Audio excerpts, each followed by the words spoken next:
But baby, don't go. Just love me all night. Just love me all night. All night. Just love me all night. All night. Just love me all night. All night. Just love me all night. All night.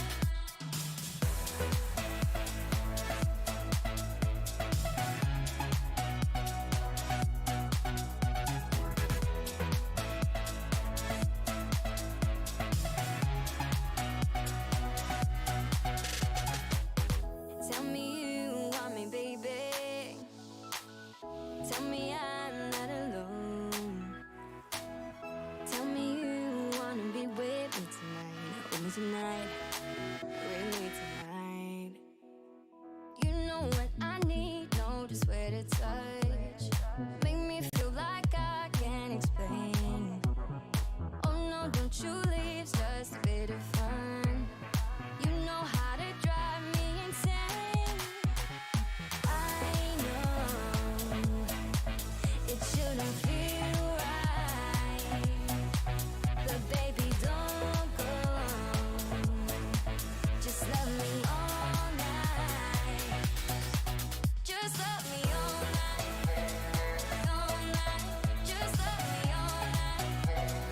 All night. Just love me all night.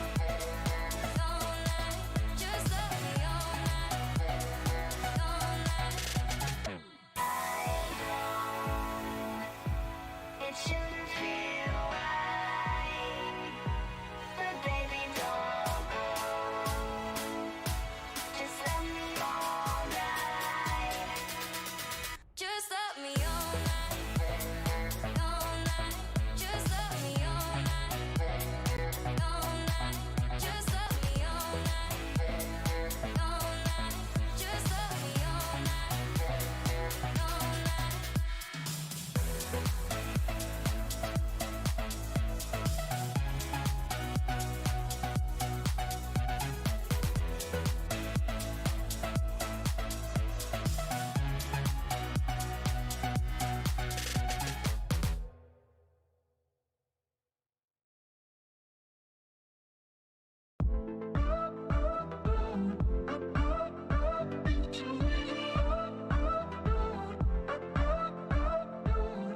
It's a summer love affair, putting flowers in your hair. Windows down in the Jeep as we pull up to the beach. Got this feeling like a crush. I don't wanna say too much, so I'm leaning in real close. Let's see where it goes. Make a move, make a move. Oh, it's time to make a move. Feel you touching on my heart, feel you touching on mine. It's a hot, hot, hot situation. It's a hot, hot episode. It's a hot, hot, hot temptation. Temptation. Temptation. Temptation.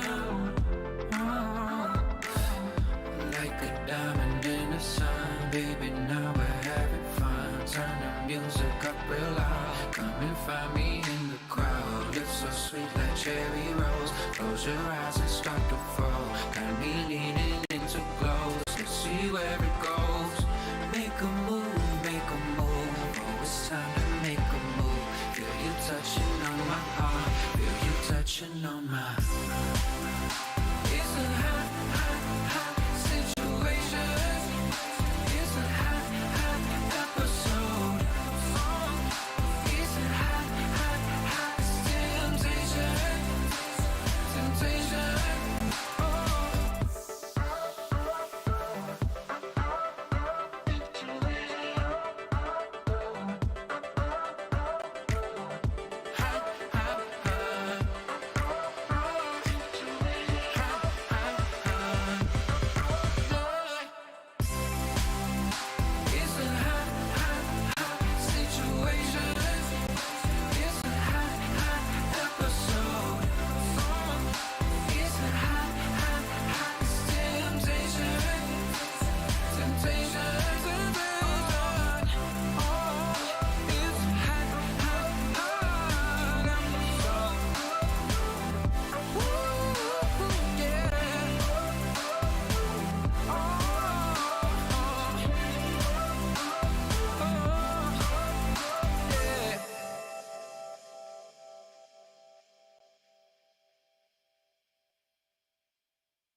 need no thing.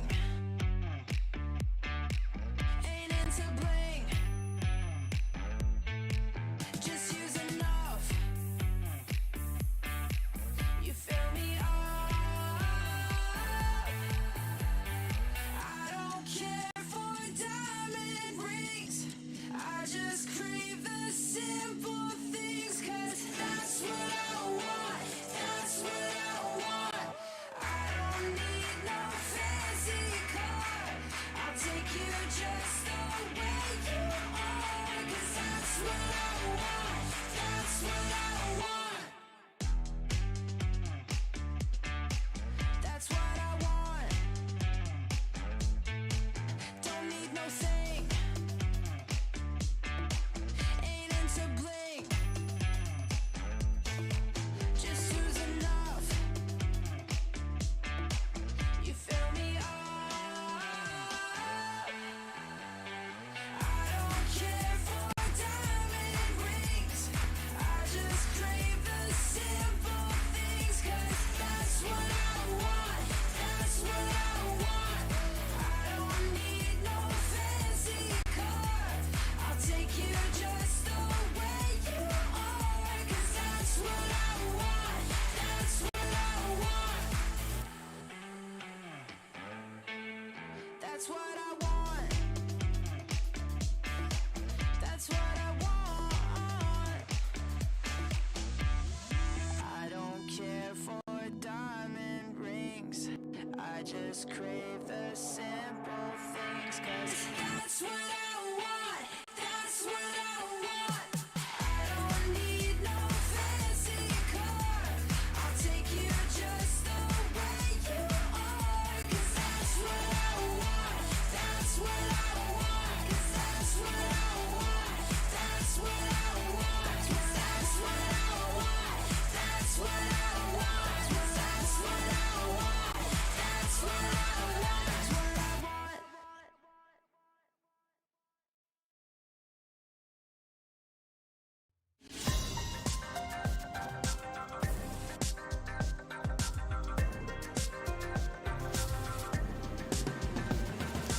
Moving forward in the future. Now that we're together.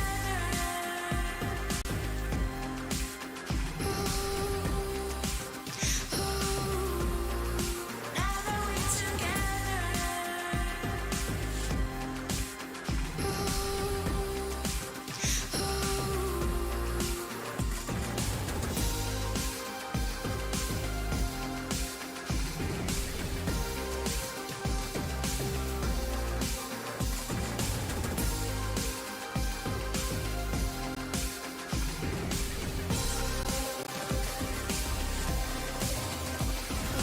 moving forward in the future. Now that we're together.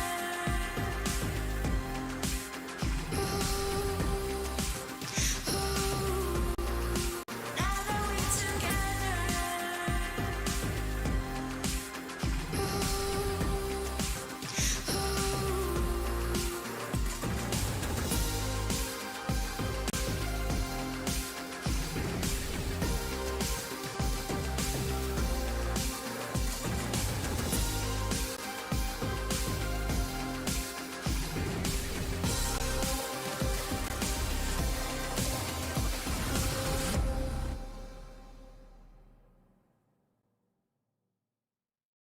We just wanna have a good time, good time, good time, good time, good time, good time. We just wanna have a good time, good time, good time, good time, good time, good time. We just really wanna feel fine, feel fine, feel fine, feel fine, feel fine, feel fine. We just wanna have a good time, good time, good time, good time, good time, good time. I'm a jump from the ship, but I can't swim. I'm a run from the life that I'm living, like a ghost fading into oblivion. Big win, big win. I'm a joke from a rope I'm swinging, just a bloke made of smoke and some thick skin, cauterized by the wound of a vision. A prison, a prison.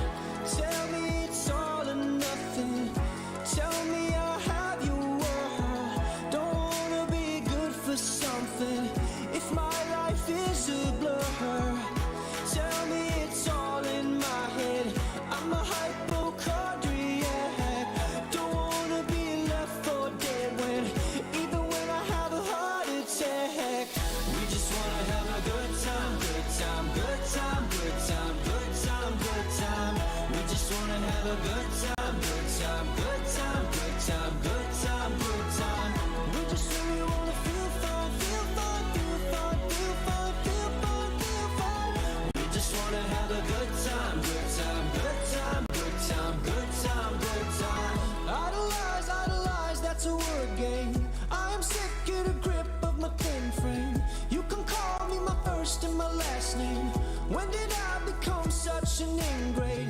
Toe to toe, shoe to shoe, I'm a shoelace. I'm a fraud, I'm a zoo in a dark place. Why do I even try to pretend that I can rhyme good? Oh well, I guess. Tell me it's all or nothing. Tell me I'll have your world. Don't wanna be good for something if my life is a blur. Tell me it's all in my head. I'm a hypochondriac. Don't wanna be left for dead when, even when I have a heart attack. We just wanna have a good time, good time, good time, good time, good time, good time. We just wanna have a good time, good time, good time, good time, good time, good time. We just really wanna feel fun, feel fun, feel fun, feel fun, feel fun, feel fun. We just wanna have a good time, good time, good time, good time, good time, good time.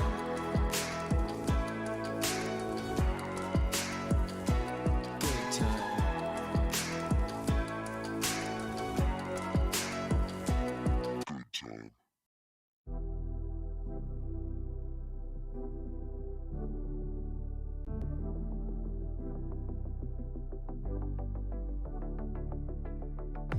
Don't you wanna tell me about the time that we felt free? Turn your eye on the halo that you give yourself daily. Give me a new ending, cause I'm running free tonight. Don't want that story, wanna love and live my life. Always talking about where we'll be, gonna move out of the city. Spending our time daydreaming, living our life like a movie. I'm the only one who can make me whole. Pick me up, I'm the only one. Gonna ride this feeling and write a new beginning. I don't wanna pretend that everything I wanted was gone in the end. And I don't wanna pretend again. And I don't need to pretend I'm living in this moment, I'm living my best. Cause I don't need to pretend and pretend and pretend and pretend.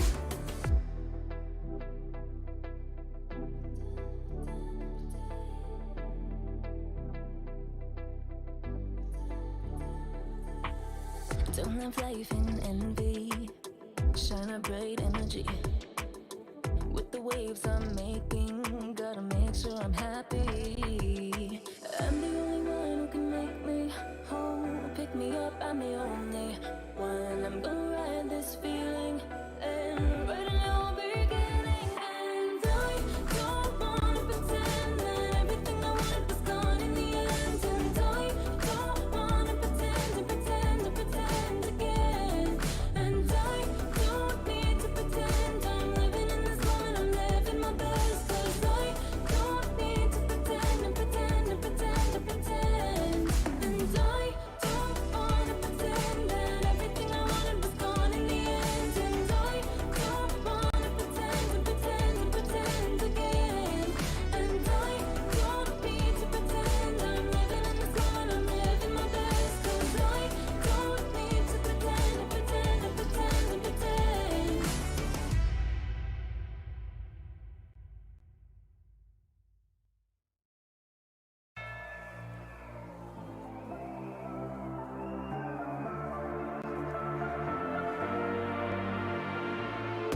Ooh, this that cute, and a drama only venom when I get my dues.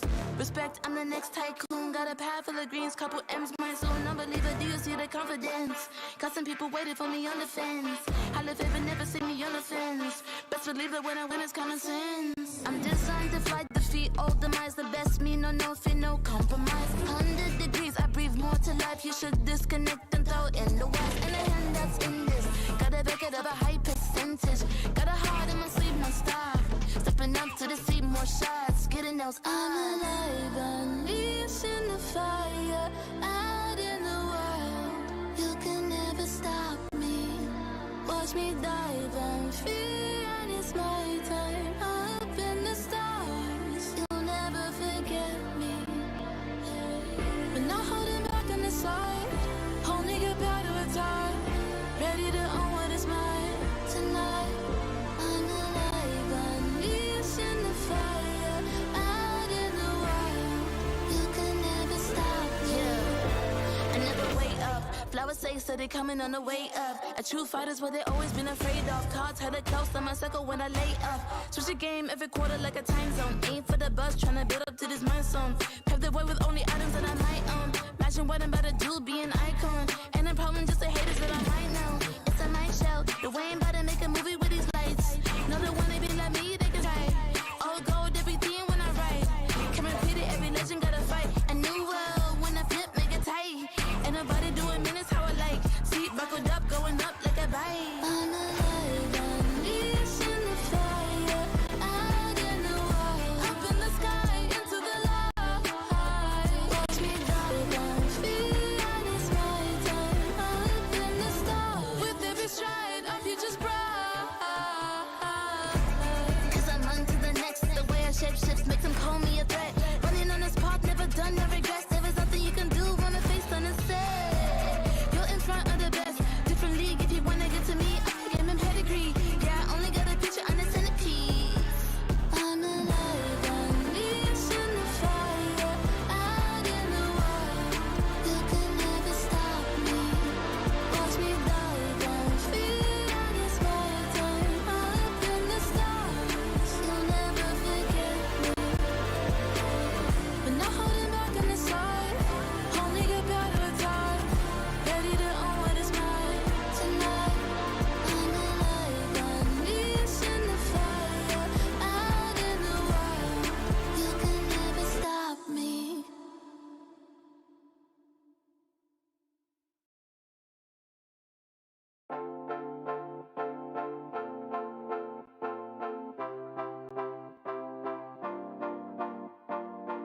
One touch from you takes me to paradise, paradise.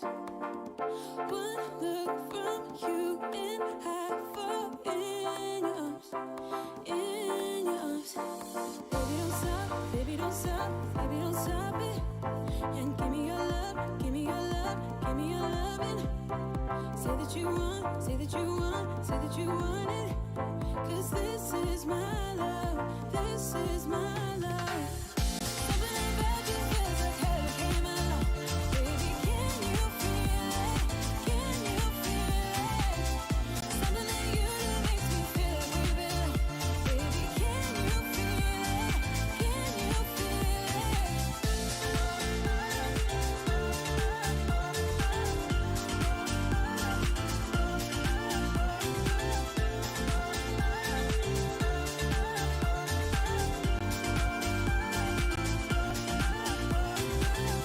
One kiss from you is like a fantasy, fantasy.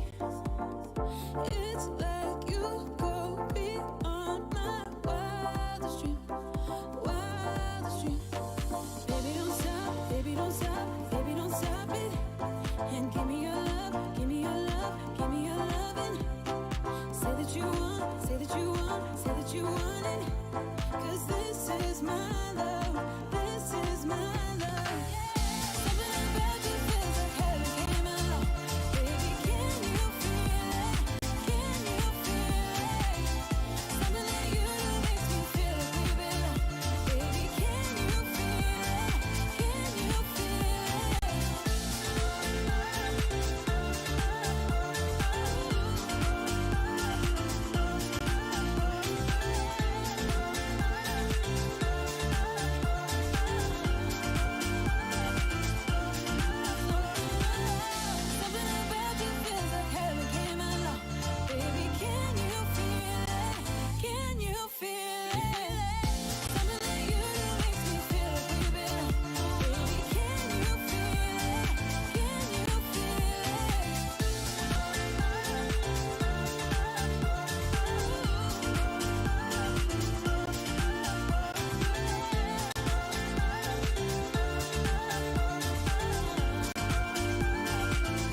Give it to me now. Damn, you're sexy, but you keep controlling my mind. Yeah. I've been thinking of reasons, but I can't deny. Yeah. 'Cause baby, you a naughty girl, and you wanna punish me. Sugar, you got a hold, so come on, do what you please. My mind is saying no, but you're bringing me to my knees. I cannot deny you're looking so tasty. Yeah, damn, you're tasty. Ooh, you're looking so tasty. Yeah, damn, you're tasty. Ooh, so baby, lick your lips and take a bite. Baby, I'm all yours tonight. You're looking so tasty. Yeah, damn, you're tasty. Ooh, yeah, what kind of magic got control of me? Oh, what kind of magic you got over me? Yeah, ooh, 'cause baby, you a naughty girl, and you wanna punish me. Sugar, you got a hold, so come on, do what you please. My mind is saying no, but you're bringing me to my knees. Yeah, I cannot deny you're looking so tasty. Yeah, damn, you're tasty. Ooh, you're looking so tasty. Yeah, damn, you're tasty. Ooh, so baby, lick your lips and take a bite. Baby, I'm all yours tonight. You're looking so tasty. Yeah, damn, you're tasty. Ooh, yeah, put your lips upon my lips. Let me have a taste. Put your lips upon my lips. Let me have a taste. Put your lips upon my lips. Let me have a taste. Put your lips upon my lips. Let me have a taste. Put your lips upon my lips. Let me have a taste. Put your lips upon my lips. Let me have a taste. Put your lips upon my lips. Let me have a taste. Put your lips upon my lips. Let me have a taste. Tasty, yeah. Damn, you're tasty. Tasty. You're looking so tasty. Tasty, yeah. Dear Summoners, Wild Rift League Asia is about to begin. With a brand new tournament format and teams, what changes can we expect? Let's take a closer look. WRL consists of two conferences, WRL CN and WRL APEC. 12 teams from the WRL CN conference and 8 from the WRL APEC conference will compete through the regular stage, playoffs, and finals to view our ultimate glory. All matches will be played in a BO3 format in the regular stage. The 20 participating teams will compete within and across their conferences. Each team will play a single round robin with every other team within their conference once, and half of the teams from the other conference once. Throughout the regular stage, teams will be ranked based on their points within their conference. The top 8 teams from the WRLCN conference and the top 4 teams from the WRL APEC conference will qualify for the playoffs. The playoffs will also be held separately for each conference, adopting a BO7 double elimination format. Only the top 2 teams from each conference's playoffs will advance to the finals, vying for the championship. Of course, a new tournament brings unique challenges.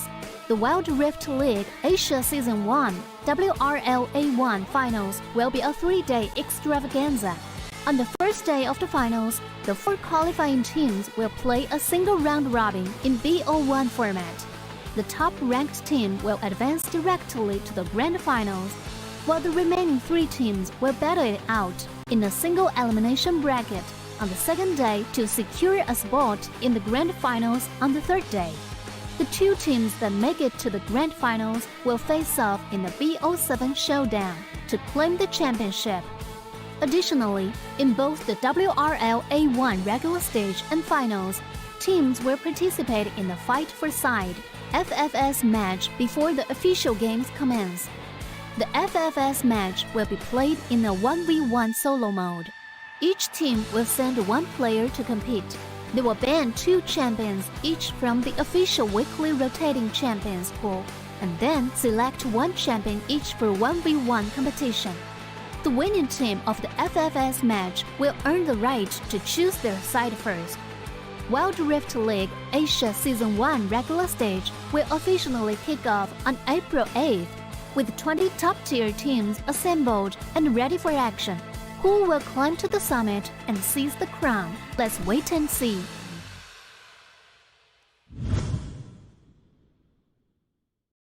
Dear Summoners, welcome to the Wild Rift League Asia 1! With the new season comes a fresh upgrade to our Spectre UI, designed to provide everyone with a better viewing experience. First thing is about the original UI information at the top bar. We make it into a functioning ring design in the upper left corner. The ring not only includes basic information such as team names, match duration, kills, towers, but also displays the gold difference through the red and blue rings. What is a great game without the competition for map resources? When a team takes down the elemental dragons and gets the buffs, the stunning special effects not only make the acquisition of resources more ceremonious, but the elemental dragon's specific color-coded buff energy blocks will also be intuitively embedded in the corresponding red and blue sides. Whether a team speeds up the match tempo by getting Rift Herald, expanding their lead by killing Baron Nashor, or stealing the Elder Drake for the final victory, the countdown timer special effects and the resource-specific color coding will help summoners watching the game to quickly understand what is going on in the game and capture the critical information. Additionally, we will display the whole in-game map on the top right corner. When the elemental dragons, Rift Herald or Baron Nashor is about to spawn, the corresponding resources exclusive countdown will appear in the top left corner of the map in real time, providing clearer information on team tactics and map resources. The new UI will introduce 4 panel modes: the landing phase mode, pre-team flight mode, team fight mode, and post-team fight mode, a combination of 4 refined panel modes to ensure that the most important real-time data in the game is presented more intuitively and comprehensively than ever before. In the landing phase mode, in addition to the real-time images of the players, champion selections, summoner spells, and champion experience, we will also supplement real-time gold, KDA, and items during the landing phase. Meanwhile, team stats history will also be displayed based on the progress of the game, allowing summoners watching the game to stay informed of the comprehensive information in real time. In pre-team fight mode, we refine and integrate the information on the gold difference between the matchup to help summoners keep track of the players' items builds in real time through the items column. This makes the state of both teams clearer before the team fight. In the highly anticipated team fight mode, we visualize the damage dealt comparison. The real-time dynamic display of champions' avatars can be more intuitively express the damage dealt of each player during the team fight. The closer to the red-blue intersection, the damage is higher. We maximize the screen space for exciting team fights and gameplays. After the fierce team fight, we integrate the damage comparison of each champion to help summoners quickly understand the damage difference between the champions in each matchup during the team fight. Depending on the different game situations, there are more diverse UI combinations waiting for summoners to unlock. Our comprehensive, intuitive, and comfortable UI design aims to provide summoners with a better, more informative, and higher quality viewing experience. The exciting first season of Wild Rift League Asia is waiting for you. Summoners, we'll see you in the Rift. There's something about games. What you doing there gives you real chills. There is one thing that can't be stopped. Feelings. And if you can feel it, It must be real, right? And that's real magic.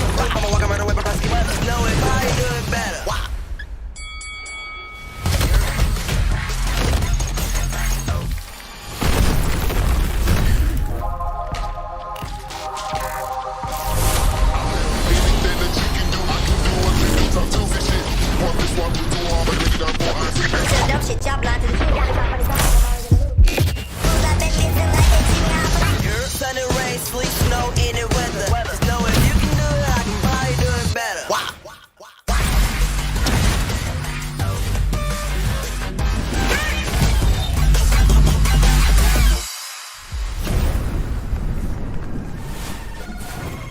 拿下下一个第一， Veritable violence.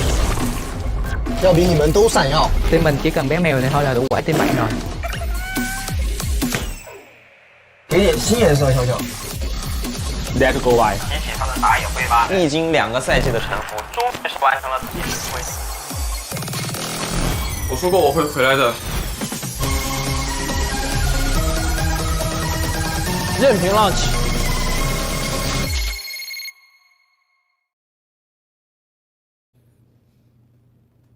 Welcome back, everybody, to the WRLA. We're gonna be your shoutcasters for today. A new face and a regular right here, Gian Gaming. We're gonna be your shoutcasters for today's matches, and it is gonna be a very fun day for both of us here.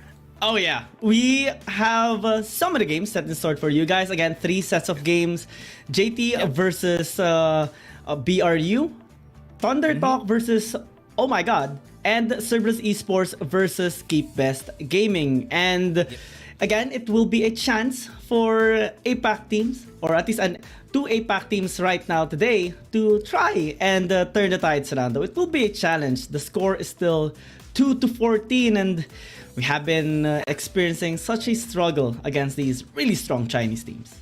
Yeah, at least in the APAC conference, they have been struggling a lot on this last games that we've had, and I hope that they would be able to turn the tides around during this next ones. Because look at this, the standings that we have right now: J team on a 5-0, hasn't lost a single game, and they're gonna be facing against an APAC team after. So this is gonna be a big mountain that they need to climb for BRU, especially that they are the ones who are holding the flag for the APAC conference, and they are expected to actually put them out there. The next game that we're going to be having is going to be OMG versus Thunder Talk, and this is a game in where we expect one of them to put themselves at the top, at least get themselves to a top 8 position after winning. So that is what is going to be the hottest game for today. But game 3, we're going to be having another one right here. It's going to be CES. They haven't had the best game, and they're fighting against KBG, which probably could put them down again.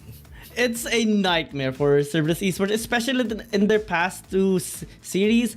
Meliodas wasn't really there, so hopefully today he would be here alongside with Cerberus Esports. But even so, I think it still would be a really some sort of a Mount Everest mountain to actually climb. KT Rose are still sitting at the very top. Now's Esports sitting close second, especially after the recent win against Team Flash. And BRU having to have a game right now against J Team should be a big challenge for them. They recently are kind of struggling against other Chinese teams. The only win that they actually had was against Negma Galaxy, having an explosive start actually in their games. But their last series was very interesting because that was one of the closest games that we actually seen with an APAC versus a Chinese team. Yeah, other was now us being able to actually get close out there, and I was able to close out the win against Rare Atom, if you remember. But here, one of the challenges for BRU later on is how are they going to be fighting against the top 1 team on the CL conference, which is KBG. Yes, KBG has lost against Nova, but it's still at the point in where KBG could still be the tournament favorites here for the WRL Asia. So this is still going to be a big challenge for all of the APAC conference teams. But here on the game one, we're going to be taking a look at both of our teams, J-Team. And as Otolus said, as I remember, he doesn't like J-Team very much. You know why? Because J-Team plays really slow, doesn't really get a lot of kills, and they only go forward whenever they have this opportunity that they know that they could win. And that's why, honestly, I really respect J-Team because they haven't strayed away from this type of playstyle. It actually reminds me of how in the PC version of this game, Koreans actually established, you know, the very slow movement, but very calculated as well, maximizing efficiency by as well as minimizing movement. I think that is the efficiency route that the J-Team is actually just taking right now in all of their games, and it's actually working for them. And now as they face off BRU, which is going to be another step for them to again maintain their win streak, because so far they are actually sitting with a 5-game win streak and have defeated 3 APAC teams already. BRU should see this as a big challenge, but also as an opportunity to actually redeem themselves, because again, they are one of the best, if not the best, of the APAC teams. Just now they are a bit struggle against the Chinese teams. That's why they have this kind of score, 1-2. But against other APAC teams like NGX, they actually are dominating. Yeah, and this is why that's always going to be a big thing to look at. Look at their records of J-Team compared to BRU. The focus of a lot of the CN Conference team, they always want to get that first dragon. And that's why most of the CN Conference teams at the top always have this high percentage when it comes to the first dragon, because they don't really like it. APAC Conference teams, they always focus on their first Rift Herald. And that's why it's really high up there. So big difference when it comes to the first objectives. They're probably going to be going for a handshake. But J-Team has always been at the top of their game, and BRU is an explosive team. How are they going to be countering that on this game that they're going to be having today?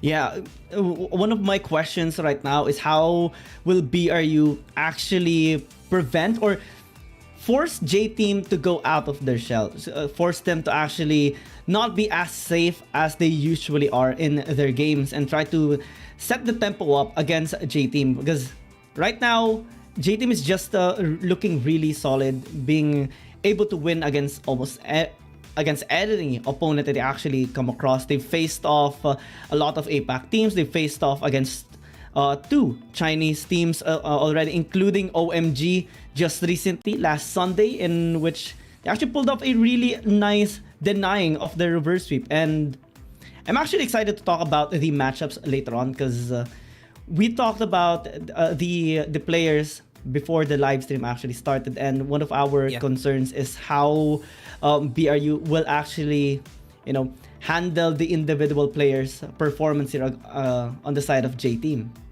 Yeah, I remember during the last time that we've seen J-Team, it was against OMG. And if you take a look at the voting preferences of all from China, everyone was rooting for OMG. And that's what surprised me the most, because there's a lot of teams or people that are fans of OMG. But J-Team just swept them under the rug. They got them with an easy win against OMG during that last game. But here, let's take a look at how J-Team is going to be looking forward to this match. The only reason why they got a 2-1 during that last game against OMG was because Don 128 was mispositioned.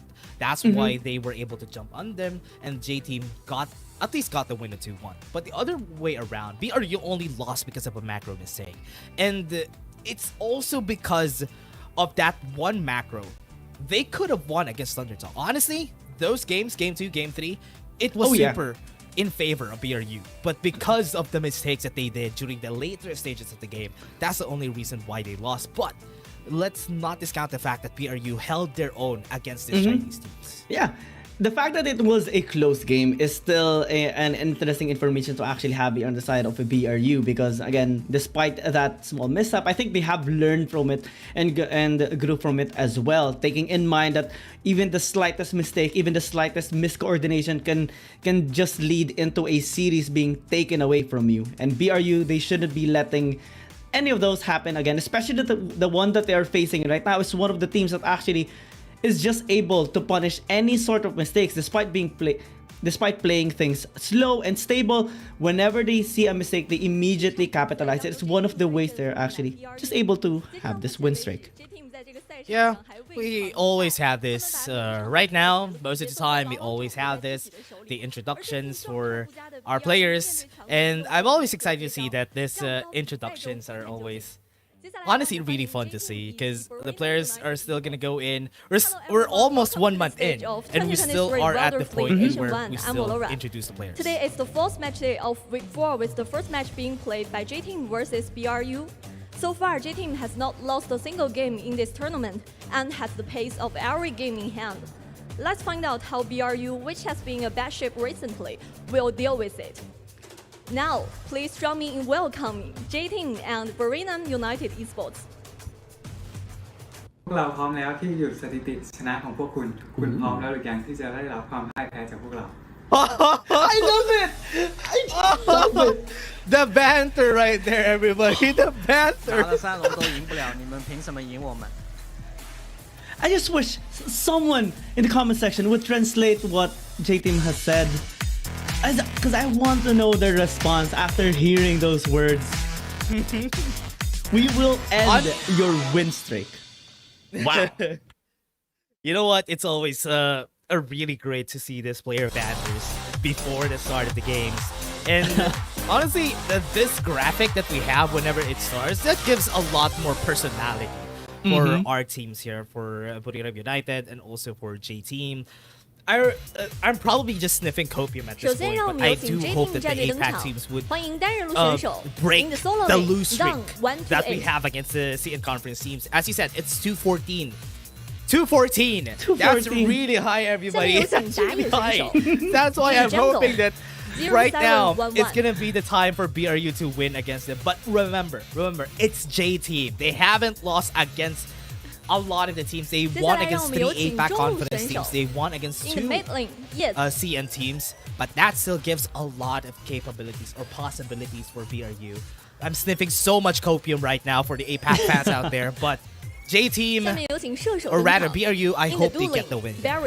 The last time we have seen an APAC team win against a Chinese team was during week number 2. April 12 to be exact, now Esports beating Rare Atom. And the support, and we haven't seen a win ever since. It just has been a one-sided beatdown by the Chinese prowess against the APAC teams. Except the one that BRU had, actually. It was pretty close. They almost won.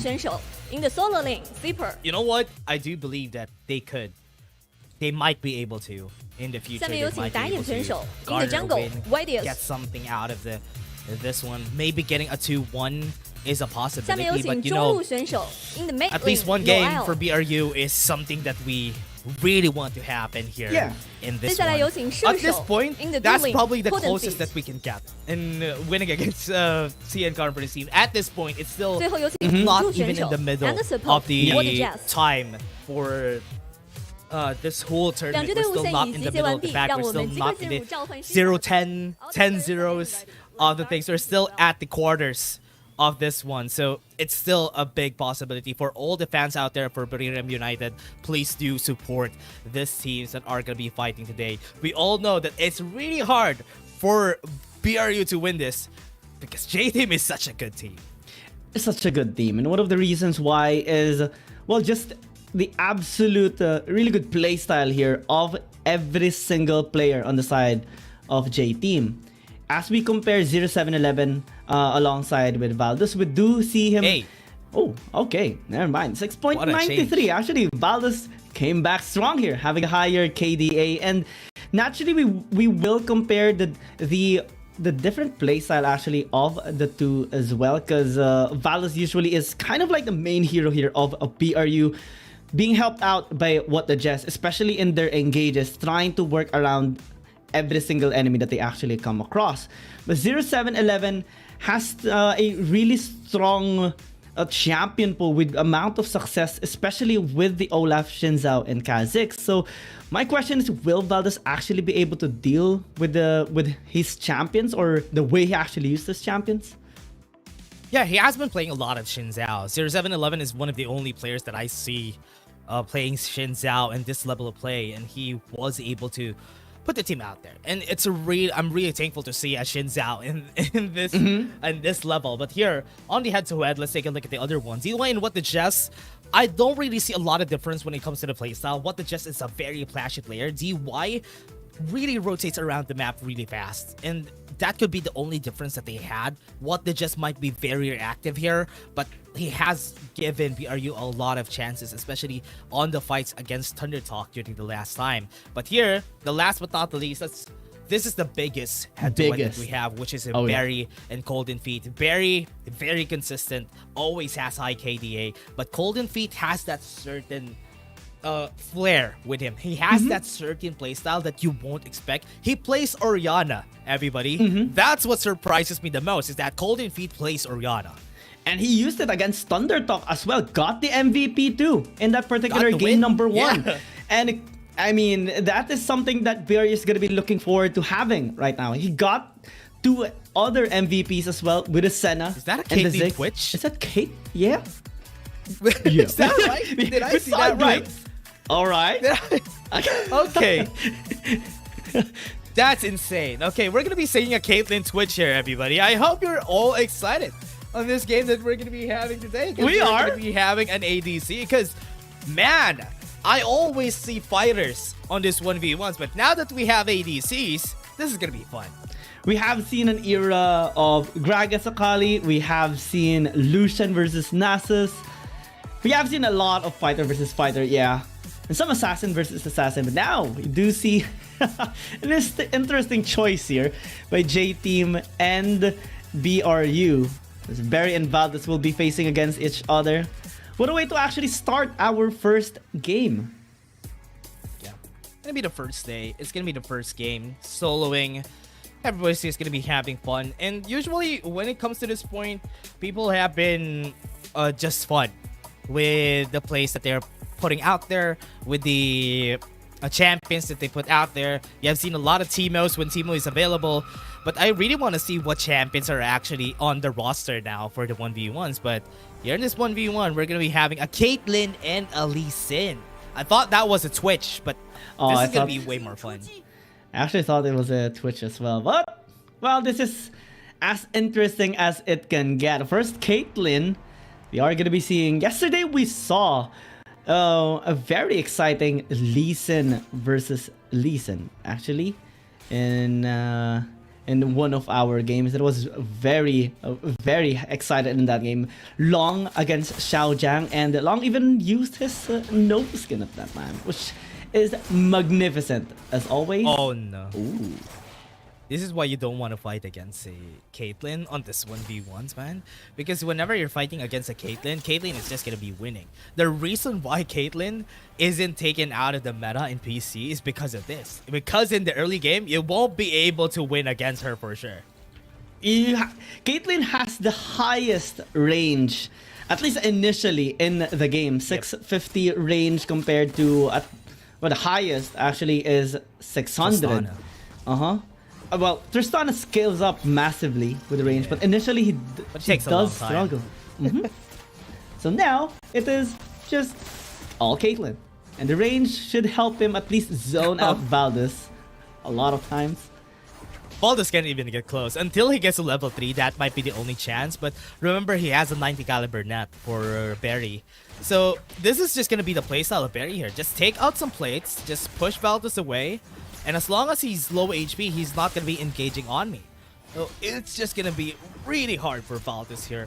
Probably next time for everybody who's going to be playing this 1v1s, I think they should ban the Caitlyn. Because this is going to be a hard 1v1. Do you know what would have been a salt to the wound here for Valdez if Barry actually has Demolish? But, yeah. But remember, look at what he did. He tried to safeguard in. He's not going to be able to hit that Sonic Wave for sure because he has a massive wave in the lane. So Valdez just going to back away again. Just going to be giving this free plate again to Barry. Another plate. We're just gonna be clearing out this wave as well before he actually recalls. And you do see 1,000 gold lead already the first few minutes, just because of the zone. Man, this might be just the biggest lead we have seen just yet, or the quickest way, the fastest 1,000 gold lead so far, with no kills even. Oh, look at the gold infusion for Caitlyn here.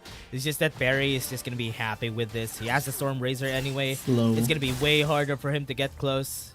Oh. And I'm really surprised by the players. Caitlyn players in Wild Rift really do have a lot more skill than Caitlyn players in PC. Because the way they use traps here, it's super hard. It's super hard to land traps compared to PC. That's why the Caitlyn players in this one. And also, let's put a note onto Barry too, because Barry has been doing it since a while ago. He has been keeping Valdus at bay because he has the traps. Oh, he just hurts. No, Bear took a lot of damage as well, especially from the minions. But that ult will give him the upper hand. Okay, you need to recall again.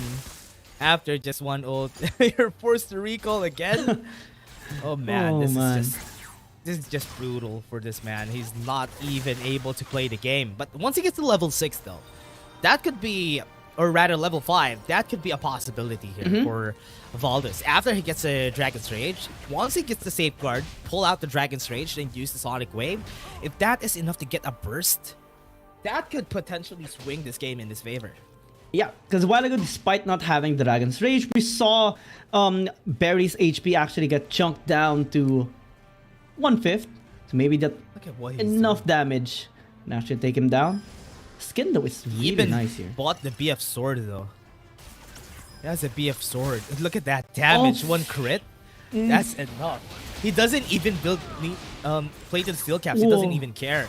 But because that Sonic Wave wasn't able to hit again, it's just one win again for Barry. But he needs to be careful here. One more could potentially actually take him down. The heal though helps him sustain a little bit more. Also the ult gets Valdus a little bit zoned out, and he's just gonna be getting one more plate here. Oh, the zone control nearly got the hit there by the trap. Oh no. If he recalls here, that tower is gonna go down. Oh yeah. That's why he doesn't... No, you can't recall here, Valdus. You need to commit onto this fight though. Because if you don't, this tower is gonna fall and you won't be able to do anything but Bear flashes away with the 90 caliber net. And the what minion. a play! And the tower is gonna fall too. Oh no! They changed target. 68 HP. And once he recalls back, I think Bear could just flash in and take down this tower. The minions were like, nope, nope. You have to end this, Barry. You have to get the last shot. Not us. Well, this is laughing so hard, man. He knows how ridiculous this fight is. He's just laughing. Oh yeah. Even us, we would be as well. Not like him. Not in a positive manner. I would be frustrated if I were him. But he's probably gonna be trying to take the kill. Remember, he has exhaust that damage. Oh, he takes the kills though. Wow! And he turned around the fight with a win. Oh man, what a beast! That could have been a win though. But look at how happy he is. He got the win just because of one kill. Even the exhaust didn't do anything to him. What a play from this man! And that's how you redeem yourself, despite the range matchup there. I mean, Caitlyn is so hard to actually target. We talked about it a while ago. The 90 caliber net, the traps as well, the pokes that he actually does consistently, and 68 HP onto the tower. That could have turned into Barry's way, and J-Team could have had the side selection priority. Imagine. Wow. Imagine getting that win after being bullied for so long. That lead in play was really phenomenal from Valdus. I actually just want to put a little bit of a trivia here for all of those people watching right now. J-Team actually never won a fight for side game in all of their 5 games. Because Barry was playing, man. Look at how Barry was playing. That's how he plays those types of plays. That's why it's okay if they don't win. It doesn't really matter for them. It doesn't matter. They don't need to win the fight for side to win their games. They're just so good at their 5v5 mode. And you know what? They're giving an advantage to the other teams, and they still win every single time. Yeah. Hey, we don't win the 1v1s, but we don't mind. We're still gonna win. We're still 5-0, everybody. 5-0. 5-0. Imagine getting 5-0. Top that. Top that. Oh yeah. That is what we want. That's what we want. Unless they get one loss here, though, I think it is possible that if they lose here, that's the top that they need. They got topped by BRU. That would be a head scratcher moment here for J Team if ever. And I don't think they would allow that to happen, as BRU actually chooses red side. I actually am a bit concerned here because J Team, they only lost one game. Well, they lost one game as well on the red side, but on blue side they won 7 games of 8 games they had in this blue side. So this can be scary. At least, I mean, this is just raw statistics that we are throwing out here, but it is a condition that J Team actually had alongside with their first dragon priority. 92% of the time they do get their scaling up and also just be as efficient as they can. And we talked about the Ziggs, we talked about the Varus, especially on the side of J Team. Barry's just so good with those champions, and that's excluding the Zoe that recently got turned down, but still is relatively executed well here, especially by the Chinese teams. Yeah, they really know how to play around a Renekton, and that's what I like about these teams, though, because they know how to play around the Renekton. I remember during this time for all of the teams, it's always the Renekton priority whenever they have any assassins on both sides, because a Renekton just shuts down an assassin pretty easily. Renekton, I think that is one of the champions that we have been looking forward to seeing always in most of our games, but we don't really see that much. I think not as much as we actually want to see. And we do see now, as BRU is going to be on red side, they're actually going to be the ones to ban out the Camille, the Aatrox, maybe the Sen as well, going to be respected here onto Barry because he just uses this champion so well. In the Dragon lane, J Team gonna be denying some of the picks here actually of Valdez and well. If ever they're gonna be going here for J Team, it's a good thing that they don't like the Shen though, which is why it's good here that J Team banned the Shen themselves, because most of the time whenever a Shen gets picked, it's really hard to play against it. But BRU, I do believe that they won't really have a big priority on that Shen. Camille is banned though, but there's a lot of things that they can pick here. Jace is available, so they can pick it. And naturally we do like seeing the Jace, especially on the side of the Chinese teams, because they're just so disciplined when using this champion. And Jace actually has a bit of a low win rate on the side of the APAC teams, and that it's pretty much because of how they are sometimes misplaying this champion, getting baited into going in and getting punished entirely just because of going into the melee form. J Team doesn't have any flaws in that. They're just going to be banking on more damage, more engaged as they hover the Yone right now. Absolutely no hesitation locking it in. Yone getting picked on the first rotation. I'm really surprised that they picked this pretty easily though. But with the Yone, that really gives a chance here for BRU to pick Valdez up with the Kha'Zix. Because most of the time, yeah, as I said, when a Yone gets picked, Kha'Zix is always going to be there. But it might fail. It's still a 50-50 at this point, because not because of the fact that it's going to be a Valdez problem, but because of the fact that the Kha'Zix is almost always a 50-50 every time. But with this, picking up the Gragas is going to be important for BRU later on, because this is going to be the one that is going to be helping him there. Oh yeah, And we only have seen J-Team actually use the Yone once. And Yezi was actually the one that used this champion in the mid lane. And it didn't turn out well for them. It was against WHG.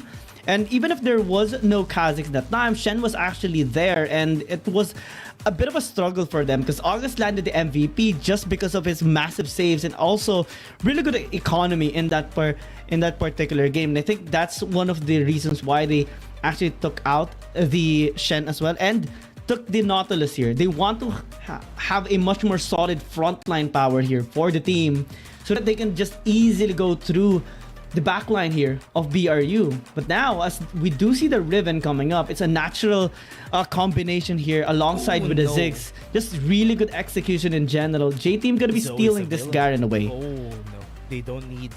I thought they're gonna be going for the Zoe after, because the Zoe's available. Yes, yeah, it's been nerfed by 4.1b, but Zoe is still a very decent champion. But with this, that solidifies what J-Team wants. They want a full AD composition with the Jace going to Barry.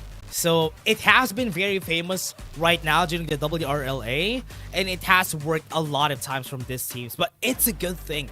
I really love that we're seeing a 73-27, but that might be because I don't know why people don't really support J-Team that much, but J-Team is a really good team, everybody. Even the fight against OMG, people went to OMG without any hesitation in the CN conference. So that is what I'm really surprised of. BRU, 27% for an APAC versus CN team. This is big. This is good to have this viewer support. And we talked about Barry a lot of times already a while ago, and his champions normally that we were concerned about was the Varus, the Ziggs, and the Zoe. But he actually used the Jace twice now. And it was their match against Cerberus Esports. Used it twice in the series, won both games as well, and just looking to have the same amount of pressure and performance here in this game against BRU. Let's see if that's going to be the case here. J-Team still has the 100% win rate in all of their series. BRU looking to finally break the slump that they are in. You know what, for me, I think 0711 is a really competitive player. Look at the flare in his eyes so far, like when he was talking. You know how good this player is. Plays a lot of champions that you don't really expect. And he even goes to a lot of lengths in order for them to enable this team whenever it comes down to it. But this is still gonna be a big challenge for Valdez. Remember, Valdez is a star player. 0711 is also one on the side of J-Team. So it all comes down to how they fight against each other and also to the Dragon lane. But what I'm really not confident about is giving this Riven to Thipper on the top side, because it's against a Garen, man. It's a Garen. And the Riven can just have a really good time, unless, you know, Dawn has really good timing and gets a bit of an outplay here on the Thipper. But going back to Valdez, he has been kind of like the hero here on the side of BRU. And with the Kazakhs, maybe can actually make more plays here against J-Team. We talked about the kind of the weakness of the Yone, or the struggle when there is a Kazakhs, especially being isolated at times with the Fate Sealed, and that can be one of the win conditions here of BRU, especially that they do have the Gragas for the isolation as well. And naturally, Valdez is just gonna be looking for that one champion that he can just assassinate in a mere seconds. Yep, and with this now for J-Team, what they need to do with this team composition that they have is just really hold on to the early game, because they have four champions that they can use and herald the early game in their favor. But here, the only problem that they're going to have here is how they are going to push through and accelerate Yezi, because Yezi is going to be the late game scaling champion that they're going to have here. But on the other side, there's a lot of scaling that they need to go for. Yes, they have the Kazakhs. Yes, they have the Riven. But these champions are very resource heavy. It's going to be hard, but let's take a look at this bot lane. Might go for an engage here. 0711 is at the area.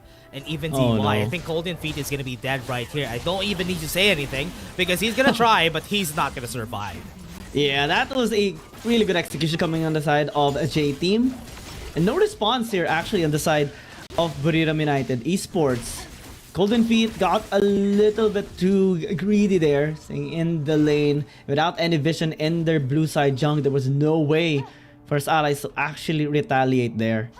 And despite that, I think it's still gonna be a-okay here for BRU. It's just one casualty that they had. A wave as well pushed into the tower. Golden Feet will still have his scaling done. And I do really like the combination as well that they do have, because... Yep, it's gonna be important. Dredgeline was able to hit onto Thipper, but remember, it's a Riven. Riven is not gonna die that easily, especially when you have a Garen, unless he has the Demolition Justice during that time. Could have been a possibility. But again, with this, it's gonna be a really hard road to travel here for BRU, because they have a lot of things that they need to go for. Waiting for first item, waiting for second item for that 6 in order for them to dish out so much damage, because this is a lot of fighters. It's gonna be real hard for them to go. Dredgeline's gonna be there. Demolition Justice at the ready. 1 kill. Pretty easy for J-Team. As clean as they can get. As clean as executed as well. No way for them to actually escape. Valdez though. Exhausted, has the ultimate, was able to dodge though, but he's not going to be surviving this if Yazzie would be able to get a hit on again. BRU, back to the struggle for this team. So efficient here on the side of J-Team. They were able to get the gank in the bottom lane, rotation towards the top lane, and even get the kill onto the top as well. Now they're sitting at almost 2,000 gold lead against BRU. And Golden Feet. Uh-oh. Go stay out. Barry has a lot of items though. You should respect that, Valdez. He didn't respect him. That's another kill to the side of J-Team, and this is a really hard one for BRU. Oh my. Now it's a disaster. It's a nightmare here for BRU. This is not the early game that you actually want to have in this game against J-Team, because they have such an aggressive composition here. Especially that Barry now gets 2 kills. This is not looking good for BRU. As I said, it's always with this types of composition, right? What you need to do is just to hold on. Don't give any kills. Just wait for the late game. As long as you don't go for engages, it won't be a problem. But the problem is, J-Team are the ones who are looking for the fight. And they always dive whenever they can. And they don't want BRU to be very confident about getting to the late game, because J-Team, what they want is the early game. Once they get hold of the early game, get the 5k gold lead, it's gonna be super hard for BRU to get to the point in where this investments, this late game champions are gonna be relevant. They can't reach that point. Because if you have a 5,000 gold lead, you can just know that the damage of the Ziggs, the Riven, will not be enough to actually burst you down, and that's the thing. What the Jess setting up, Valdez. Activation. Gonna go for the fight there. Valdez is able to get the hit. DY, they won't be able to get anything out of that. They get to Dragon already. Noel gonna be left alone with Yazzie. They're still not gonna continue to fight. Look at what they're doing. BRU left to react, and J-Team just taking everything. Though Yazzie has been missing quite a bit on his Fate Shield lately during the bottom lane gank, during that Dragon fight, but the net profit is still there for J-Team, because it's just the chances that he's just taking here against BRU. Effect is still there. RH. You know what? It's just a psycho right here. It doesn't need to hit anything, because that damage is here. What the Jess gonna be able to hit Demolition Justice on the head. He's gonna be dead. No tank anymore for the team, but they're gonna be getting this Rift Herald, which is something good for BRU here. Yeah. At the cost of 1 member, BRU does get the RH. Still, Valdez might get caught here. Has to really respect Dawn. They will spawn the RH in the top lane. Dawn just trying to defend. Will they go in? Looks like they will. I think they're not gonna go in, because they might be scared here. They are gonna be getting a lot of damage. They're not gonna continue. With what it is looking like, Young, with what J-Team is doing, this is really good. 6k gold lead at this point in the game. That's so high, everybody. We're still really at the early phases, but let's take a look at this replay. It's just J-Team so clean with their execution. They know when to go in, when to go out. They know that, okay, we can just give the RH, because we can just engage on them at any point. And the efficiency is just present here. And this is something that we have talked about prior to the series. J-Team now 5,000 gold lead at 7 minutes. That is just obnoxious to see. And BRU are just on the back foot of this game now. Just forced to just react and try to clean up the waves. Fortunately, Golden Feet is here with the Ziggs, so JT might struggle a little bit, but they can just force team fights any time of day. Yeah, and as I said, this is what's gonna happen. If you don't have a lot of vision, Noel is just gonna be dying here with Ignite on his head. Here comes the help though. DY left alone, but he has a teammate here, Yezi. We're gonna be helping him out. One knock up onto the backside, but Yezi was just able to get it. No follow-up. What just was able to call off with a body slam flash. But here's the problem here. They aren't able to react with those types of play. Yeah. What the just is giving them, and they're not gonna be able to get any kills if that happens a lot. And without any utilities, what Jess is just a tank here, but they're gonna turn. Yeah, that might be possible though. 0711 has been killed. First kill to the side of BRU. Yeah, simply because of the overextension there by 0711, but that's a-okay here for J-Team. They already got a lot of objectives and resources here against BRU. Mid lane, bottom lane towers, and even a lot of kills across the board. 6-1, and now What the Jess is in trouble. No mana for them. Yazi gonna be there, but DY doesn't have enough damage. They're gonna be backing away. No mana for BRU, so that's why they didn't commit. Yeah, fortunately, Yezi's Soul Unbound was at its limit as well. And that paved the way for BRU to at least not die at that top lane gang. Bottom lane. Bot lane though. Yeah. Dawn is here. Well, he's just so tanky as well. I don't think Valdez would be able to kill him despite being isolated. J-Team has 3 members on top. 3 members on top of the gold leaderboards. And the other 2 are following up with just 1 on the side of BRU. So that's a really high gold gap for the side of J-Team. So with BRU, what are they gonna do here? What are the things that they can do? They can get some shutdown golds, Kiyoung. They can go for shutdown golds, take it slowly, wait for Noel to get these items, because as long as he doesn't get any items, this team is gonna be having a really hard time. But the problem is the vision. And look at the vision established here by J-Team. So deep into even the jungle here of Valdez. So What the Jess is just struggling to get any angles across J-Team. And even if they want to get some shutdowns here, get some pickoffs, it's so difficult to actually do that because J-Team has been playing this so efficiently and so safely. It's just hard to get anything against them. Just 1 knock-up and the Will is already on 1/4 of his HP. And with BRU, what they want to do is defend the top side of the map, but the Rip Hurl is going to be here in just a bit. They don't have vision at that part, because remember, they don't have towers mid bot lane. It's easy for J-Team to just get vision on their jungle. So this Rip Herald is going to be for free, and this is just so hard for them. Pushing also the Rip Herald top side, forcing them to react. If they don't react here, they're giving them a choice. Let's do a 50-50. Let's take the dragon, or are we just going to let that Rip Herald take down tower in the top side? We need to start right now. If BRU doesn't start right now, this is going to be a big loss for them. So clean movements here by J-Team. Will BRU defend top? Clock is ticking. And J-Team is just buying time here because they know they can just easily push the tower in top lane, get the net profit. As of it, now BRU turning onto TY, but aren't really dealing enough damage onto him. And J-Team, they're just happy with this situation. The longer this goes by, the more BRU is going to be stuck in a detrimental spot here. Package also going to be used. Oh, man. No more package, no more anything. This is what's hard about this for the side of J-Team. And they're just going to be taking their time. They don't need to rush anything. All their waves are pushing, so they don't need much. They just need to get that top lane push. As long as BRU doesn't react, this is a big win for them. Another hit on the second tier turret is going to be big. Now with J-Team, I think they want to commit right now.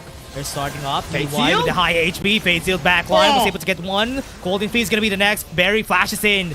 That's going to be 2 kills on the board already. They're going to be running in. Noel is just going to go. Valdo's going to be having a 1v1 with 0711, but he might fall. But look at the back line, though. Tipper might be able to get 1, and that's going to be a good kill. That's enough for BRU, and that's going to be the kill to their side. This is going to be a 1 kill, or rather 2 for 3. BRU, this is still a good trade for them, but they're still not done. Might go for a flash. That's going to be the knock up onto the Well. Silence. He's not going to go anywhere except to the ground, because the Well's going to survive, but yes, he's super low in HP, and Valdos flashes into his death. And that is going to be it. J-Team takes an ace and probably a dragon after some time.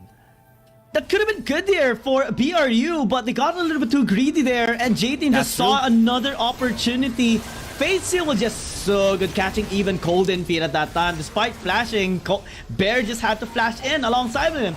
Getting too deep isn't really a problem for J-Team because they're just so ahead in this game. Bear got taken down by Thifford, but that's A-okay for J-Team. And it started with a 3-4-2. But BRU got caught at the end of it. Now it's just so bad for them. An ace for 2 people and you lose the dragon as well. It's just everything on the line now for Buriram United Esports. 2 for 3, Tower's top side has been taken, and the super low HP in the second tier turret, that is just really brutal with the Fate Sealed here. That's just gonna be an easy kill for Yezi. Don't even need to say anything about that. With BRU, 9k gold gap is what we're seeing for J-Team here. So this is just getting harder and harder for BRU. And an execution gap as well. 10,000 gold lead by J-Team. It's just a one-sided beatdown that they're executing here against BRU. We don't see any resistance from them at all. And we talked about this composition a while ago. Here comes the player. What the Jess? I thought he was able to get the kill there. But BRU is still chasing down. They need to get whatever they can. They might be able to get the kill here on Dom 128. The motion justice is in. So tanky, man. Garen is so ridiculous. It is. He bought enough time for J-Team to actually rotate across the map. Barry even got some damage in that mid-tier too. And despite getting a kill, we still see gold funneled over here towards the J-Team. And that's... well, it's just the efficiency here of J-Team. We talked about this, I mentioned this so many times already, but it's just so ridiculous here to be compared against BRU right now. And they're forcing them to even give up a couple of resources, similar to what happened in the top lane a while ago. The way that J-Team is just manipulating BRU into giving up objective, giving up resources is one of the reasons why they're just undefeated right now in this tournament. It forced BRU to give up top lane. 2 towers actually got taken down even at the very end. And now they're having the best position to actually bait BRU into this Baron. And they did that already in the Dragon Lane. They turned onto them, got the ace in exchange for 2 people. They can just do it again. Yeah. From what I've seen though for J-Team, what they're so good at is resource trading. Whenever they trade resources, they almost always take the win. We'll give you 3 kills, but we're gonna be taking this objective. That's always in the minds of J-Team. So that's why this team is top tier, is because they're so good. DY gonna go in, they have some knockout faces onto the back one! What was that? That explosive cast was able to help them though, and BRU almost got it. This might be the trade that they're looking for. Mega Inferno Bomb was able to get a kill, and that's gonna be what they needed. Some shutdown gold for BRU. That was an interesting interaction there, especially with the Fate Seal. He basically got the Tokyo Drift on the way there. Poor Yezi. Did not expect that. Immediately backed off after that interaction. And that cost the slight win there by Buriram United Esports, especially with that Mega Inferno Bomb by Golden Feet, catching DY off guard. And they managed to stall things out. Again, BRU has to slow down the pace of the game, has to buy enough time for their members to just scale off in this late game, because J-Team having a 10,000 gold lead isn't the best time here for BRU to actually engage into team fights. If they do, they're just gonna get obliterated in an instant, especially the burst damage here of J-Team. But that last fight was something to take note. Yeah. From what we've seen, these items right now is gonna be important to note. They're already scaled. Noelle and Golden Feet are already scaled up to the late game, so that is something that we need to think about. So J-Team, even with a 10k gold lead, this damage is gonna hurt, especially with just 1 Mega Inferno Bomb from BRU. They need to be careful about it, because it is gonna be hurting. As long as they don't engage, BRU has the capabilities of whittling them down. But right now, it's still hard to say, because that 10k gold lead speaks to me so much. That's a big lead. And the only reason why BRU are able to stall this game so far is because of the Mega Inferno Bomb of the Ziggs. The clearing of the waves deny the push here of J-Team. But they have another option here on the side of J-Team. They can just force the Baron here after clearing out the waves. 0711 is coming from the bottom lane, building up a small wave lead here. onto that lane so that BRU has to send a member there. And they can just maybe force an objective here as the dragon is also going to be spawning the next 18 seconds. Resets coming their way, and they're just prepped up for this next fight. 2 dragons on their side. That's a big gold lead. Remember, when we have gold lead, it's going to be 10k. But when you have an objective too, let's say it's 1-3 gold. 1,300 gold per objective, so that's a big lead. Now with J Team starting, What the Just has been hit by the Sonic Wave. Yezi, just one Steel Tempest was enough to get them to 1/3 HP. That says so much on how ahead Yezi is. And BRU now going to try to go in. This is going to be the last chance that they would be able to get one, and that's going to be a knock-off to the Fate Seal. That's going to be the kill backline, though. Called in, going to be the target to the skies and to the ground. That's going to be the next. Noel was able to back away, but the flash coming in from Yezi. He's going to be chased down, almost getting the kill, but Vipper still fighting with his life on the line. But J-Team, you know what?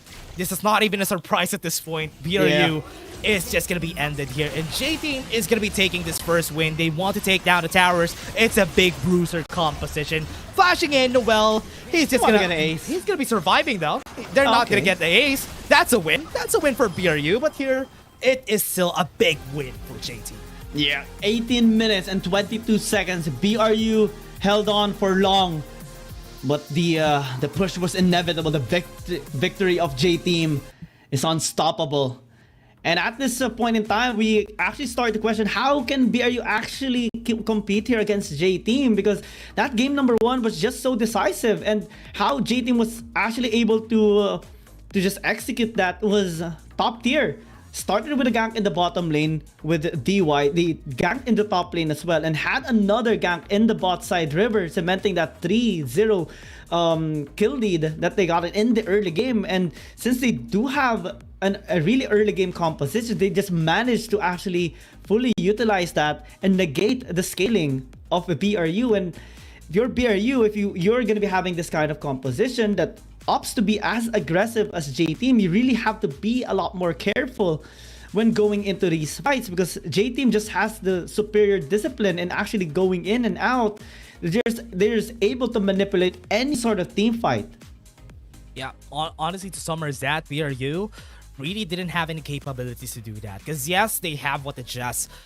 Whenever What the Just tries to engage, everybody was out of the picture. And that's why whenever you have a superstar support like What the Just, they always need to be in the same mindset whenever a kill is gonna happen. That's why What the Just had great engages, but they can't fully utilize that if they don't have enough damage to actually deal with it. They picked up a Corki, they pick up the Ziggs. Most of the time it's good, but what are you gonna use in order for you to get through the late game?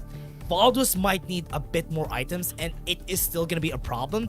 That's why right here we don't see any damage from Baldus, because whenever you pick up a Kha'Zix, and if you're fighting against 4 bruisers, though, let's take it 5 bruisers on the hands of JT, you won't be able to deal any damage.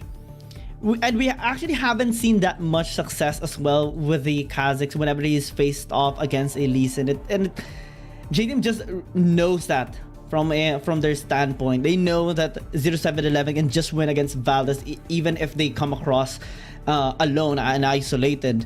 And the way they actually were able to also mitigate the pressure that Valdez actually wanted to have in that game is to beat the side laners as well, beat the solo laners, beat the dragon laners, so that Valdez will be negligible despite all his efforts into trying to engage onto them. We saw that outplay that Barry actually had in the bottom lane, almost bursting out Golden Feet, but when Valdez tried to help, he's the one who got bursted out. And that's just an early game. Mid game to late game, we saw no ways for him to actually enter and just deal damage, because everyone from J-Team was just collapsing onto them. Compiled, no one was isolated.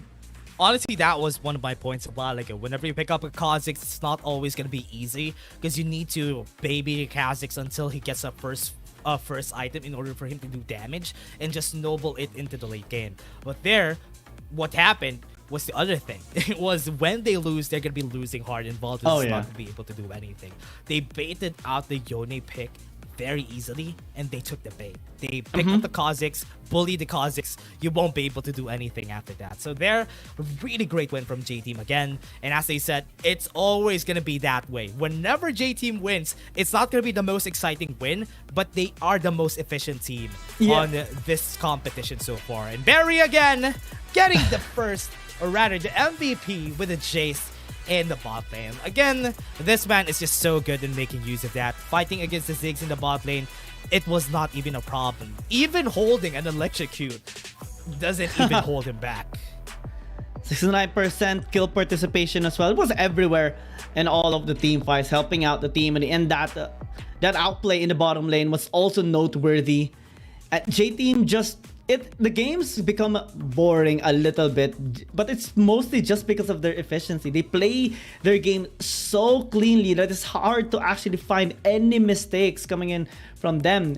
They take away objective, they get those kills so clean that it's just so flawless in how they were able to execute them. And BRU, they have to be ready. They're back to the drawing board. Let's see if they can fight in game number 2. Yeah, let's take a look at how they're gonna do that, everybody. We're just gonna be taking a short break after this sometime. Again, this event is sponsored by Riot Games, OMG Games, and thank you very much to Coca-Cola. We're just gonna be taking a short break. Everybody, see you guys in just a bit. Dear Summoners, Wild Rift League Asia is about to begin. With a brand new tournament format and teams, what changes can we expect? Let's take a closer look. WRL consists of 2 conferences, WRL CN and WRL APAC. 12 teams from the WRL CN conference and 8 from the WRL APAC conference will compete through the regular stage, playoffs, and finals to view our ultimate glory. All matches will be played in the BO3 format in the regular stage. The 20 participating teams will compete within and across their conferences. Each team will play a single round robin with every other team within their conference once, and half of the teams from the other conference once. Throughout the regular stage, teams will be ranked based on their points within their conference. The top 8 teams from the WRLCN conference and the top 4 teams from the WRL APAC conference will qualify for the playoffs. The playoffs will also be held separately for each conference, adopting a BO7 double elimination format. Only the top 2 teams from each conference's playoffs will advance to the finals, vying for the championship. Of course, a new tournament brings unique challenges. The Wild Rift League Asia Season 1 WRL A1 Finals will be a 3-day extravaganza. On the first day of the finals, the 4 qualifying teams will play a single round robin in BO1 format. The top-ranked team will advance directly to the grand finals, while the remaining 3 teams will battle it out in a single elimination bracket on the second day to secure a spot in the grand finals on the third day. The 2 teams that make it to the grand finals will face off in the BO7 showdown to claim the championship. Additionally, in both the WRL A1 regular stage and finals, teams will participate in the Fight for Side FFS match before the official games commence. The FFS match will be played in a 1v1 solo mode. Each team will send 1 player to compete. They will ban 2 champions each from the official weekly rotating champions pool, and then select 1 champion each for 1v1 competition. The winning team of the FFS match will earn the right to choose their side first. Wild Rift League Asia Season 1 regular stage will officially kick off on April 8th, with 20 top-tier teams assembled and ready for action. Who will climb to the summit and seize? On to the next game, Game 2. This is still the fight between BRU versus J-Team. J-Team just got a very, how can I say this, efficient win during that last game. They had early games, they were able to get the kills, and they were able to put Yedzi out there, accelerating his power spike. And in the late game, they can't even do anything much against Yedzi. But again, everybody, it is still Game 2. It's still possible for BRU to come back. For all the BRU fans, the APAC fans out there, it's still not done, everybody. I'm snipping some copium here, but it is still possible for BRU to get a win, maybe, here. Now, so far, actually, J-Team hasn't really gotten a single game number 3 series against any APAC teams. Most of the time, they just go with a one-sided beatdown against Naos, against Cerberus Esports, and against KT as well. And now they're just looking to have the same performance here against BRU. So it's going to be, again, a tough challenge here for BRU. They have to really recollect themselves after going back to the drawing board and strategize a really good strategy against J-Team, because again, they're just so clean with their movements, their execution, their ganks as well, that it's just so difficult to actually counter them. And when they do in that game number 1, they just get even countered even more. Yeah, BRU on the red side, everybody. So this is still the same thing that could happen here. Nothing's gonna be changing, not a lot for both sides. So let's see on how they're gonna go about this, because it's still a problem for BRU. Yes, they have a great composition a while ago, but as long as they don't hit the goals, they don't hit the mark on what they need to do as a team, they are not going to be able to get that win. So that is going to be one of the challenges that they need to face. Are they going to be able to reach that? Are they not going to be able to reach that? So they're going to be going with the same side. Red side still for the side of BRU. J-Team still going for the same Shen ban on this side. We can expect the same bans actually coming in for both teams, as naturally BRU would kind of need to ban the Camille, Senna, and the Aatrox here against J-Team.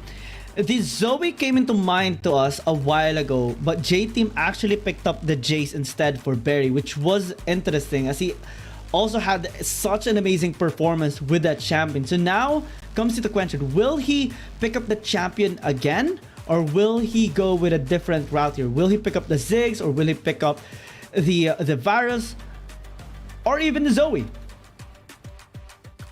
There's a lot of chances for them to do that. It's a good thing they banned the Jace so that they would be able to pick the Aatrox on the J-Team side. Yep. My.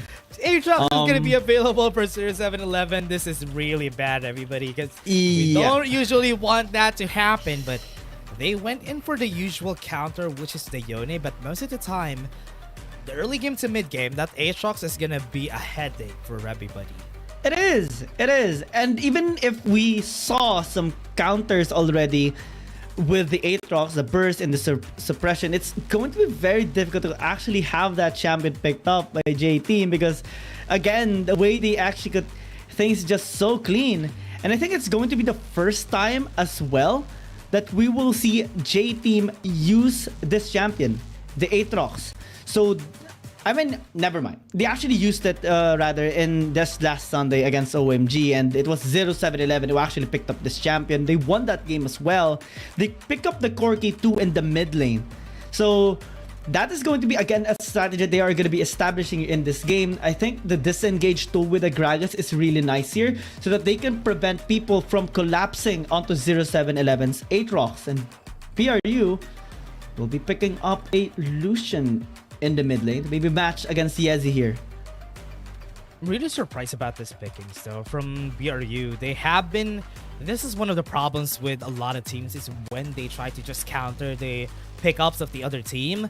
It is gonna work sometimes, it is gonna be giving you an advantage in lane, but it is not gonna be good for the bigger picture. They have a Yone, they have a Lucian, yes, they have some damage to work with, but the problem here is how are they going to be able to make this work? Because once you get the Lucian, once you get the Yone, that's a lot of resource-heavy champions already on your side. Maybe not the Lucian, but it's still going to be based on what they pick for the second rotation. Because with the Garen ban, that's actually good. Because Garen was a big problem too during that last game. Oh yeah, Dawn was just an absolute beast in that particular game. Even got a triple kill at the very end of that fight. That's because just because it's J-Team. Renekton gonna be taken away here, which is actually going to be an important ban, since J-Team would actually want to scale up in this game. And when you want to do that, you will be interested in taking away some champions that are actually quite aggressive in the Baron lane. Renekton is one. Olaf gonna be denied here to negate some of those anti-crowd control champions. But wow, okay, we haven't seen this Ashe actually for such a long time. We will see it being used by Barry. Really surprised though. Ashe to the Corki and to the Jax. haven't seen a strong Jax for a while now, everybody. That's why I'm really doubtful in this composition from J-Team. I love the Ashe pick, but the Jax, I'm not pretty sure of. Because what they're looking for here is DPS. Yes, the Corki, the Jax. The Corki is going to be there for the burst. The Jax is going to be there for that late game DPS. But most of the time, the Jax doesn't really fill that role well. I believe a Fiora could have been a better pickup here for J-Team, but they have an Aatrox anyway. It doesn't matter. For now, I do believe that BRU has a better composition. So they have a chance here against J-Team. Dawn128 though has a 100% win rate on the Jax. Used it 3 times, one against OMG and actually twice against WHG. So maybe he's gonna be trying to have that same performance here in this game as well, as they do have a lot of pick potential, especially with the Ashe. The only thing I'm concerned about here is the triple scaling. You have the Jax, you have the Aatrox, you have a Corki. Early game is going to be a bit of a challenge, but we can understand J-Team as well having to have confidence with that, because again, they are just so efficient in their laning phase. They can maybe have some pick-offs later on with Barry's Ashe, and BRU is going to be put in a bit of a pressure spot here. They have to get those early pickups. They have the Nautilus, they have the Zoe, they have the Lucian. Massive amount of crowd controls as well with the Wukong and Yone. Maybe they can force team fights here against J-Team. What I'm looking at here is the bigger picture here for the side of BRU. They have a late game scaling. They have late game scaling from the Yone, and the Zoe is going to be a hard thing to deal with. But I thought that Renekton could have been a good pick. It's a good thing that J-Team banned it, because the Aatrox, what his weakness is a lot of CC. If they got the Ashe, if they got their Aatrox, or rather the Renekton on their side, that could have shut down that Aatrox pretty easily. But here on the side of J-Team, what they have is not a lot of damage, and this early game might potentially go to the side of BRU. So that's what they're looking at here for the side of BRU. Get the early game, shut down this late game from J-Team, but no, what the Jess is now low in HP. They have a lot of slows to go with. That's going to be a good first blood in the mid lane. Wow. The Well was able to take one. Now with the slow down onto Barry. Another slow from the Barrel, but it's still not going to end them. Almost a first blood there by Barry, but a first blood by Noel in the mid lane, punishing Yezi, actually trying to get a kill onto him. Let's check out how it actually happened. The exhaust really negated a lot of damage there by Yezi, and then a flash in after the dash caught him off guard. Such a good execution. What the jest though? Yep, CB Trouble Bubble, not gonna be the target. Oh, what? Not the target of the tower? That was surprising, but still, they were able to get that kill onto the bot lane, just equalizing the kills on both sides. I'm not so sure if that's the fastest first blood we have seen yet. Oh no. I think the fastest one was around 30 seconds, or pre-30 seconds. Forgot what game was that, but that one is very interesting for Noel. At least they got in a kill in this early game, helping the Lucian have a bit of a leverage against the Skorky of Yezi. And despite that, you know, Yezi still has a 100% win rate on this champion. Again, all of the games, all of the series of J-Team has been all wins, so it's really hard to actually crack that code. Going, has a knock up. They have the Sleep in Trouble Bubble. Remember, the DY really tanky at this point. Might get the second knock up. Would be able to go for the flash golden feed. Gets the kill in the end. And that's something that you really have to do if you're BRU. Get the early game leverage, punish that late game scaling composition of J-Team. And since DY was too deep in that boss side river, he got caught off guard. 3 people collapsed onto him and just got in the kill. Again, helping BRU get some gold lead for themselves, though it's not that much just yet, but it's something to actually work on here by BRU. Wow, 70 seconds. I mean, it's a Nautilus, so it's kind of like expected already. Yeah, that's a lot of CC in just one champion, so for sure that's going to be expected. But again, everybody, this is the time in where we see BRU just fighting back. It's also because of the composition that they have. They have a lot of early game power and are just waiting for Valdez to get scaled onto the late game. So it all comes down to how they play this early objective. BRU might have a chance here if ever, but J-Team, remember, they're the ones who know how to play around with the objectives. They know that they're going to be losing the early game. They're not giving like 5 kills, a lot of gold lead to the side of BRU, because right now, look at this, they still have the better gold lead, and that's not what you want when you have an early game composition. So much comfort as well onto Dawn 128 because normally we do see the supports rotating towards the Baron lane to help their Baron laners, but in here Dawn is actually pretty stable against Tipper despite the Wukong Jax matchup. Valdez gonna be here, just a little drive-by showing his presence, saying hello to Dawn 128 there. But J-Team having to focus more. Oh, what a great arrow. That's a very dead Noel. He's not even going to be able to flash away. He doesn't have any flashes. What a great cast from DY. Yeah, we saw it from Buried down from the bottom lane. Landing to Noel. Big pick up. And now we see J-Team actually having 1,500 gold lead. Now this puts BRU's composition into question. How are they going to come back? Fetch line. Double bubble. Fate sealed. Yes, he's still gonna die here. A lot of damage from their side. That's gonna be it. One kill with BRU. Good trade so far. And that's something that you really need to do if you're BRU.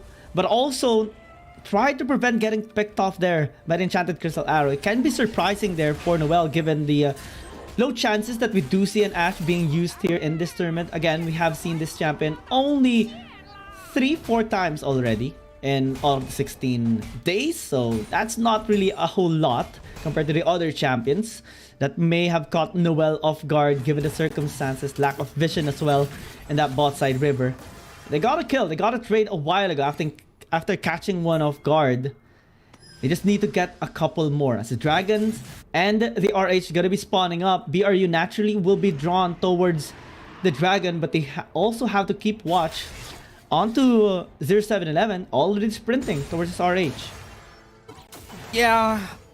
Oh man, this is really hard. Now with the first objective, it'll still gonna be a chance for BRU to start this, but most of the players that we have, still going for the top side, but let's take a look at this. Already starting on that. Dragon's gonna be there. Enchanted Crystal Arrow was able to hit, and that's gonna be in the well. Judge Line's gonna be happening, would be able to get the hit, but they don't have enough damage though. That's gonna be Yezi on low HP. They're still not gonna continue half HP on all these members. They're still not gonna get anything much. Golden Feet now low on HP. Flash happened for Tipper. Still has the Cyclone, but they're gonna take this unscathed. They have the Flash almost taking it. Another hit for the Battlestar. 0711 almost died, but let's take a look at the fight. The bot side, everybody. That's gonna be a kill. Yoni's gonna fall down, but at least they got the dragon. Yeah, split fights there by BRU and J-Team, and I can't wait to see the replay as well and how it actually happened in the bottom lane as Valdez was still able to pick up the dragon for themselves. But on that topside river fight, Golden Feet actually almost got 2 kills in that. But it was just this ability of 0711 getting that RH and still able to survive that helped them actually still get their momentum up in this game. No one actually did a whole lot there. Just with the calling was not enough to actually pick up the kill, but they stayed through their form here in this Dragon's fight.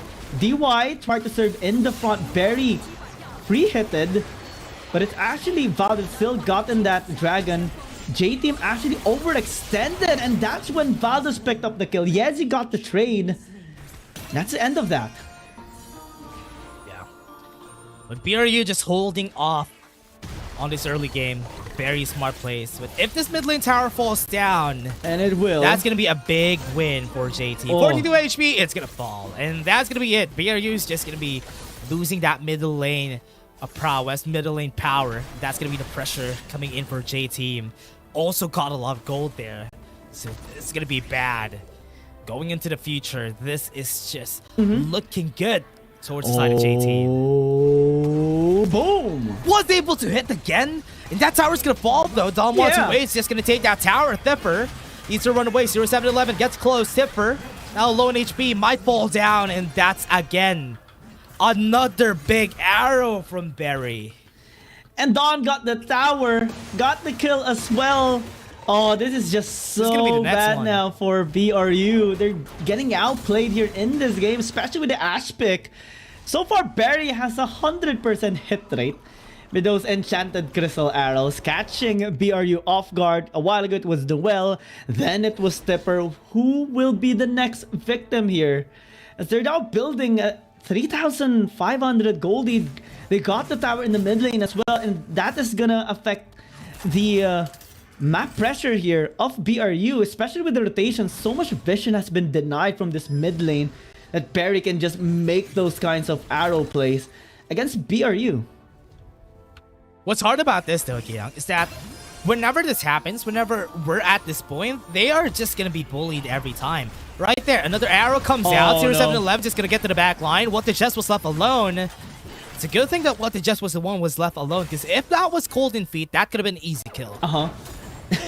And they invested so much there just to help Golden Feet escape. But that gives now the opportunity for James to actually push this tower in the bottom. Yeah, Fate Seal, not gonna be connecting. Oh, so bad here for BRU. They just can't keep up with the pressure here of J-Team. They cleaned out all outer turrets now, and that puts BRU in a much tougher spot, because where do you gank from now? All towers of J-Team are still relatively healthy. BRU, they just can't get near them at all, because every time they try, there's suddenly an arrow coming right at them. Can't get close, man. Can't get close. And that's why BRU are always struggling on this game. Even in the early game that they should have been winning since a while ago, they still can't do anything much, because J-Team is just so good at getting close to disadvantages. Once they got everybody's attention in the mid lane, they gave that bot lane an easier time. They gave them the lead right there. Yeah, let's just take this, because they're not in the bot lane anymore. So with no towers, with mid lane just open, referral is going to be for free for them. BRU is going to try, but J-Team are complete here as well. Valdez gonna be checking the pit. Valdez might go in. They have another arrow coming out. Look at the back line though. Well, Ultus might be able to take this, but this is gonna be an easy take for the side of J-Team. But look at the back line though. That's gonna be the face heal, but Valdez is gonna fall down, so don't want to wait. They have another area. Thipper is just gonna fall. That's a lot of AoEs from their side of J-Team. That's them just falling down like flies, and they can't even do much damage against J-Team. Yeah, it was actually questionable that BRU tried to check in that pit, because they had no vision except for that one ward they placed before Valdez actually checked the area, and they didn't see that Dawn was actually flanking, or didn't give enough respect that he was going to be flanking from behind, and they engaged. Tipper tried to be in the front line, but didn't anticipate the amount of damage that Yezi can actually deal alongside with Barry, and 0711 was just an absolute monstrosity. Valdez, another arrow! Oh no. No way is he dead because of that. No way. No another way. arrow from Barry was able to hit. The accuracy of this man, that's why he's such a good Varus player, is also because of this. Because he's so good at hitting those shots that matter.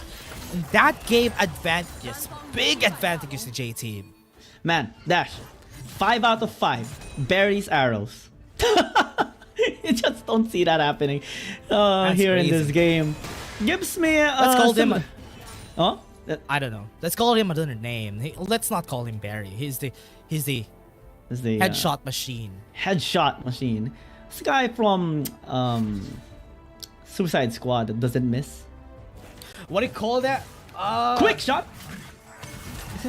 No, quick shot is it's a cast. What are you doing, man? What are you doing?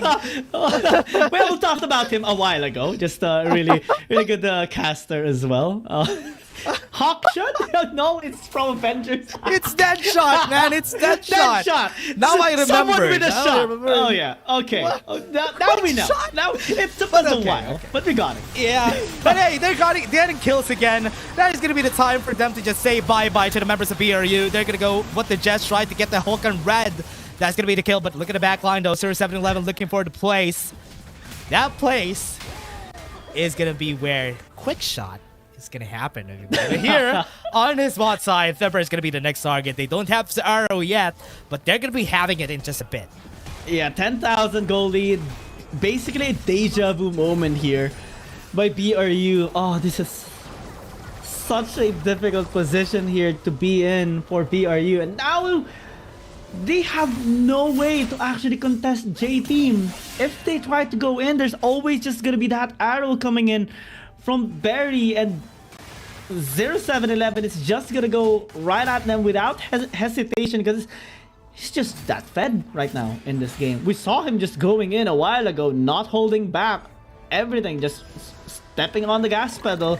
And again, we talked about this triple scaling lineup that's supposed to be a concern here for J-Team, but we didn't see any chance for them to actually be punished with this lineup. They're the ones now who are taking absolute control of this game.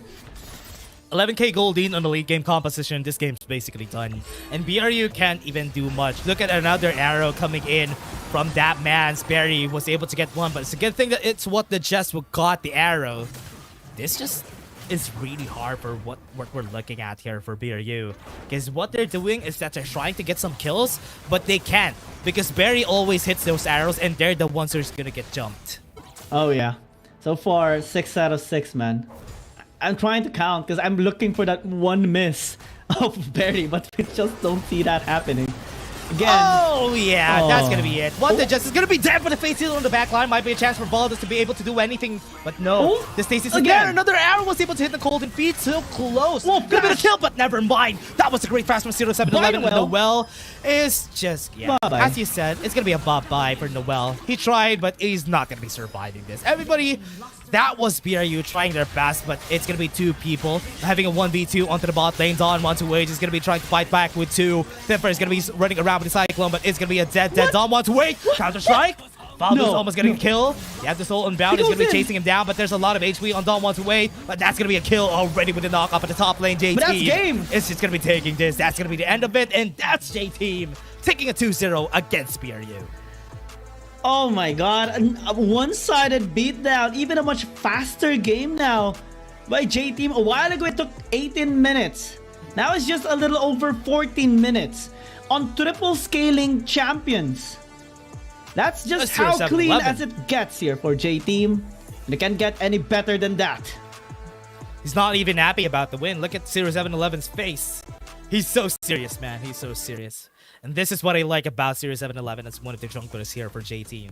He's always going to matter whenever it comes down to everything, every situation that he's needed. Especially there, Barry could be the superstar of that last game. If he doesn't get the MVP, I don't know if that's fair, everybody, because those enchanted crystal arrows were the reasons why they were able to lead even on a late game composition. All those arrows just simply connect onto the crucial member. First victim was Noel in the mid lane. Second victim was Tipper. Then the rest just follows. J-Team always follows up as well with every initiation that Barry actually gets them laid out. And that paved the way for them to just get any sort of resource against BRU in such a clean manner as well. We saw all tier 1 towers of BRU getting destroyed in 9 minutes against a scaling composition. That is as clean as it gets here for J-Team, and it would take so much more to actually even put them in a sweat position. This game, the series, no sweat for J-Team. Yeah, honestly, what surprised me the most is that they don't even have a Siege champion here. They don't even have any Siege champion, and they got the first 3 towers pretty easily. And that's more on the side of BRU rather than J-Team being good. We all know J-Team is good, but BRU wasn't able to stop that. And that's one of the things that the APAC conference really needs to look at, though. How are they going to be fighting the macro of these teams? I've seen a lot of teams trying their best during the last time BRU was won against Thundertalk, but J-Team is just a different breed on the CN conference. Remember, last year, they are the second placers. That's why during the icons, we still have big respects for J-Team. So BRU, I thought they're going to be able to get 1 win, but yeah, that's just me. That's just me sniffing the copium here for the APAC conference. So for all the APAC fans out there, still have chance. We still have our 3rd game for this day. You know what I'm excited about here for J-Team is their match next week, in week number 5, because they're going to be facing off against Keep Best Gaming in May 5. They're also going to be facing off against EDG sometime soon in our second half of our regular season. So I think that would be the proper challenge for them, because so far no one has actually put them in a tough spot here except for maybe OMG. But either way, that was the closest one in the series. BRU just didn't stand a chance. There you go. Yeah, he deserves it. He deserves it. Please. Round of applause, everybody. Round of applause. Barry deserves this. And honestly, with the arrows, we don't really see an Ash that much.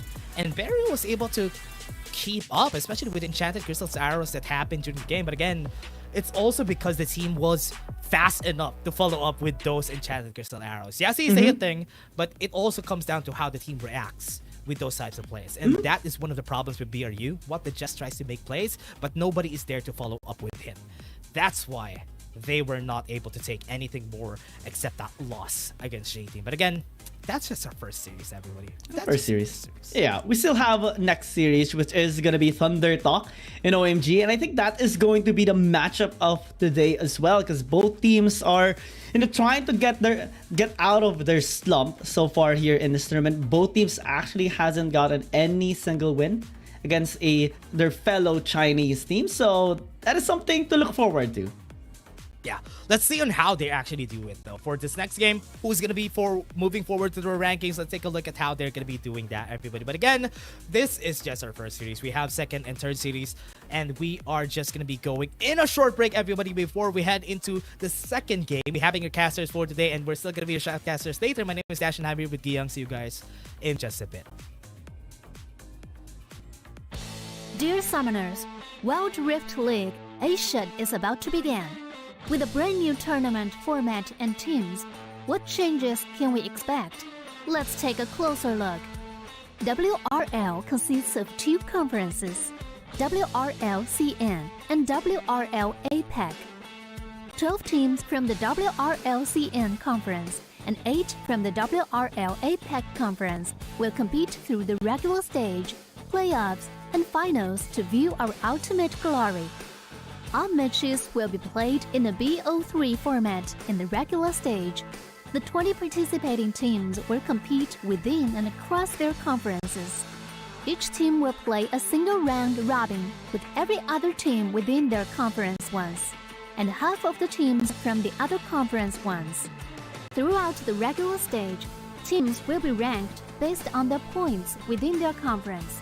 The top 8 teams from the WRL CN conference and the top 4 teams from the WRL APAC conference will qualify for the playoffs. The playoffs will also be held separately for each conference, adopting a BO7 double elimination format. Only the top 2 teams from each conference's playoffs will advance to the finals, vying for the championship. Of course, a new tournament brings unique challenges. The Wild Rift League Asia Season 1 WRL A1 Finals will be a 3-day extravaganza. On the first day of the finals, the 4 qualifying teams will play a single round robin in BO1 format. The top-ranked team will advance directly to the grand finals, while the remaining 3 teams will battle it out in a single elimination bracket on the second day to secure a spot in the grand finals on the third day. The 2 teams that make it to the grand finals will face off in the BO7 showdown to claim the championship. Additionally, in both the WRL A1 regular stage and finals, teams will participate in the Fight for Side FFS match before the official games commence. The FFS match will be played in a 1v1 solo mode. Each team will send 1 player to compete. They will ban 2 champions each from the official weekly rotating champions pool, and then select 1 champion each for 1v1 competition. The winning team of the FFS match will earn the right to choose their side first. Wild Rift League Asia Season 1 regular stage will officially kick off on April 8th, with 20 top-tier teams assembled and ready for action. Who will climb to the summit and seize the crown? Let's wait and see.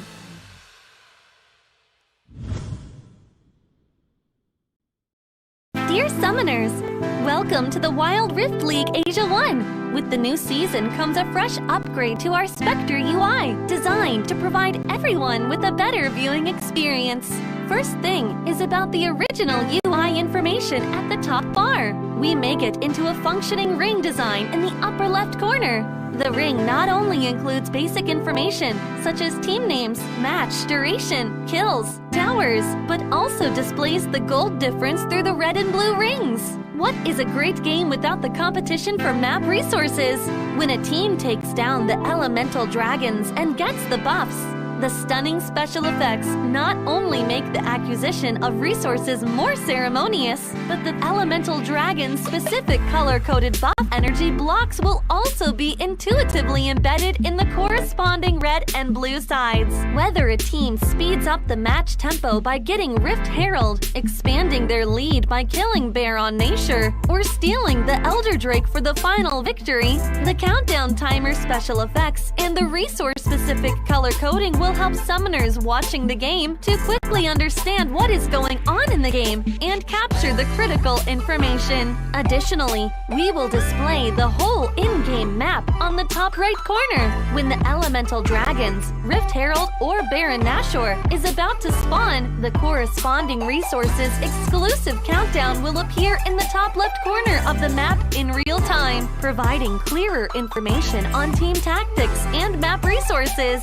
The new UI will introduce 4 panel modes: the landing phase mode, pre-team flight mode, team fight mode, and post-team fight mode, a combination of 4 refined panel modes to ensure that the most important real-time data in the game is presented more intuitively and comprehensively than ever before. In the landing phase mode, in addition to the real-time images of the players, champion selections, summoner spells, and champion experience, we will also supplement real-time gold, KDA, and items during the landing phase. Meanwhile, team stats history will also be displayed based on the progress of the game, allowing summoners watching the game to stay informed of the comprehensive information in real time. In pre-team fight mode, we refine and integrate the information on the gold difference between the matchup to help summoners keep track of the players' items builds in real time through the items column. This makes the state of both teams clearer before the team fight.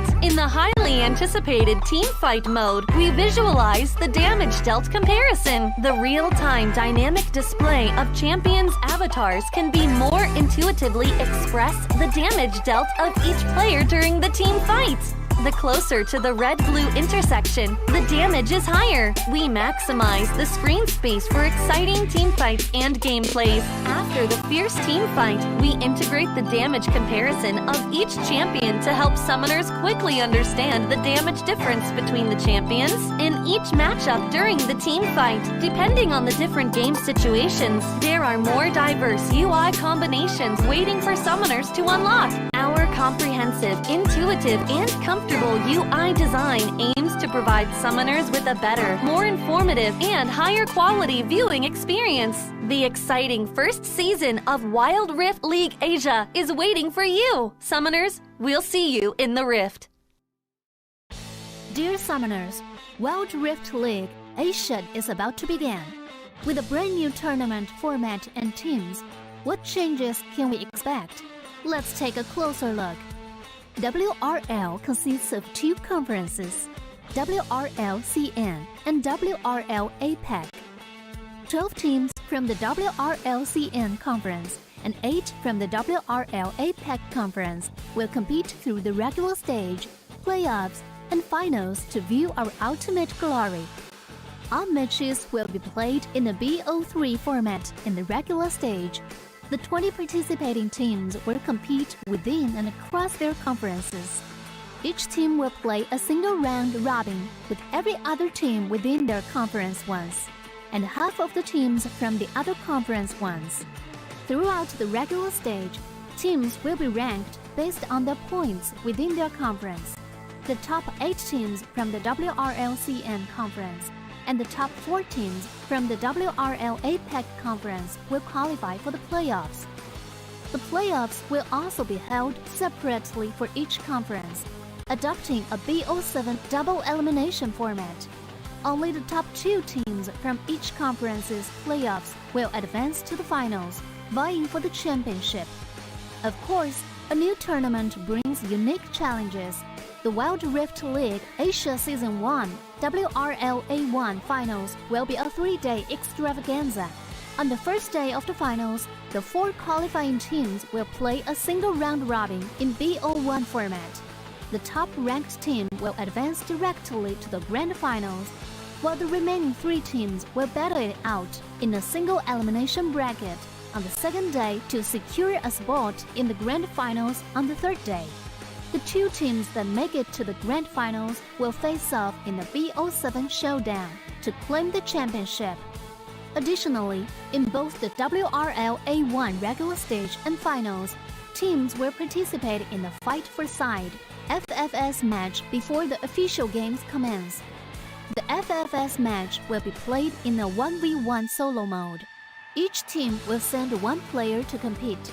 They will ban two champions each from the official weekly rotating champions pool, and then select one champion each for 1v1 competition. The winning team of the FFS match will earn the right to choose their side first. Wild Rift League Asia Season 1 regular stage will officially kick off on April 8th, with 20 top-tier teams assembled and ready for action. Who will climb to the summit and seize the crown? Let's wait and see.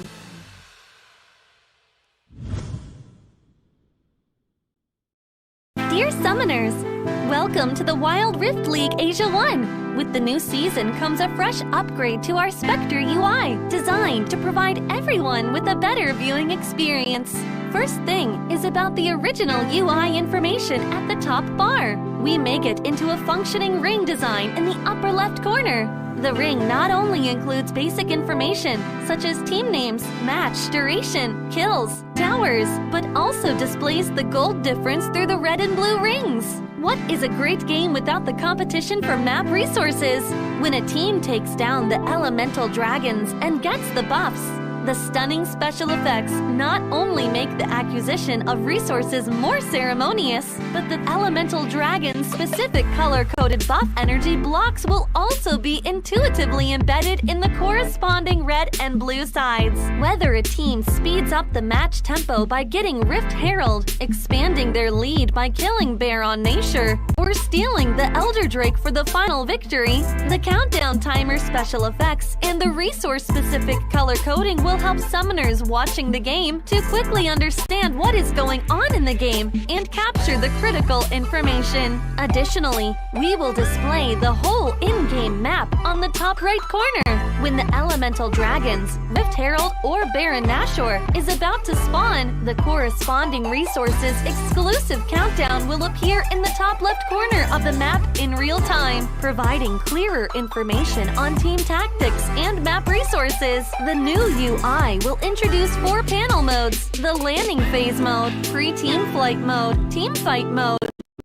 post-team fight mode, a combination of 4 refined panel modes to ensure that the most important real-time data in the game is presented more intuitively and comprehensively than ever before. In the landing phase mode, in addition to the real-time images of the players, champion selections, summoner spells, and champion experience, we will also supplement real-time gold, KDA, and items during the landing phase. Meanwhile, team stats history will also be displayed based on the progress of the game, allowing summoners watching the game to stay informed of the comprehensive information in real time. In pre-team fight mode, we refine and integrate the information on the gold difference between the matchup to help summoners keep track of the players' items builds in real time through the items column. This makes the state of both teams clearer before the team fight. In the highly anticipated team fight mode, we visualize the damage dealt comparison. The real-time dynamic display of champions' avatars can be more intuitively express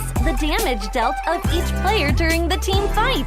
The closer to the red-blue intersection, the damage is higher. We maximize the screen space for exciting team fights and gameplays. After the fierce team fight, we integrate the damage comparison of each champion to help summoners quickly understand the damage difference between the champions in each matchup during the team fight. Depending on the different game situations, there are more diverse UI combinations waiting for summoners to unlock. Our comprehensive, intuitive, and comfortable UI design aims to provide summoners with a better, more informative, and higher quality viewing experience. The exciting first season of Wild Rift League Asia is waiting for you. Summoners, we'll see you in the Rift. Dear Summoners, Wild Rift League Asia is about to begin. With a brand new tournament format and teams, what changes can we expect? Let's take a closer look. WRL consists of 2 conferences, WRL CN, and WRL APEC. 12 teams from the WRL CN conference and 8 from the WRL APEC conference will compete through the regular stage, playoffs, and finals to view our ultimate glory. Let's bring the lightning in because this is going to be Thunder Talk versus OMG. They're going to be the ones fighting today with this Series 2 that we have. We're really ahead of schedule, everybody, so I hope this game is going to be one hot game for all of us here. So now, we're still going to be the Shoutcasters. For today, my name is Dash and I'm here with Gion Gaming. Yeah, the previous game elapsed for like 32 minutes in total. 33 minutes if we're gonna be counting the minor seconds of that game. So it was really swift victory there for J Team. Now we're going towards Thunder Talk and OMG, and let's see how they are actually gonna be performing against each other. Thunder Talk just coming off a win against Buriram United Esports. They had a reverse sweep in that particular game just last Thursday, and they're just trying to continue the recovery from their 3-game lose streak, especially against the stronger Chinese teams, some of which were actually reverse sweeps as well. And they're currently having a 2-win streak actually, but it's against APAC teams. They haven't really gotten any wins against Chinese teams, and same goes actually here for OMG. Yeah, how are they going to be heading to that point though, Gion? Because here for the side of Thunder Talk, we do have one superstar that they have. It's gonna be Z, who always is one of the strongest mid laners that we have here in the team. But the problem here is, how are these teammates gonna be following through with what Z could bring to the table? So here, this is gonna be the difference maker here. But on the other side in this lineup, OMG has White Cat. This rookie has been one of the best that we've seen so far in the Baron lane, because he's just so good at bringing the team right there on the top, and he has been the actual monster on this lineup. He is a literal monster, especially with his performance with the Camille.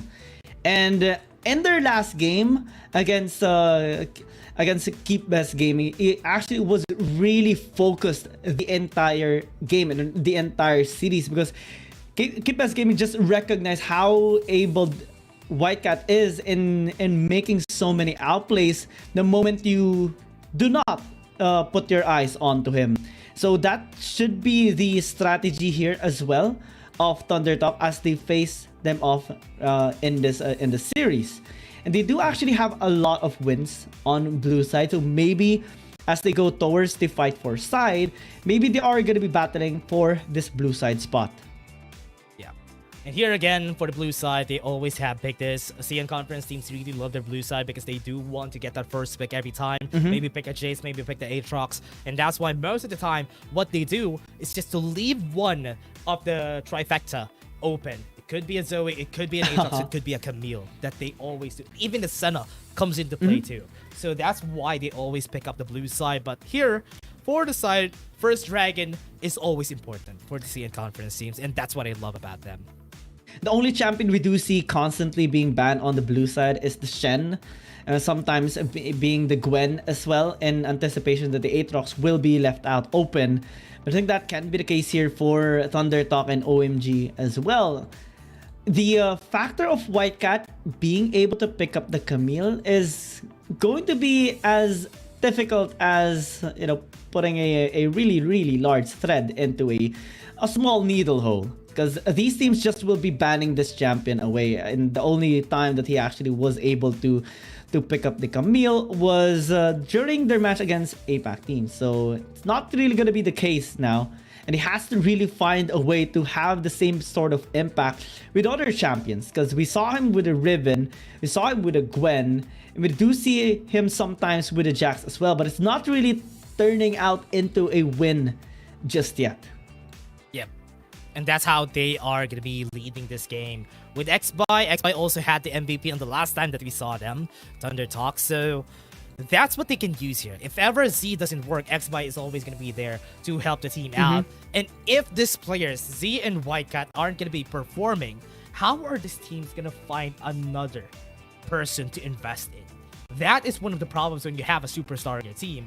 how are you going to play out if your superstar won't be able to play as much? So the mission here for both teams is to shut down White Cat and Z. Whoever does that better is going to be winning these games. And also try to enable their playmaking potential as well, especially for OMG. White Cat and SMK does do a lot of work when they get their game and when they get their momentum rolling. Massive amount of outplays are kind of possible as well by these players when they set the tempo up. But Thunder Talk, when XBY and Z actually work in tandem, that's when they just go into a different dimension. And their flanks in their recent game has been really on point, especially with their opponents, catching them off guard and just cementing that victory against them. And they did do that against the two APAC teams that they faced across just last Thursday and just last Sunday as well. And this might be a challenge here for OMG.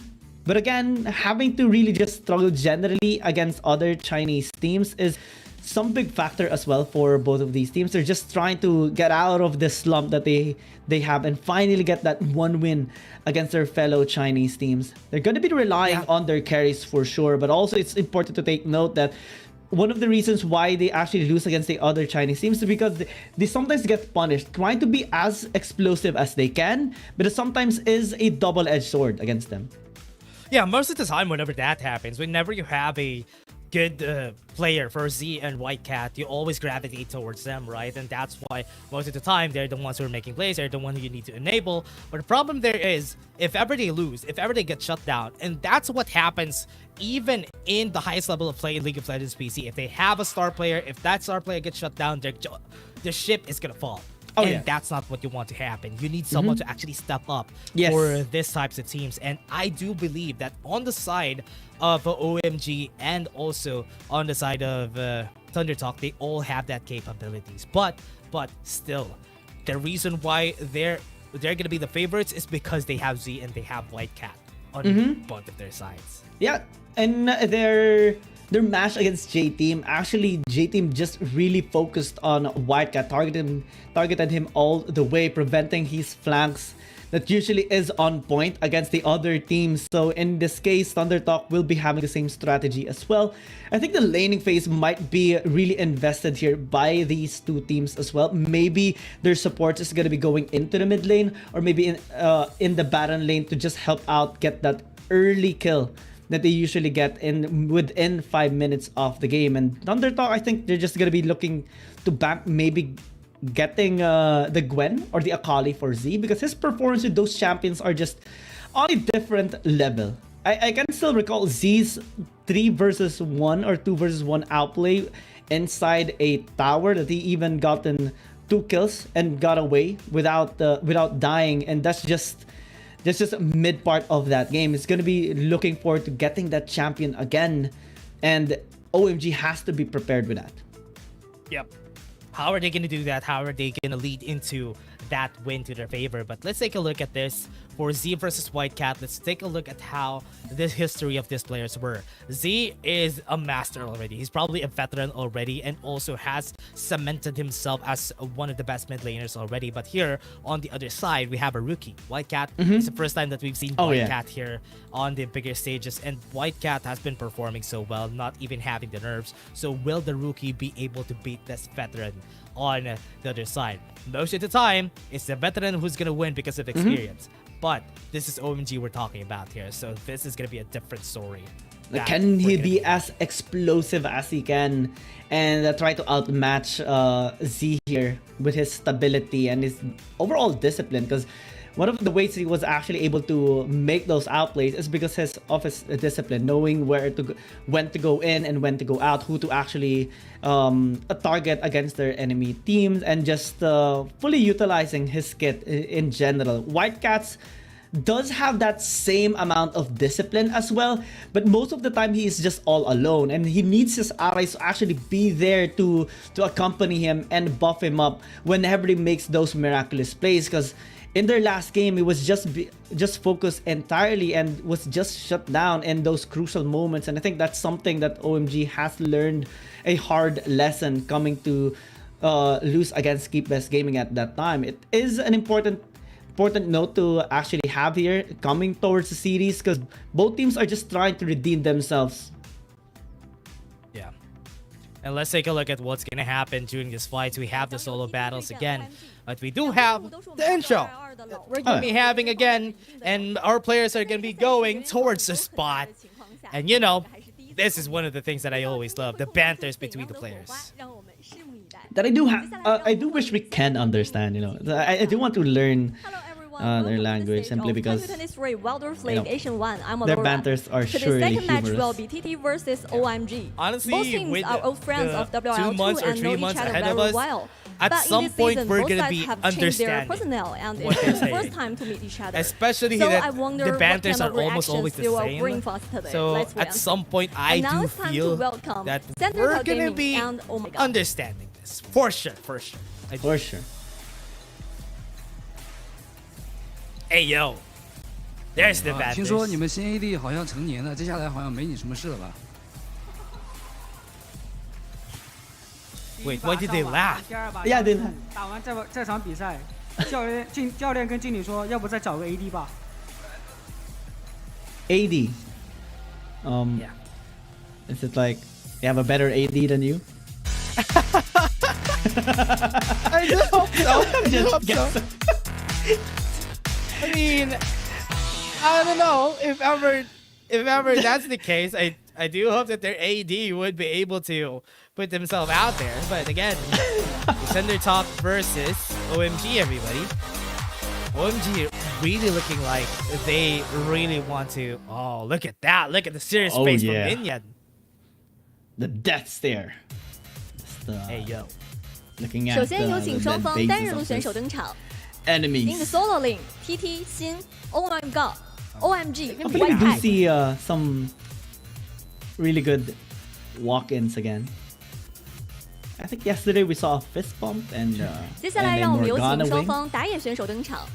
In the jungle, TT, 小 The 白 White Cat. I OMG, do 应援。 hope we see this players actually look at that. Look at how happy he is. Look at how unhappy the members of 下面有请 OMG 双 are. 方 Look at 中 how 路选手 serious, 登场。 especially In the Indian mid man. lane, That's BO3, oh, OMG, From the SMK. picture to the live stage, he will just be all serious with his face.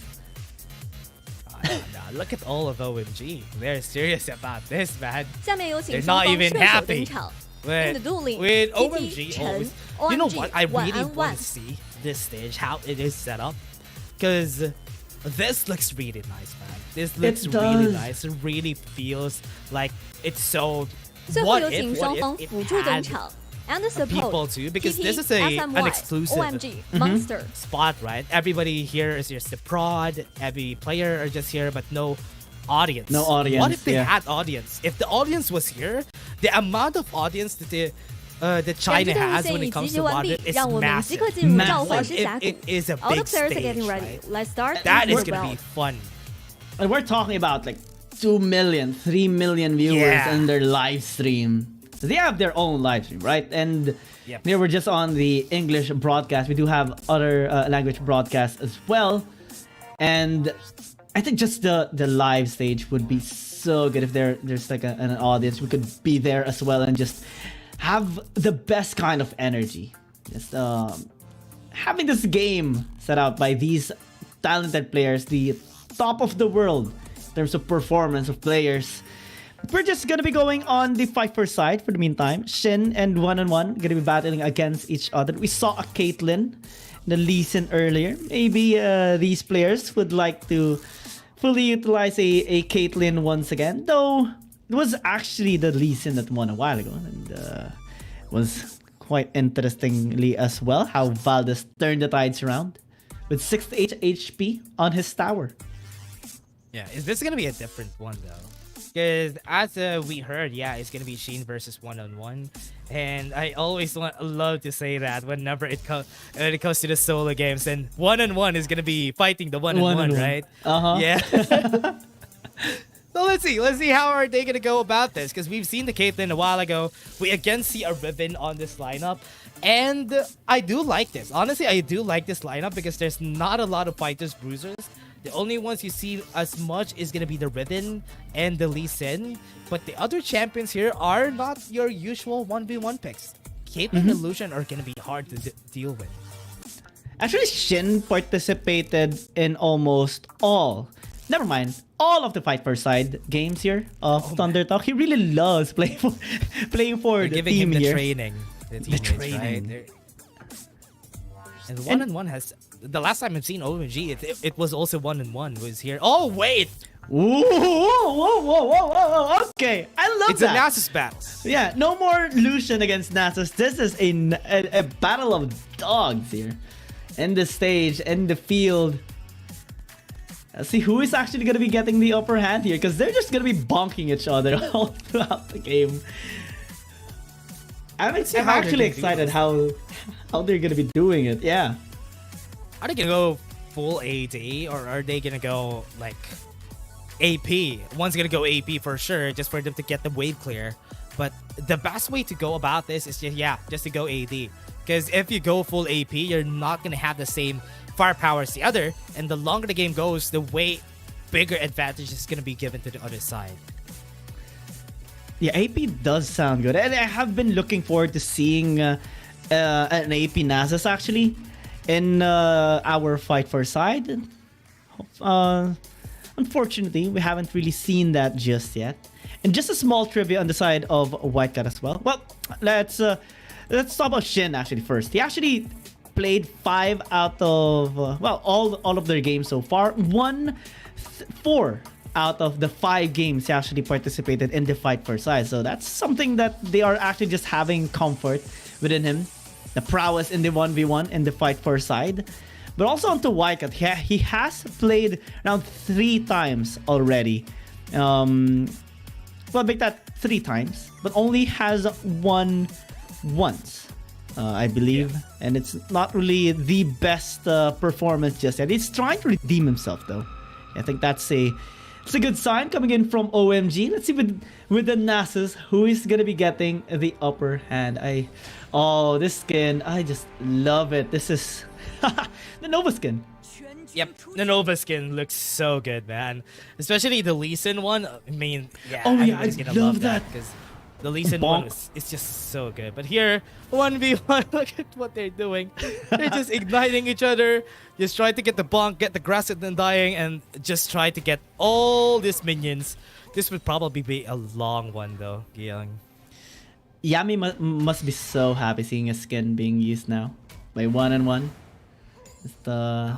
I'm not really a fan of purple, but I do love this skin so much. This skin lineup of Nova Esports, it makes purple look really good. At least on my perspective.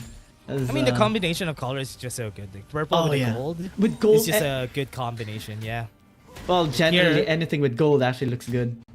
As they said, you look great, or rather, as you said, the gold looks like, honestly, it looks really good. But with this, the one with the skins has buffs, as they say. That's why people get these types of skins, because you know how it looks. It's very intimidating. Yeah, the better looking champion. Ignite has already popped again. So 1-on-1 getting the advantage in this 1v1. Actually, just a small trivia again, and with regards to the skin, since we are talking about it. Yesterday, Long actually picked up the Lee Sin alongside with Xiao Jiang. Used the skin, but it was actually Xiao Jiang that won that Fight for Side. So maybe the Nova skins are just trying to have that buff as we wanted it to have. Maybe 1-on-1 can actually fully harness the buff and redeem Long's performance a while ago. Oh, Ignite. Oh, what a great Ignite. But again, on this 1v1, it all comes down to the level 6 battles, or rather level 5, sorry. Once they got the ultimates, it's just gonna be way easier here for whoever has the more mana could be the one who actually wins this 1v1, because they're just gonna be bonking each other. They're gonna be getting all the healing, but whoever gets the Bramble Best first could probably win this game, because that lessens up the healing and that gives you much more fighting capabilities. So I do hope we see the items, what they built during their first recall. Naturally, we can expect them to buy 3 things. Bramble Vest, Steel Caps, and a Divine Sunderer. Or unless they would want to go with a Triforce, but it's not really as recommended given that both of them will just be bonking each other and you would really want to have that sustain for yourself. And one-on-one actually is a little closer to getting this item done.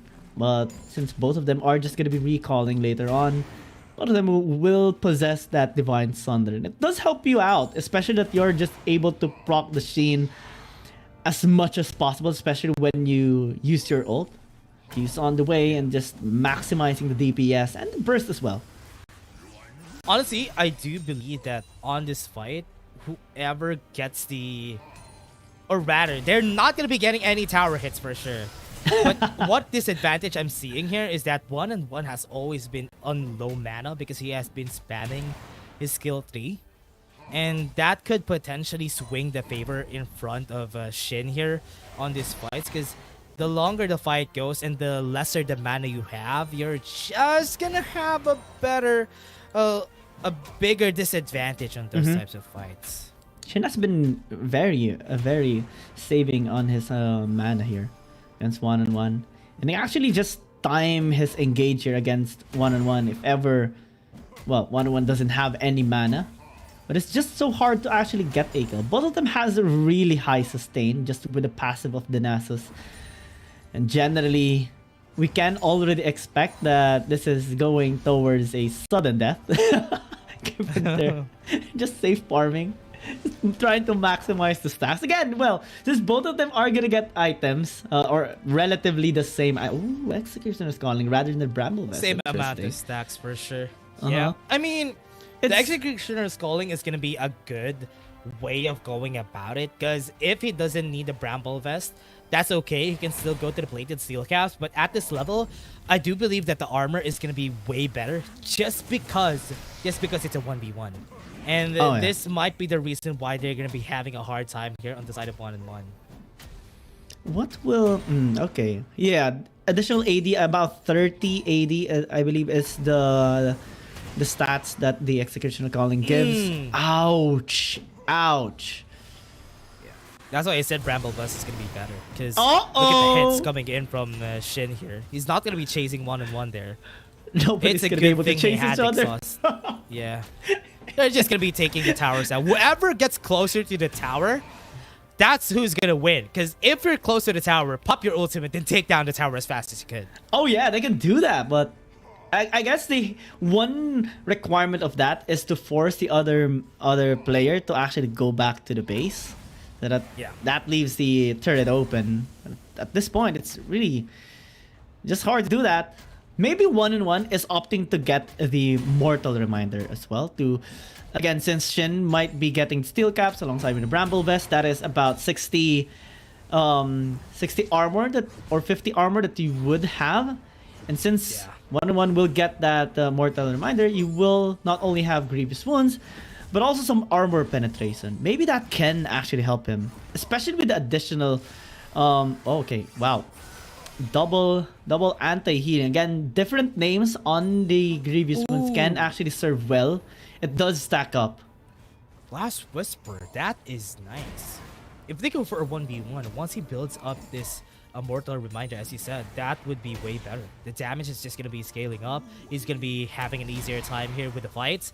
But as I said, this is still going to be a hard battle because he has the plated steel caps already. And that just makes it easier for Shin to just bonk him out. That's easy to get them to this low HP.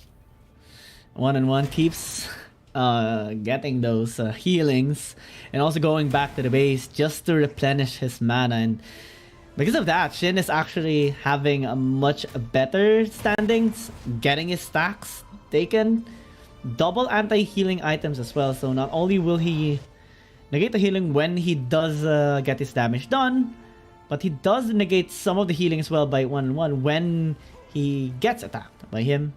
Again, the interaction between the names is actually interesting because it does stack up in terms of anti-heal. But a Mortal Reminder can do well here for 1-on-1. Might pick up the Frozen Heart as well. This is... This game is interesting, everybody. We're still at the point where nobody has hit much of their towers. We're still Not on at here all. fighting this. Yeah, not even close, everybody. Not even close. This game is gonna be taking quite a bit of time, but let's see how it goes. Let's see how it goes. This is gonna take a long time, man. They haven't even reached a point where they damage each other close, lower than half health. And yeah, it would... Okay, now it's the time. Sudden death. Their last recall. What will be their item? 1-on-1 should, try to save his mana this time. And That's the Bramble smart. Fist? It wasn't able to do. Okay, this is interesting. He has a Bramble Bust with a Mortal Reminder. What is that? What is that? Bramble Bust with a Mortal Reminder. That's double anti-healing. It's not gonna be stacking. So that's why I think that Glacial Shroud could have been better because of the amount of what I call that. The amount of armor that you can get there, and also the cooldown reduction that you get quite a bit. But you do return or reflect some of the damage actually towards the attacker. So maybe that's this stat that he wants to have in this matchup. It's not Let's much see. though. It's not much. It's just something here that Shin will be trying to have. Mana again, 1-on-1 is struggling a bit. Bonk again. Imagine the slows. They can just slow each other. Okay, they're gonna go for the fight though. They have all the ultimates, and I think that's gonna be a good meteor enchant. I think 1-on-1 is dead right here. That's gonna be a good kill. And Shin takes it in the end. Let's not do that again, everybody. Let's not do it again. No. Oh, that was kind of sad there for 1-on-1. Tried to bonk Shin first. Actually, he was the one who popped the ult first, but it actually hurt him more than he hurt Shin there. Bramble Best worked out in the end, especially with all those auto attacks. And that will, again, Shin now has 6-5 win in the fight for side. Relatively high win rate, helping Thunder Talk at least get that side selection priority. And they will choose red side, interestingly enough, as we talked about a while ago that both teams, especially in the Chinese region, wanting to get the blue side priority at times to get that first pick prio. But now Thunder Talk actually wants to give OMG that blue side prio. Okay. Now with that, onto their side, we're looking at a great advantage here for them, because yeah, as you said, blue side is gonna be the priority on both of them. So what they want is just to get that, and if ever they get the confidence from the side of OMG here, it's gonna be good for them. But let's see on how they approach this picks and bans, because from what I've seen from Z, Gwen is gonna be a priority even in the lane. And on the other side, Camille, both of them could potentially be banned on this game, and they're not gonna see the light of day for sure. During their game number 1 against BRU actually banned out the Gwen, the Yone, and the Akali away from Z. It's they know that when Z gets his hands on those champions, and one of those champions, he can just pop off. And he actually got MVPs on all 3 of those champions. During that game number 1, he was forced to use the Jax, and well, similar to KBG Gaming, they do struggle having the Jax in the mid lane. It's not really the best champ to actually use in the mid. Despite the efforts there of Z, simply wasn't enough. But at the very end, he managed to pull off a win in that series. Let's see if Z can get his hands on either the Akali, the Gwen, or the Yone. I'm excited though. This game has been honestly not a good start for APAC. Yeah. The nicest games that we've seen wipe my there. tears. You know what? Yeah, I hope that OMG and Thunder Talk are still, their hands are still warm. I hope that their hands are still warm, because that fight was cold, man. That was cold. Here, OMG versus Thunder Talk. with the Zoe getting banned, they don't want 1-on-1 and Shin to have the spotlight. And we're seeing a bit more of this from the Fiora getting banned. We still had the possibility of the Gwen being available. Camille has been banned already. Thunder Talk, I hope that they ban the Gwen, but the Aatrox is getting a lot more priority. But Z could potentially get that Gwen. And the Yone is still available though. Oh yeah, I think the Ziggs might be a safe option here for OMG, since they want to have that AoE massive AoE damage here for OMG. They can pick up the Riven along the way as well, maybe the Garen too, to have that massive execute damage quickly into a team fight. Thunder Talk, they still have a chance to pick up one of the 3 champions that Z is just an absolute monster with. And since they denied the Camille away from Whitecat, which is pretty much expected already, given the red side prio, so Whitecat has to find a way using a different champion, maybe a Riven, maybe a Jax, to have that hero gameplay again that he normally has against other teams. And with the Varus, actually, this is a strong suppression lineup that Thunder Talk is building right now. They have disengaged with the Gragas. Maybe they can actually enable the Iona here for Thunder Talk. I love this or not. Thunder Talk pick here. Varus getting picked by Chin is going to be very important to note, because Chin performed well with the Varus last time that I've seen them. Because the reason why they have always been banning Zoe is because Zoe is really hard to deal with. Once you don't get the Nautilus, it's going to be a big problem.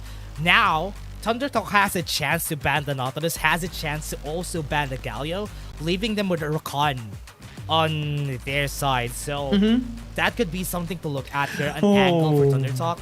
But with the Akali getting picked too on the hands of Z, and a Gwen also available on the hands of Shin, that's a lot of champions priority for the side of Thunder Talk. Oh yeah, Z, the monster on the Akali. And I can't even recall a game that he lost using this champion. He's just an absolute monster. Okay, there's one. Actually, but it was against Keep Best Gaming. And that is just a team that's on a different dimension.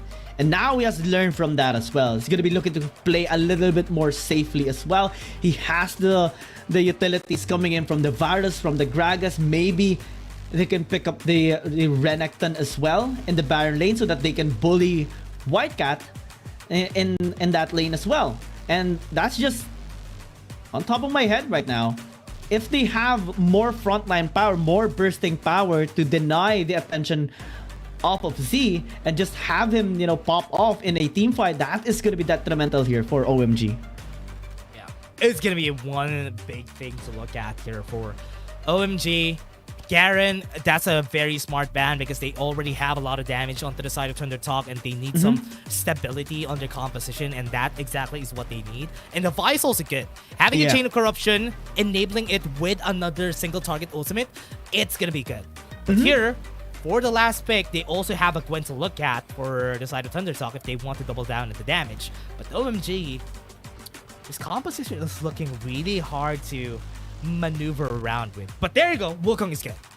Wukong should be better here, actually. I hope they do lock in this Monkey instead, because Lee Sin is a 50-50 situation. If you risk it, it's just not going to be good here for OMG if they want to have the better, you know, win chances here. Good disengage champion might work, and the Braum is just the thing. 3 champions on the side of OMG has a lot of auto attack power to proc those concussive blows that will be necessary for the counter play here against Thunder Talk. It's been a while since we saw a Braum, because what's hard about this Braum is you need to proc the passive, and the concussive blows is really hard to proc. And with this composition, this is one of the compositions in where it works, because they have the Yone, because they have the Jax onto Whitecat. But it's way easier to proc it when you have a ranged champion, and that's what they don't have. The only thing good about this is they have a lot of melee champions aside of Thunder Talk. That's why this is gonna work. So far, actually, we only have seen one game, or make that 2 games, that the Braum actually worked in this whole tournament. And it was Nova Esports against Keep Best Gaming during day number 1. And KBG Gaming used this champion as well in their match against OMG. So maybe this is an adaptation that OMG is actually having in this game against ThunderTalk and might just be necessary to match ThunderTalk's ultimatum aggression. Again, the Akali coming in from Z is going to be very scary, but they have to be putting respect as well towards Whitecat. Again, this is his second chance to fully utilize the Jax. The last time he used this, he was focused entirely by KBG Gaming and got shut down early. Let's see if he's going to be able to withstand the forces of ThunderTalk this time. I honestly don't like this Jax pick. I'll be honest with you, because every time a Jax gets picked and you're fighting against another CN conference team, you're just gonna get shut down. And most of the time, it's a Renekton who does that. Oh, yeah. And this is the Renekton on the hands of a great player too, on Shin. So this is a big challenge for Whitecat. But again, as we said, Whitecat is a star player. He's gonna be able to get away from that. But so far, based on just statistics, Jax hasn't found a lot of success. And that's where our problem lies. Yeah, especially with the Renekton pick of in general. Shen can just bully Whitecat most of the time. So Whitecat's doing actually a tremendous job here against him. The grass really suits better here for Jax. You know, just getting that short trade wins and trying to go in and out as much as possible, because the Kraken Slayer on the Renekton deals a significant amount when you do let the Renekton just auto-attack you. And the naturally the supports will come there at a time. And actually, it might serve good here for OMG, because since it's a Jax, then they can stop the engages here of the Renekton. They can stop the engage also from SMY. And the concussive blows should provide that safety for Whitecat. If it's safety we're talking about, look at this. Top side already. Monster gonna be going for another one with a Winter Spite. But if it's gonna be a fight, as long as Shin has this rage, he could potentially get the kill on Whitecat here pretty fast. Oh, yeah. SMY is looking for an angle, though. Look at how he's positioning himself. He wants to go for an angle for a kill. Because there comes the flash, and that's going to be Monster, going to be the target. Red buff on his head. He'll fall down, and ThunderTalk takes this one.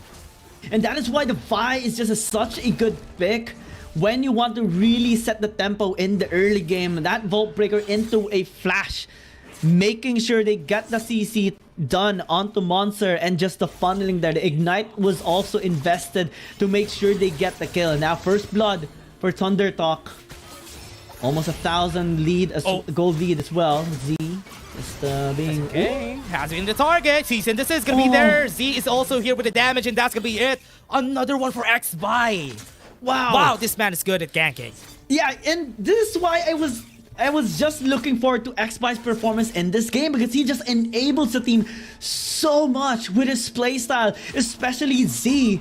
And now we saw that proactive play in the mid lane. Start off with a gang of Monster helping out SMK, but what they did not expect is a level 5 Vi just ganking there the best time possible. He got the kill there, not Z, but that is still a massive kill by ThunderTalk. Yep, great kill on their side. And then, again, coming up to it, ThunderTalk is always going to be looking for those kills. Once X-By just accelerates Z in the mid lane, accelerates Shin in the top lane, that's enough for them to snowball. And what they're looking for here is that early game stability, that early game power on this first objective, and that's what they want to do.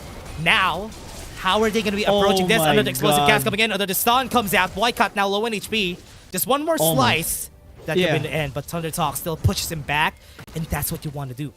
Decelerate the power spike of these champions. Because the power spike is already coming their way. Almost 3,000 gold lead. Inyan is here. Inyan. Cyclone. Gonna go. Cyclone has the knock up. Gonna be going for the Ignite. Whitecat's gonna be dead here. That's gonna be it. And they aren't able to get the kill too. Inyan doesn't have the knock up. He might be able to go with an Nimbus Strike, but it's still not going to be enough. SMK does have the ultimate though. They are going to go in with SMK. Blazel Fisher is going to be there. That's not going to be enough. Inyan has been held down. That's going to be the kill with a face shield onto the back line. Not going to be able to get more. That's SMK trying to get on the Chin. Has the knock up. X-By might have the punch, and that's going to be it. They're going to continue, but they're not going to be there. Knock up is going to come out, and that's going to be it. ThunderTalk are going to be running away, but Gate gave 2 kills to the side of OMG. Yeah, 2 for 2, not really the best standing here, best trade there for ThunderTalk, especially that now SMK is starting to pop off. That actually was an interesting long exchange there. Shin started with a kill. That's why they got the 2-for-2 trade, but the follow-up was actually there. It was too deep already, despite XBy's attempt to actually help them out. SMY as well. The chain of corruption was really nice, but they actually got too deep there, chasing down the Wukong, and that paved the way for SMK to just retaliate in a better position, forced out XBy actually to engage. Wow, okay. It's another drive-through there by Shin. So 3 kills already for the Renekton. This is what I said about the problem, the Jax problem that we had so far in this tournament. People have been looking at the Jax like Jax has always been a priority pick, right? But the problem there is Jax really has a hard time early game to mid game, and that's enough time for the other team to actually make work. But now this Reckon is going to be for free. 1-on-1 already has the item, so 1-on-1 could be the damage that they're looking for here for the side of OMG. Oh my. And it is still a problem so far. OMG still has this problem that this upside might be taken down pretty easily. Oh yeah, the biggest problem is Shin right now. Definitely. Blade of the Ruin Kim picked up already. They have the RH as well to maybe use it in the top lane. Most likely it's going to be the mid lane. I mean, especially these Chinese teams, they want to get prior into this tower, especially that they are battling against a Ziggs. Since they do have the RH, they can actually be the first one to land that tier 1 tower in the mid, and that's something that Thundertalk will just love to have in this early game. Since top lane is basically a win already by them, 1,700 gold lead there by Shen against Whitecat is a nightmare for the Jax, but as he picked up the Divine Thunder, maybe he can again just try to be stable. It is a tough time for the Jax, since most of the time you're just going to be looking to scale up and get your CS, just have that late game potential. This early game is just so hard for him right now. Can't even do anything in the early game, because once you give a lead to Renekton, that's going to be way easier for them to do as much. Chain of Corruption going to be used. They still got the platings in the middle lane. That Mega Inferno Bomb is hitting so much, everybody. That's such damage already. But here on the top side, we're kind of looking at an angle and where they want to get the kill on Shin. But this is a very fed Renekton. You know that you need to give a respect to this Renekton, because once he gets close, you're probably going to be dead already. Just a few, maybe 5 Teemos away from the tower, you're going to be dead. With the damage here of Shin. We saw it a while ago. We saw the solo kill a while ago when the replay happened. And Shin is just ready for that.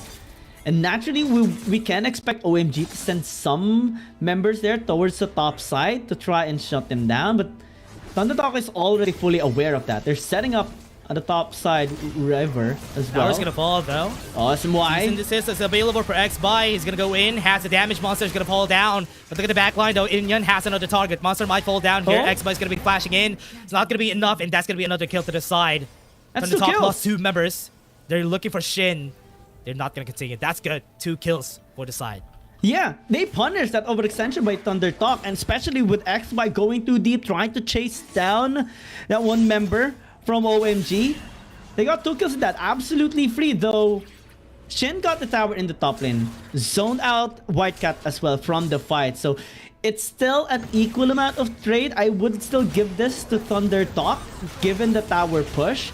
But it's also interestingly how they were baited out into going too deep there. Monster was very low. XBy flashed in, but then Inyan blocked that Vault Breaker and just cemented that 2-kill lead for OMG. Yeah. Honestly important for them. But as long as they give this space for Z, this is going to be way worse for the side of OMG. Yes, they're getting a lot of damage from this Ione. The easier it goes, the harder it is for them in the late game, because the amount of bursts that this Akali is going to give is going to be massive later on. Oh yeah. We haven't... This is the thing, right? This is the thing that we have talked about earlier on.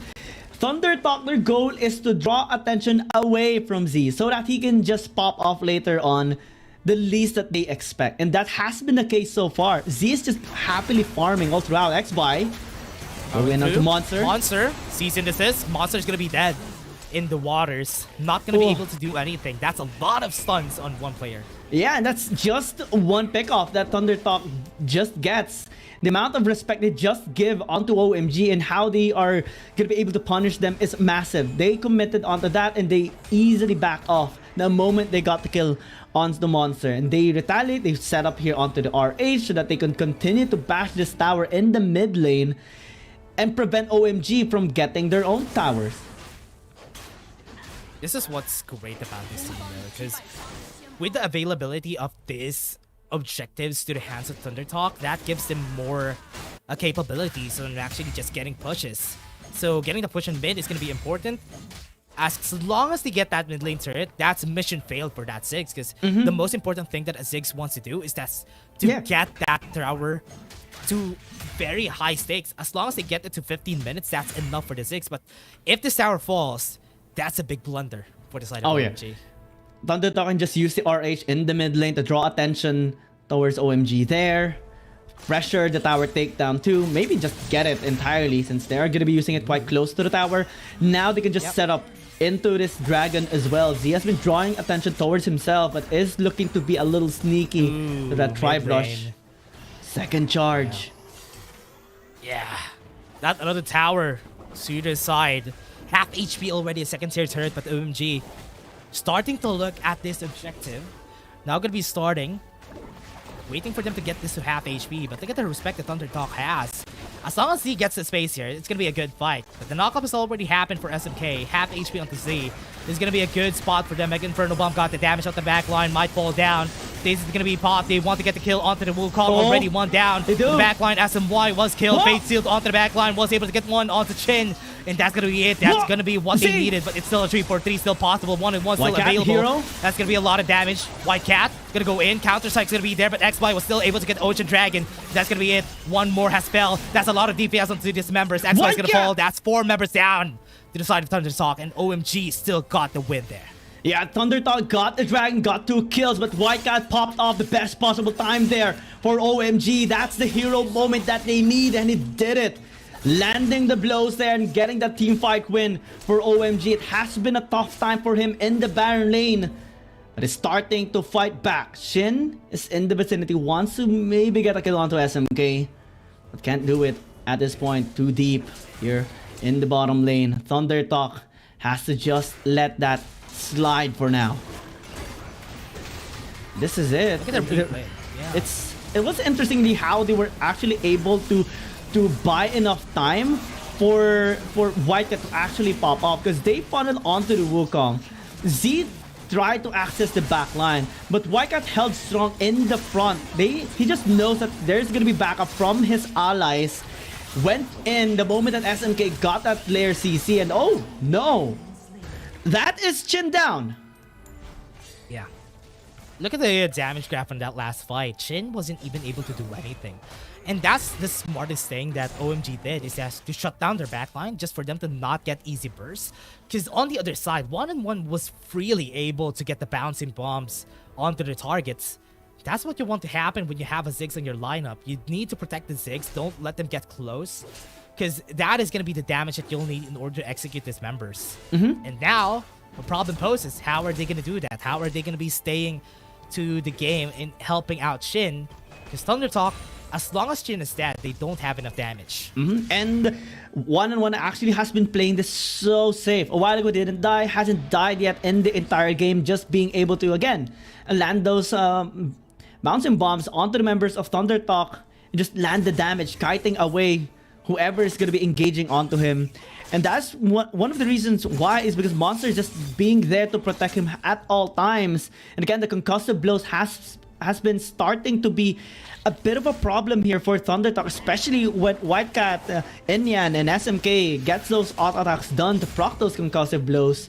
And that just stalls the bursting intention here of Thundertalk. And now, attempting to maybe have Death Brush. But OMG is not getting that bait. They still have the gold lead. 5k gold lead in the hands of Thundertalk, even without the amount of kills. 9-8 kills, and they still have the advantage because no towers have been taken down by OMG. This is why, at this point, even with the amount of kills, even on that dragon fight, they still haven't won anything much. Oh, the gank. Those kills. Now, they want to get a kill onto White Cat. Oh, still has stop. to counter-strike. Season, this is going to be there. Explosive cast to push him back, and White Cat still is going to be dead. Thunder Talk still found a way to get one kill. Again, the respect the Thunder Talk just gives towards the possible outplay that White Cat or OMG can actually get is a massive. 4 ultimates. 3 ultimates was used there just to take him down. And no retaliation from OMG happened there. Z was holding off mid lane so that OMG cannot actually push that lane. Now, there's a wave just being built there by SMK in the top lane. Not much to actually threaten Thunder Talk. They just basically got that kill for absolutely free. Tower as well in the bottom lane just cements the victory here of Thunder Talk. Yeah, honestly, Giyang, what is really hard for this squad for OMG is that even if they get to the late game, it's okay. Because even if they lose a lot of this gold lead, it's okay. Because as long as they win the fight that matters, which is going to be the Elder Drake fight, they might be able to turn this around. So there's still a big possibility that they can do that. Because remember, they have a Jax, they have a Yone, which are monsters in the late game. The Yone, the Jax, even the Mega Inferno Bomb later on by 1-on-1 is going to be massive. We can already anticipated that.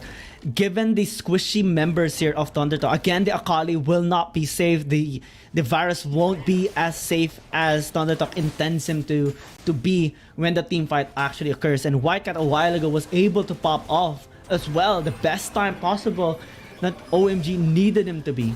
Now it's going to be the 3rd dragon. Will OMG actually contest this given the wave situation in the top lane?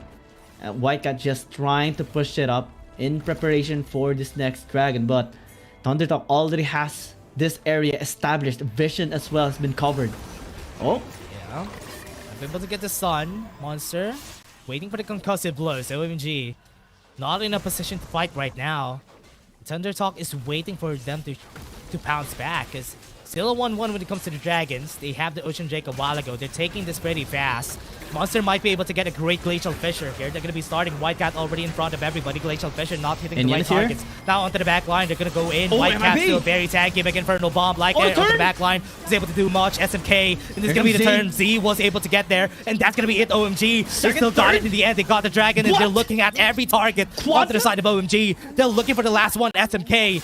He's going to be the last. He still has the knock up to go with. And that's going to be the knock up with a punch. This on the back line. Chin might be in big trouble here. Too much damage and he's gonna fall. But they still got it in the end. Mid lane is gonna be the target. And this could be Thunder Talk looking for the win. And that was what they needed. They needed OMG to trip up, to be confident on that fight. White Cat was in front of everybody. That's why this game has been won by Thunder Talk. And Z just popped off so much in that game. 3 kills in that fight.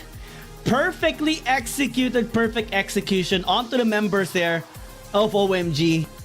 They tried so hard to come back in this game, but at the very end of it, just Thunder Talk with a clean ace.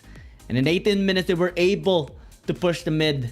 Not much restraint now from OMG after that upsetting of a fight in the Dragon. And it does, we do understand their point as well. They wanted to get that dragon. They were confident enough because of how that last fight actually occurred in the dragon fight before that. But the positioning of Thunder Talk was much better now. They were able to access 1-on-1 quickly in time, especially because of X-Buy, and Z was just invisible. All throughout the fight was able to assassinate the members of OMG, and was absolutely no resistance anymore there from White Cat. It was easily bursted out, especially by Z there. Once they get the kill on White Cat, it's going to be enough because they don't have a dedicated frontline in that composition. Yes, they have Monster with the Braum, but it's still not going to be enough, everybody, because that was the problem there. How are they going to be posing a threat against Z, who really isn't seen during this whole time? And also Chin was able to get a lot of free hits during that last fight. They weren't able to get to the back line. When Indian is down, who is going to be getting that? Drake, and that is the fight that they wanted all along. Wait for the chance, and that is when they trip up. And Thunder Talk knows that timing. Oh yeah, 17 minutes. It's the game elapsed. Thunder Talk with a slow but stable gain here in this game number 1 against OMG. They waited for the perfect time to actually engage onto them, the perfect positions as well. And we do see just the synergy here between every single member of Thunder Talk. Not only just XBY and Z, not only just the dominance of Shin, but everyone. The Chain of Corruption a while ago was also really nice coming in from Chin. It is just a bit of a head scratcher here for OMG because they were fighting back. They were trading blows against Thunder Talk. They won a dragon fight against them, but it wasn't enough to actually turn the tides around. And Wildcat, despite his efforts being the hero of the team, he wasn't just able to do it simply because of the earlier beating that he had in the top lane. Yeah. A really resource-heavy composition doesn't really work really easily. Honestly, they have 3 champions that is very resource-hungry. That's why it was hard for them to do much. Because yes, they're going to be giving the gold to those players, but that's 3 players that you need to think about. And it always comes down to just losing the fight because they don't have enough resources. They need the items to make work, and we saw that during that game. Yone had a hard time, Jax had a hard time. Yes, they got that shining light from that last dragon fight, but it's not gonna be enough. They weren't able to take down any towers. Their Ziggs wasn't able to fulfill their condition because that mid lane turret just fell down really fast, and that's one of the things that you need to think about whenever you have those types of compositions. So they have time, they have the 5-minute break, they have time to talk about it. And one of the reasons why actually Thunder Talk was able to get that prio in the mid lane was because of their early game prowess. XBY gank in the top lane, the first blood, gank into the mid lane to help Z as well. And then basically that they already have a significant goal lead to actually set tempo, zoning away OMG from ever contesting in the RH. They got both RH actually. One was used in the top lane and another one was used in the actually both was used in the mid lane rather, that helped them actually just get the tower done in like 7 minutes. And if you're having a Ziggs in your lineup, you really would want to get those RH so that you're the one who will get the tower taken down for yourselves. And here Shin, just massive performance. Top lane wise, he was just dominating Wildcat all over, even getting 2 solo kills against him. Yeah, that's what you wanted. We talked about it during the start of this series, that Wildcat is going to be the star of the show. If Thunder Talk would be able to shut down that star player that they have, they weren't able to even shut down Z. So that's why even if Shin falters later on in the late game, it's okay because they have Z2 during that game, and that's why when you have a star player, you always need to protect them and don't let them play those types of champions. Whenever you give the Jax to a player like Wildcat, once he falters, it's gonna be down bad for your team. I believe that a Gwen could have been a better pick for them, because if they are needing a lot of resource-heavy champions, I believe Gwen could be more success for the members right here of OMG. But again, everybody, we're just going to be taking a short break before we head into Game 2. We're having your casters. My name is Dash and I was here with Giyong. See you guys in just a bit. Dear Summoners, Wild Rift League Asia is about to begin.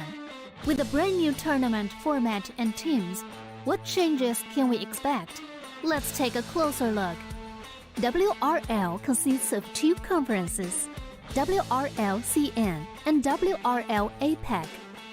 12 teams from the WRL CN conference and 8 from the WRL APAC conference will compete through the regular stage, playoffs, and finals to view our ultimate glory. All matches will be played in the BO3 format in the regular stage. The 20 participating teams will compete within and across their conferences. Each team will play a single round robin with every other team within their conference once, and half of the teams from the other conference once. Throughout the regular stage, teams will be ranked based on their points within their conference. The top 8 teams from the WRLCN conference and the top 4 teams from the WRL APAC conference will qualify for the playoffs. The playoffs will also be held separately for each conference, adopting a BO7 double elimination format.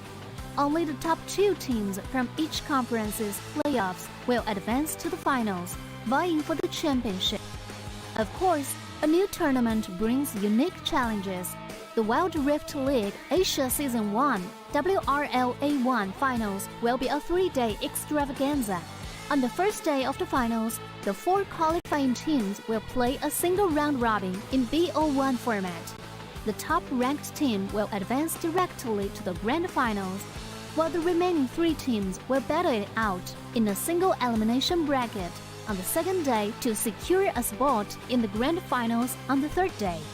The 2 teams that make it to the grand finals will face off in the BO7 showdown to claim the championship. Additionally, in both the WRL A1 regular stage and finals, teams will participate in the Fight for Side FFS match before the official games commence. The FFS match will be played in a 1v1 solo mode. Each team will send 1 player to compete. They will ban 2 champions each from the official weekly rotating champions pool, and then select 1 champion each for 1v1 competition. The winning team of the FFS match will earn the right to choose their side first. Wild Rift League Asia Season 1 regular stage will officially kick off on April 8th, with 20 top-tier teams assembled and ready for action, who will climb to the summit and seize the crown. Second game of the series, everybody. This is a chance for redemption for OMG. Are they going to be able to put a lightning out of a bottle here on this next game against Thunder Talk, because that's going to be what they need in order for them to win? White Cat, I do believe that he has a lot of chances if he's not forced to use a Jax on this types of composition that Thunder Talk has been putting out. So here's the chance. I hope he would be able to take it. Oh yeah, I mean, a while ago we saw that one-sided beatdown coming in actually just from the Baron lane that allowed Thunder Talk to just set tempo, and XBY actually was one of the biggest factors there in enabling those playstyles from Shin and Z. We saw his ganks early into the game that actually allowed them to just have that one-sided situation in the laning phase. Then after that, Shin just continued to beat down White Cat in the lane, killing him twice in a solo manner. The team fights has been interesting, especially one fight actually being won there by OMG. But this time they have to really step up. White Cat has to find a way to, or at least find a champion that he can actually use against Shin comfortably in the laning phase. Because so far he hasn't really found success with the Jax. Maybe the Riven alongside with the Ziggs would be much better, and that was actually available in the previous game. Gwen, as well as you stated earlier, could have been a better choice, but maybe not the Jax anymore. Yeah, the Jax has been honestly not even a 50-50. It's a 70-30 that you're gonna lose when you're picking a Jax and you're on a lot of the CN conference team, because most of the time, when the Jax is open, a Renekton is also open. And that is usually what happens. The Renekton is just going to destroy the Jax in lane. And that Jax is not going to survive even through the late game. Oh my. Okay, Thunder Talk.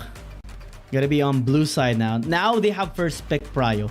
Now they're on the side that they have more wins in a side. 4 games out of 7 won here by Thunder Talk on blue side. They will also be able to maybe get a champion that OMG doesn't want them to have, though. They're taking away the Zoe and the Aatrox as well, so maybe not that. Senna might be the take here of Thunder Talk if ever they do want to go in that route. Or the Ziggs, because that has been, you know, the tier 1 tower in the mid lane Prio has been the case here for Thunder Talk. And if they want that once again, maybe they do want to take that champion for themselves. Yeah. Yone is going to be banned. We've seen it a while ago. They tried to go for it on the side of OMG, made it hard on that last dragon fight. That's why they're going to go for that respect. But again, possibilities. OMG, if they don't ban the Jace is going to be available for Thunder Talk and they can pick it again.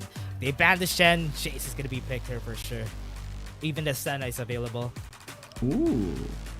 Yeah, Jace, we have seen it a lot of times, even in the previous series.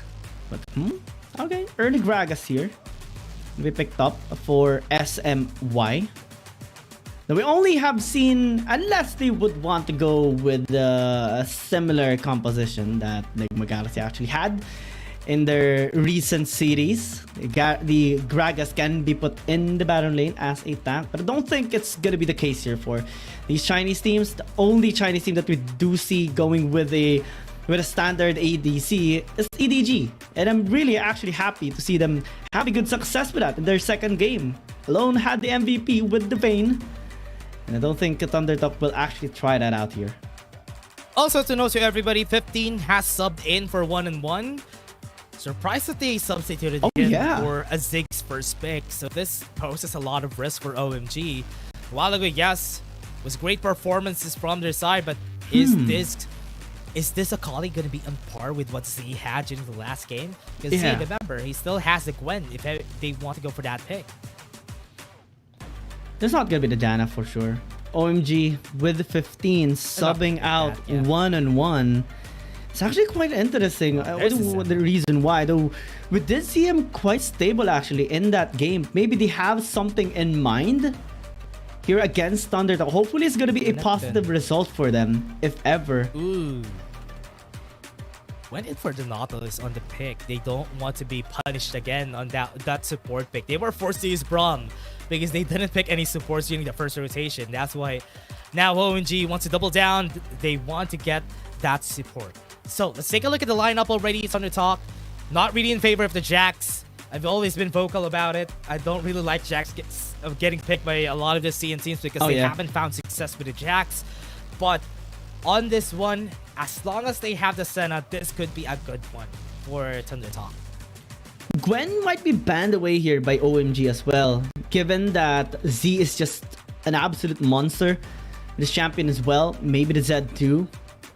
But that can actually force Z to use the Jax. Hopefully not. So hopefully he does use a different champion in the mid lane because he doesn't really have that much success with the Jax being used in the mid lane. No other teams actually has that much success with this champion in the mid. And now Thundertop gonna be denying one of the champions actually has a nice synergy with the Ziggs, Garen. The Ribbon is still in play here for OMG. Might be taken here for White Cat as they do take away the Gwen. Oh, I'm getting nervous here for Z. Yeah, Gwen gonna be out of the picture. Z doesn't have a lot of champions to work with anymore. But remember, they still have the Garen is also not available for the pick. Ribbon is also good though, if ever Z wants a playmaker in the mid lane. So that could be a possibility to their side. They don't have a lot of champions now. But with the Olaf getting picked, this is gonna be good.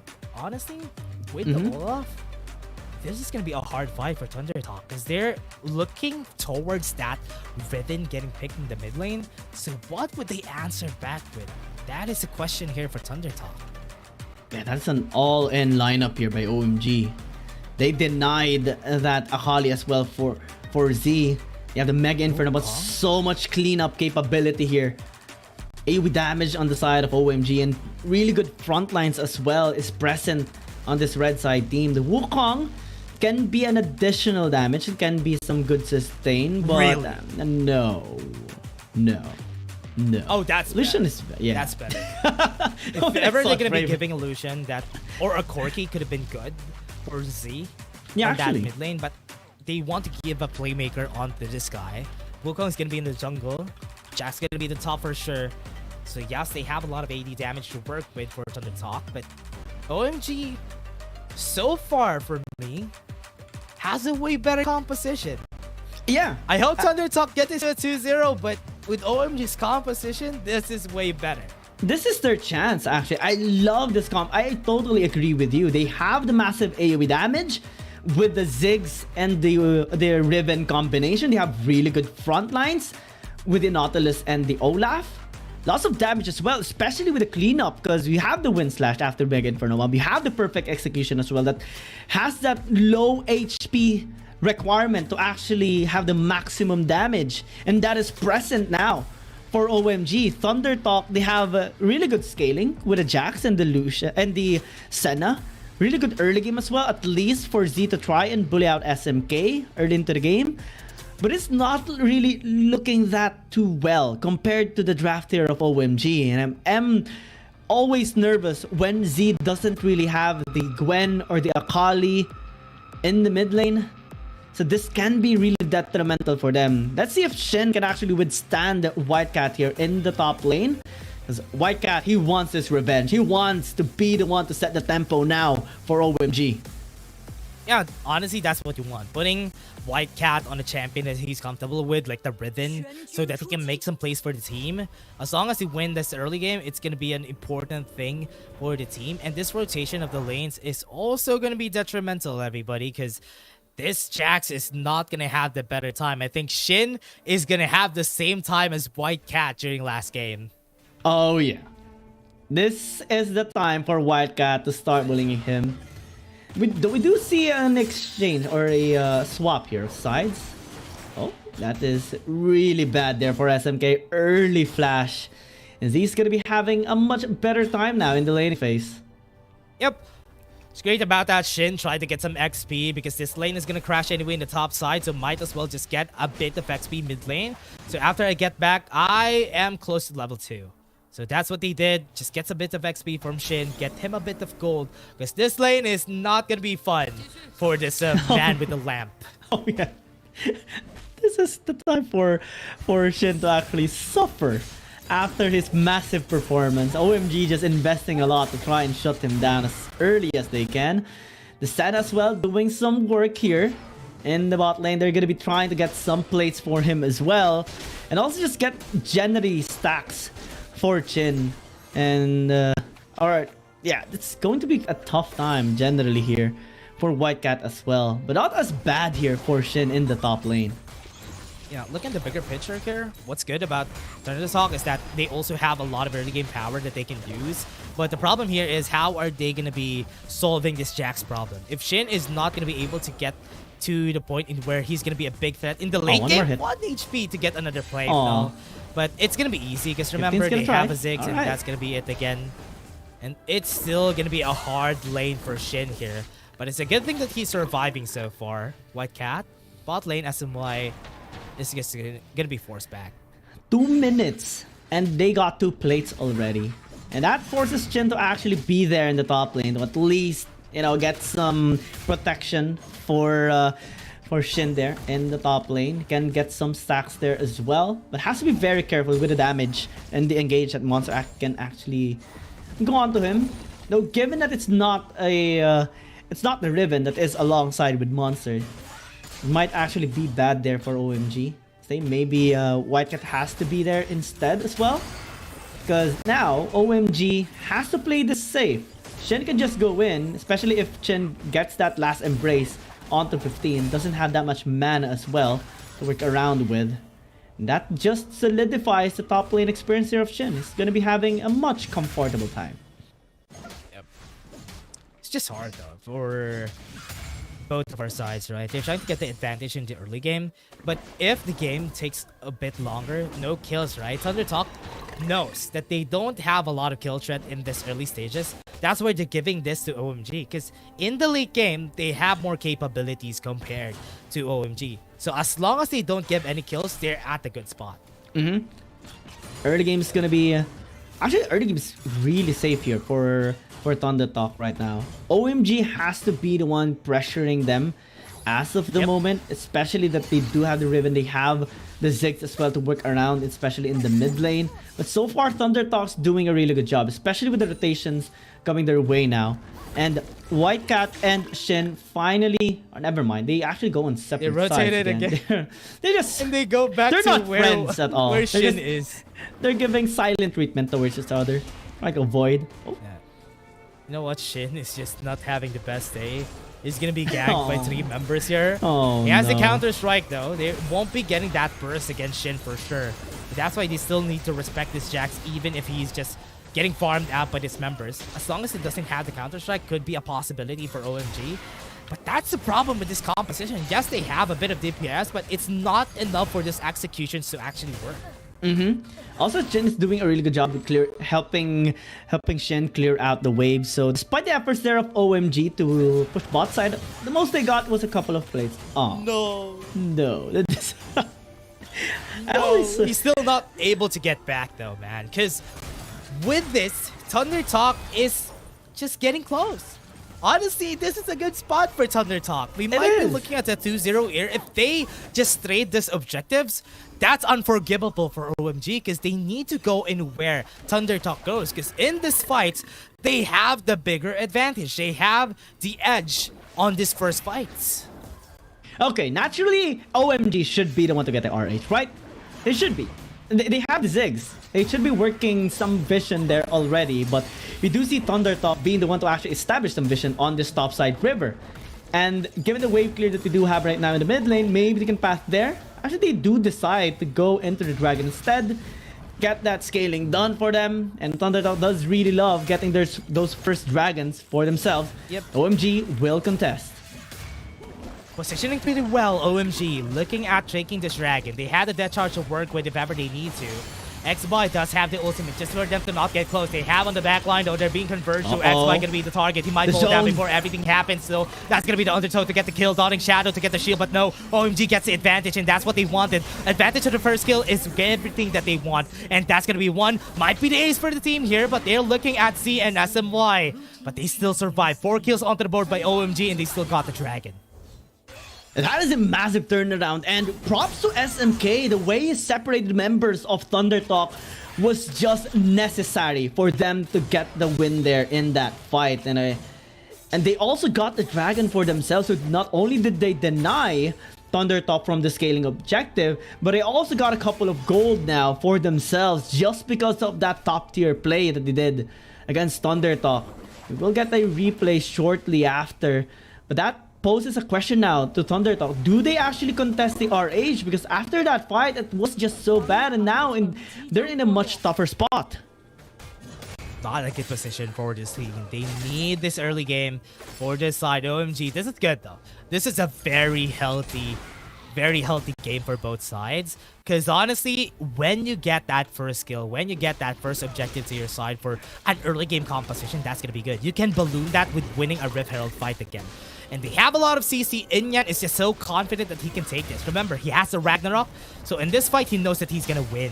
They're going to be starting. OMG going to go for the Dredge Light onto SMY. They have the Ragnarok already. Like Inferno Bomb, they got it though. And they got their Rift Herald too in the end. So they have the better positioning right here. SMK was knocked up. So this is going to be the chance. Inyan low on HP. Might be able to get the kill though. This is going to be the chance for Thunderstock. SMK still very confident on that Twilight Shroud. Going to go to the back line, but he's going to die. That's one kill, but the Rift Herald still on the hands of OMG. Yeah, that's still worth it here for OMG. Losing only SMK for the RH. They'll take that any day. Now they can actually use it in the mid lane. They have the Ziggs as well. Maybe try and get that tier 1 tower taken down. Thunder Talk, they tried to collapse onto them. Tried to get that kill. Only got one onto SMK. And how they exhausted so many of their utilities to try and contest RH. Now they cannot contest this mid-side push. Easy takedown. Here comes the satchel. Not even needing the satchel though. That's gonna be a demolish onto the mid lane. Opens up the map for OMG, and that's why Monster is already at their jungler, getting the position pretty well. Now with that, gonna go for the 1v1. Z was able to get a lot of damage, but already bot lane. Might be a trade that Thunder Talk is looking for. Can they actually do this though, given the momentum now swinging towards OMG, especially with the pressure here of SMK? Even a while ago in that previous fight, the only reason why Thunder Talk wasn't able to actually collapse fully onto OMG was because of the distraction play there of SMK. Inside the shroud, poking them out, slowing them down as well, and drawing so much attention. Perfect execution towards them as well, so that he can completely draw all of the attention away from his low HP allies. And that kind of play is just a heroic moment that he needs. He just gave bot lane? What? Almost. I thought they're just going to be giving bot lane there. Yeah. That was really close. That was because weird of that too. back timing, SMK was able to use it and just get this tower into low HP. Now, OMG, if ever they take another tower, Dragon could easily be theirs because this jungle is going to get opened up by the members of OMG. Look at them, just with one mid lane turret, they opened up a lot of the jungle here against Thunder Talk. That is a big turnaround now. OMG has the tempo, has the zone control, has the turrets. Very vulnerable here for Thunder Talk. Oh no, this tower's gonna get taken down very, very easily. It's not no satchel as well. Be there too. That's gonna be it though. Everybody, possibility of a game 3, possibility, but still At that point, we're still looking for this chance. ThunderTalk knows this. ThunderTalk knows that they're going to be losing the early game, so they're looking for that chance to fight on the second objective. Very smart of them to just play it slow, not give a lot of kills. Just keep this to 2K. I believe that ThunderTalk still has this in the bag, though. Yeah, as long as it's in 2K with a 2-tower takedown, it could be good for them. Scaling is still massive here for ThunderTalk. They can just try to resist, try to mitigate the lead here of OMG, and that's kind of like what they're doing as of the moment. They slipped up in that previous Dragon fight, and they're just trying to get around them right now. Tower's gonna get taken down. Oh, finally. SMK is gonna be smiling with that, but actually it's just gonna be the minions. One more. Oh no. Oh! 27 HP. I thought that's gonna be taken down already. 10 seconds of the clock, everybody, and they are gonna be starting on that next trade. This is a chance for ThunderTalk to show themselves that they can battle against OMG on this next fight. Yeah, they should. They have recently gotten their items. This time they have the utilities ready. Shin as well has a nice flank, but Whitecat is watching him. Z trying to zone SMK, propped in the Shroud already. Spot him out, ThunderTalk perfect. has great positioning here, though. Exhaust has been used already. Perfect execution is down. SMK is in the problem. The body slam is there. And Z would be able to get the takedown in SMK. It's going to be a 4v5. That's the fight that they want to take. X-Buy is already here. They might be able to steal this, but no. It's still on the hands of the other side, though. ThunderTalk chasing down Inyan. Still has the flash.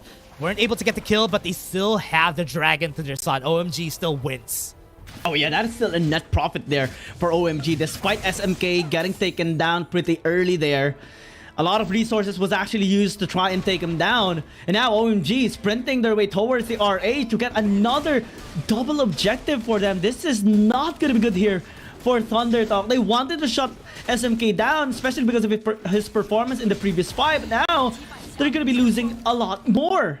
And OMG, they're going to be happy getting this RH for themselves, because again, they can use it maybe in the mid lane or even in the bottom lane to draw attention away towards ThunderTalk. Again, this kill off onto SMK, his position was compromised because he doesn't have the Shroud anymore. Tried to go in with a perfect execution. The body block there by SMK was actually, SMY was massive.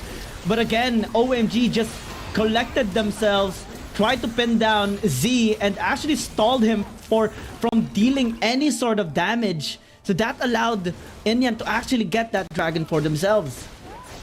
Yeah, what a great time for OMG to actually show their prowess. And now this is what you need whenever you have a Ziggs.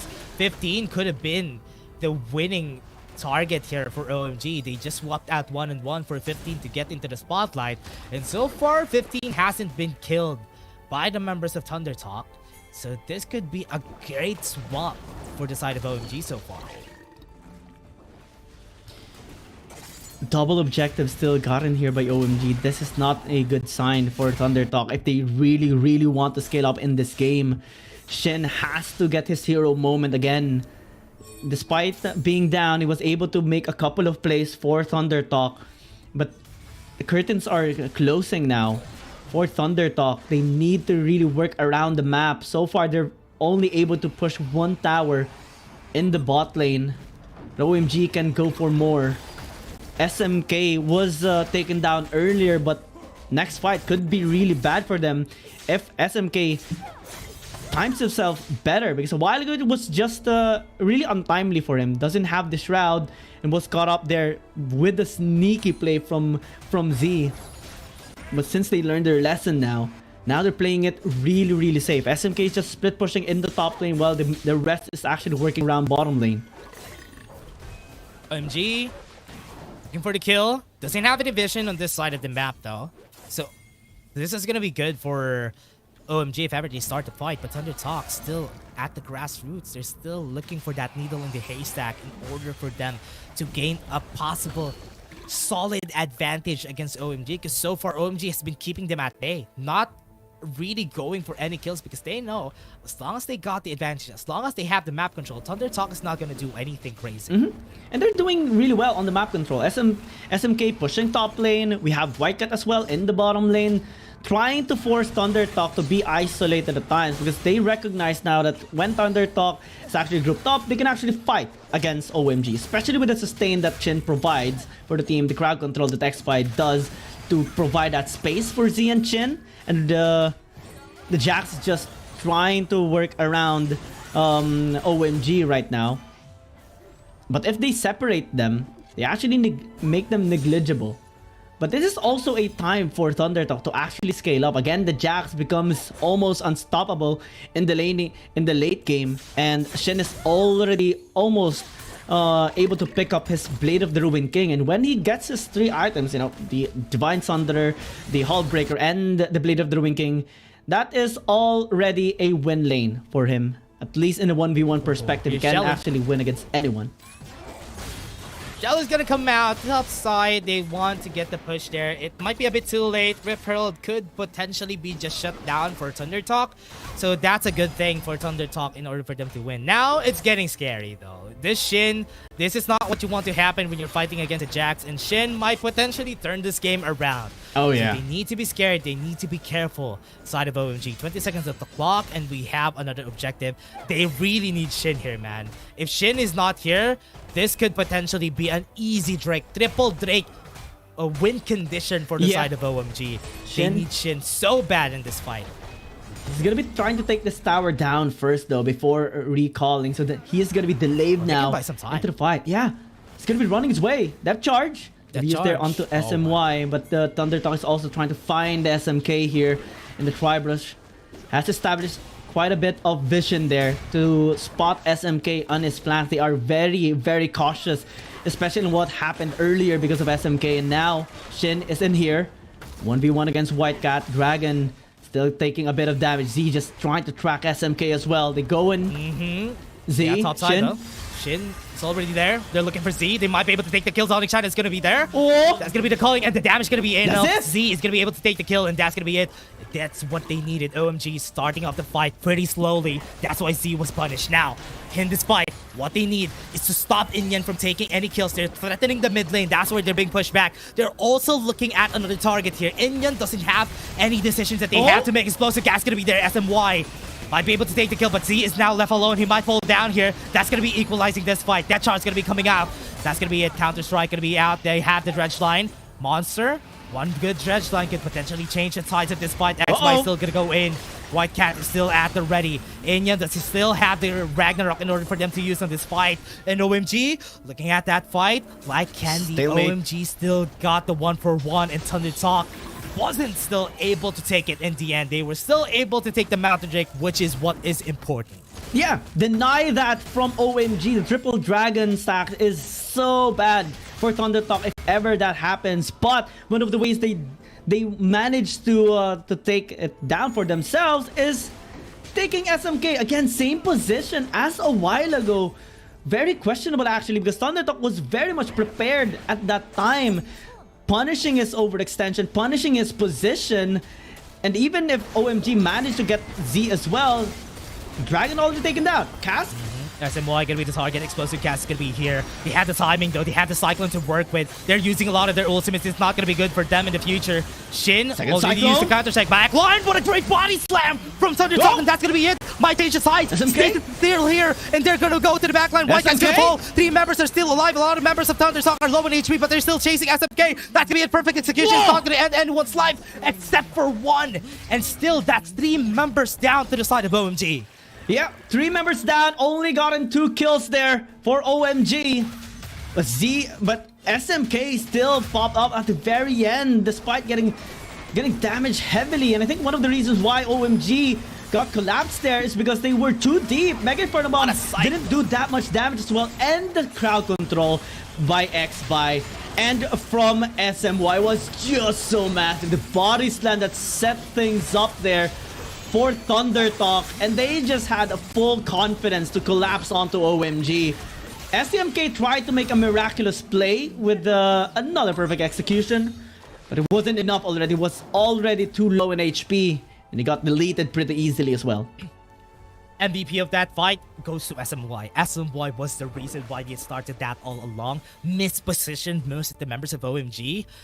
What is that? That was just crazy. With Body Slam 2, that could have ended everyone's side. It's a good thing that OMG was tanky, but if not, that could have ended everything there. And this time, OMG is trying to not make the same mistakes again. Happened twice to SMK. Can they actually do things better now? That's Embrace gonna be used there just to stall things out. Elder Dragon. No Cyclone, this has been a pinnacle objective. Yeah, the Cyclone has been used. Mid lane tower being defended. They can take down the tower. Here. Can they? Will they? Oh, what a great cast again! If that body slam was able to hit, that could have changed things. But now with the red line, that's going to be the turnaround. They have the stasis to work with. They're working into the back line, but they still don't have any cyclones. Everybody X might fall down here. Why? And that's going to be it. Stasis. Going to be pop. They have the body slam. X might fall down, as I said. And that's going to be the end of it. OMG can take the Elder Drake without any jungler. This is going to be an easy call for OMG. This is bad for ThunderTalk. Why did X-By go in? Doesn't have the Cyclone, and OMG knows that. They quickly punish this overextension, quickly punish this mistake, and now they're forced to retaliate. Top They're side, starting. big push. They don't have anyone. Shin is still on the top side, though. They're looking for the fight, and that's what exactly they wanted. And that's going to be the Elder Dragon onto the side. Shin is going to be chased down by Inyan. They still have low HP on a lot of the members, though. White Cat going to be going in. Z trying to do something. He might be able to. White Cat Dredge Line. And the stasis there is going to be ending Z's life. What a great timing for OMG. They're going to be taking this Drake, but look at the top side, though. Looking for the fight. SMK. Stasis on both sides, though. What is this? That's going to be the kill. Ace. Ace for the side of OMG. Clean ace on both sides, and that is just magnificent. After that punish, it all happened after X-By overextended and OMG punished them to the ground, getting now the Elder Dragon, getting 4,000 gold lead after that team fight win, and now they have full access on this Baron. How can ThunderTalk actually contest this? They have no way to do this right now. They cannot contest it. Monster is just guarding the area.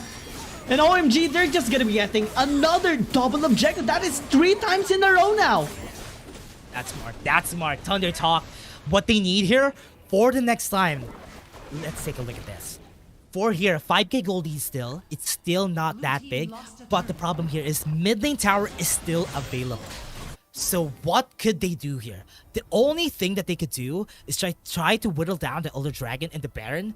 Cause if ever they fight against them now with their Elder Dragon, they could be easily shut down. And what they want for ThunderTalk is big fights, or rather long dragged on fights. Because if they don't get this, if they get taken down pretty fast, it's gonna be the end of it. But again, that could be the end of things because they got the Elder and the Baron, everybody. Yeah. That's why it's still gonna be really hard for them. It's the Trinity. It's like Exodia here on the side of OMG. Well, they did not get the last Elemental Drake, but they got pretty much everything. Man, it's almost impossible now for ThunderTalk to actually win this, even White Cat. White Cat has Twin Slash though. Shin needs to flash away. Elder Dragon's gonna be there. They're gonna go to the back line, but this is gonna be, I think they're overreaching. OMG, this is gonna be bad. Maybe? If they lose HP, X-By might fall down though. Look at the tick. Stasis is gonna be there. The timing's just right. Satchel to get the kill. And OMG, they are looking for them to go for the end. Z now low in HP. They don't have the Elder Drake anymore, but they still want to end the game. They have no members. This is gonna be the 1-1 OMG. Shin, look for that timing. They still have it. No. And that got the stasis. ThunderTalk lost against OMG. And that is such a great win. OMG got that in the end. And OMG, despite the efforts there of ThunderTalk, they managed to outplay them. They managed to outmatch them. And now they're pushing up for they just annihilate them in that one. And ThunderTalk, that was just sweaty. So sad. Yeah. Game number 3 now coming on our way. We kind of expected this to happen, but not in this, man. Not as explosive as this. Despite the efforts there of ThunderTalk, despite the hero plays that Shin actually tried to have in that game, just wasn't enough. And props to 15 as well. This time with his Ziggs, he was really massive in most of the fights. SMK as well. That top side defending against Shin, that was pivotal. And the Elder Dragon actually helped them as well. It was funny to see them both pop in this stasis at the same time. But with the Elder Dragon, it's inevitable now. Despite the efforts of Shin to try and go with a sneaky side lane push to land that victory for Thunder Talk. Again, X-Byte's engage with the Cyclone was just the main problem there for Thunder Talk. OMG fully capitalized in that moment to punish his crucial mistake. X-Byte just died, man. If X-Byte didn't die on that Elder Dragon take, they could have still won that. Even without the objectives, Shin was so fed that it was so scary, man. It was so scary that Shin could have ended the game for themselves.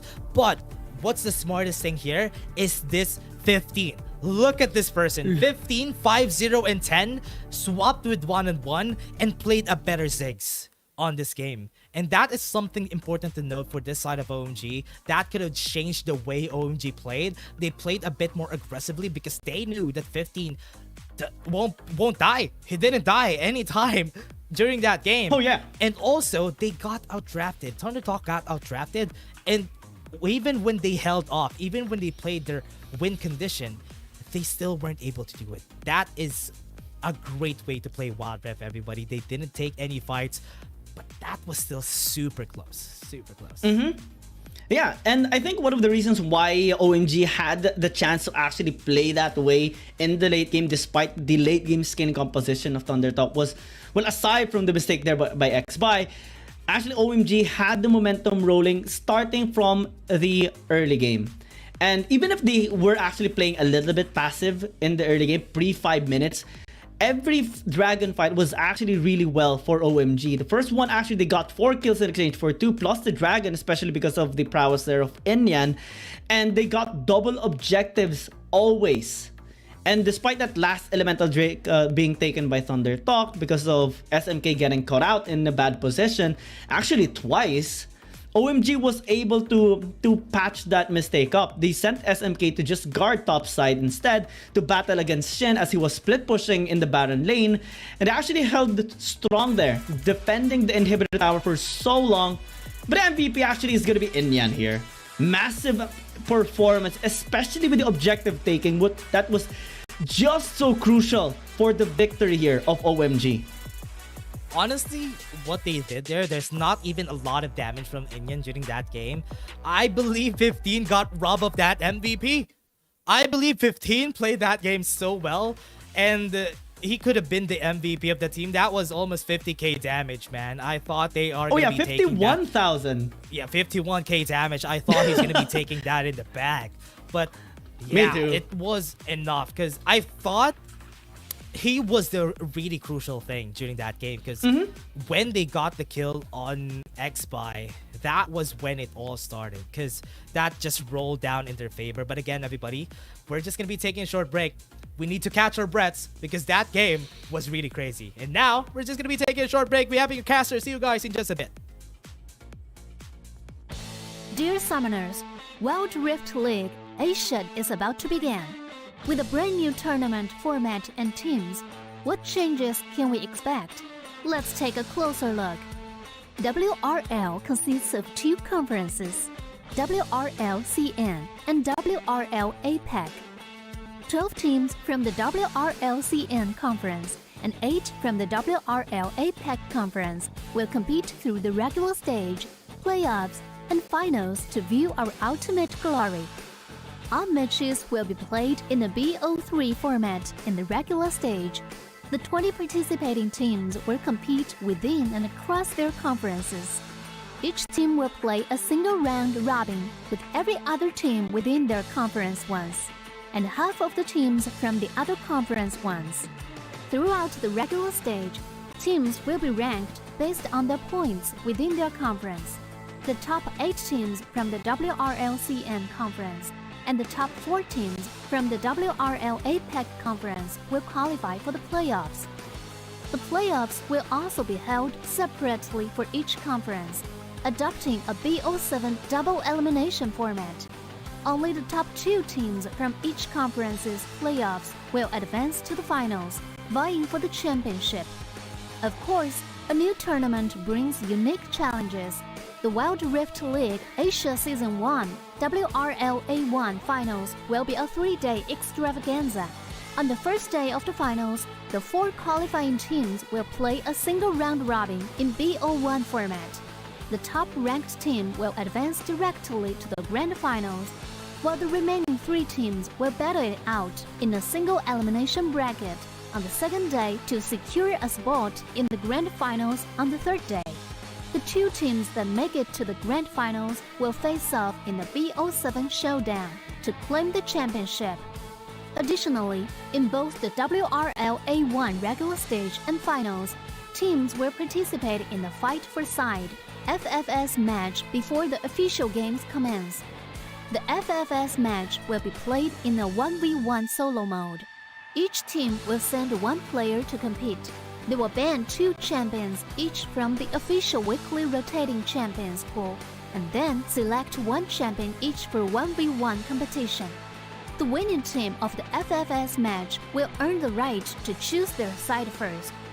Wild Rift League Asia Season 1 regular stage will officially kick off on April 8th, with 20 top-tier teams assembled and ready for action. Who will climb to the summit and seize the crown? Let's wait and see.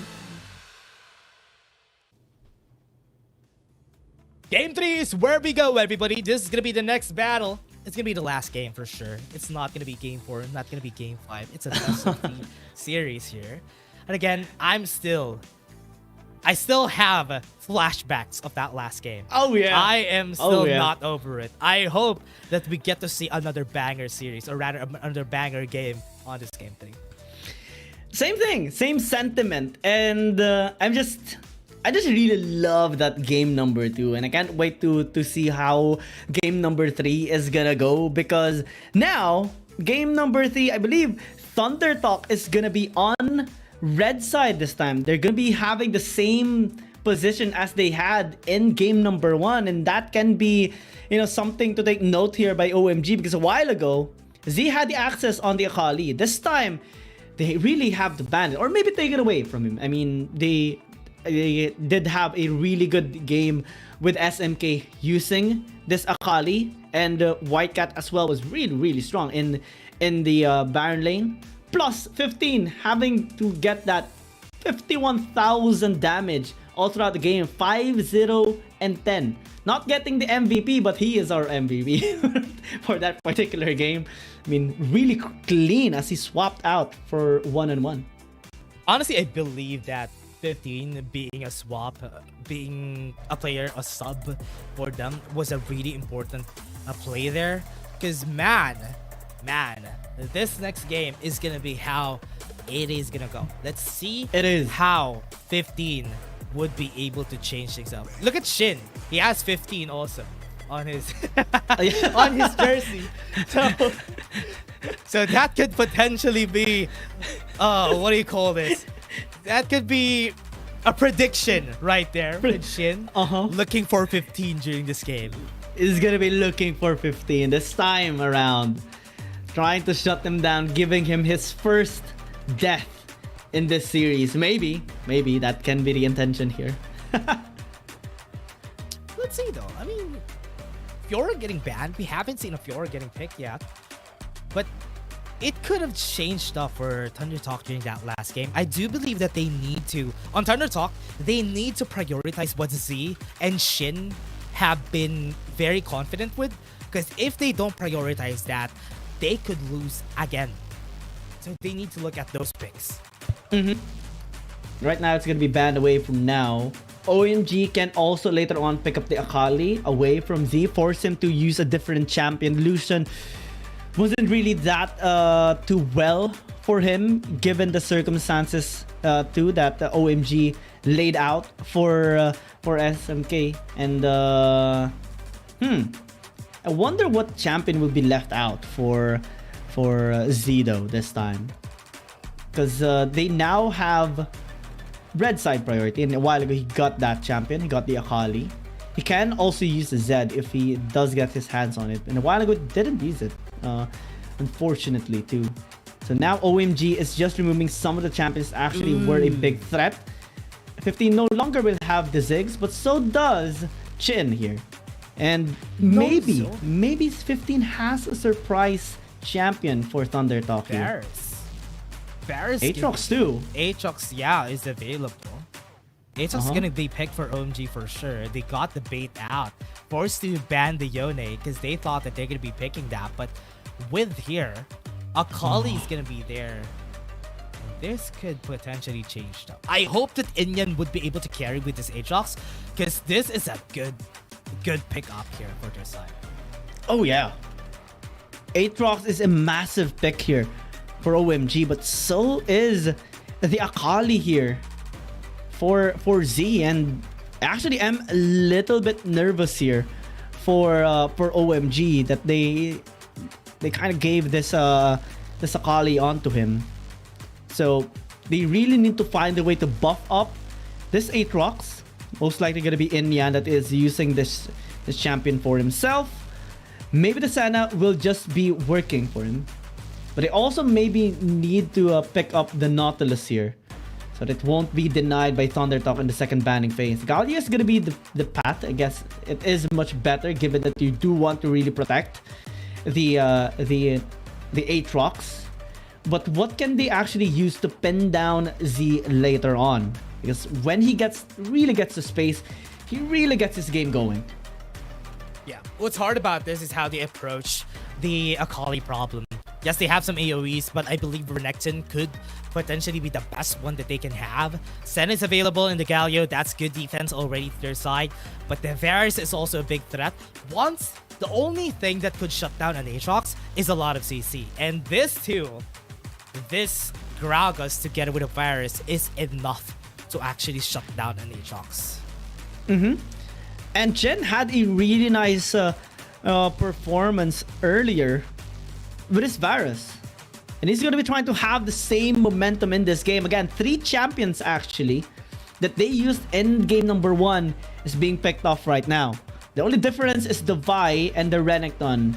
My question is, will OMG actually give this towards Thunder Talk? They are going to be taking X-Buy or the Olaf away from X-Buy.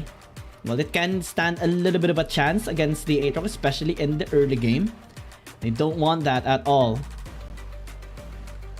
Gwen could be taken here by Thunder Talk if they don't ban it on the next one, because X-Buy could really use the Gwen. If it's against an Aatrox, it's okay, honestly, because even with the damage from the Aatrox, Gwen might be able to supplement that with more damage. So that's going to be what they look for here. Thunder Talk needs a bit more damage and even one front line with a Garen. If they're going to go for the first pick, Garen could be good. Oh yeah. They actually need that to try and burst down the Aatrox. But I guess the Renekton is much more stable here. Again, Shin actually had the massivest performance in the Baron lane against Wildcat while in game number 1. Even, got the MVP as well. But since the Garen is available, OMG wants to deny that. At least, and they will take that away as well. Whoa! Wait a second! Whoa! Yes, no. Please! Yes, please, SMK. Yes, please. No way. If they're going to be picking the Kassadin, this is one of the champions that really counters on Akali well. He's not going to survive the early game, but if they get to the late game, this Kassadin is going to wreck house for sure. Oh yeah! I love this. The first time we saw it was when it was Mitsura that was playing this champion. Yeah. And it was against an Akali as well. Yeah. He got the win so good. in that game. That's a very smart pick. Smart pick. Oh, this is getting really spicy, man. Really spicy. And I love it. This is something that we asked for.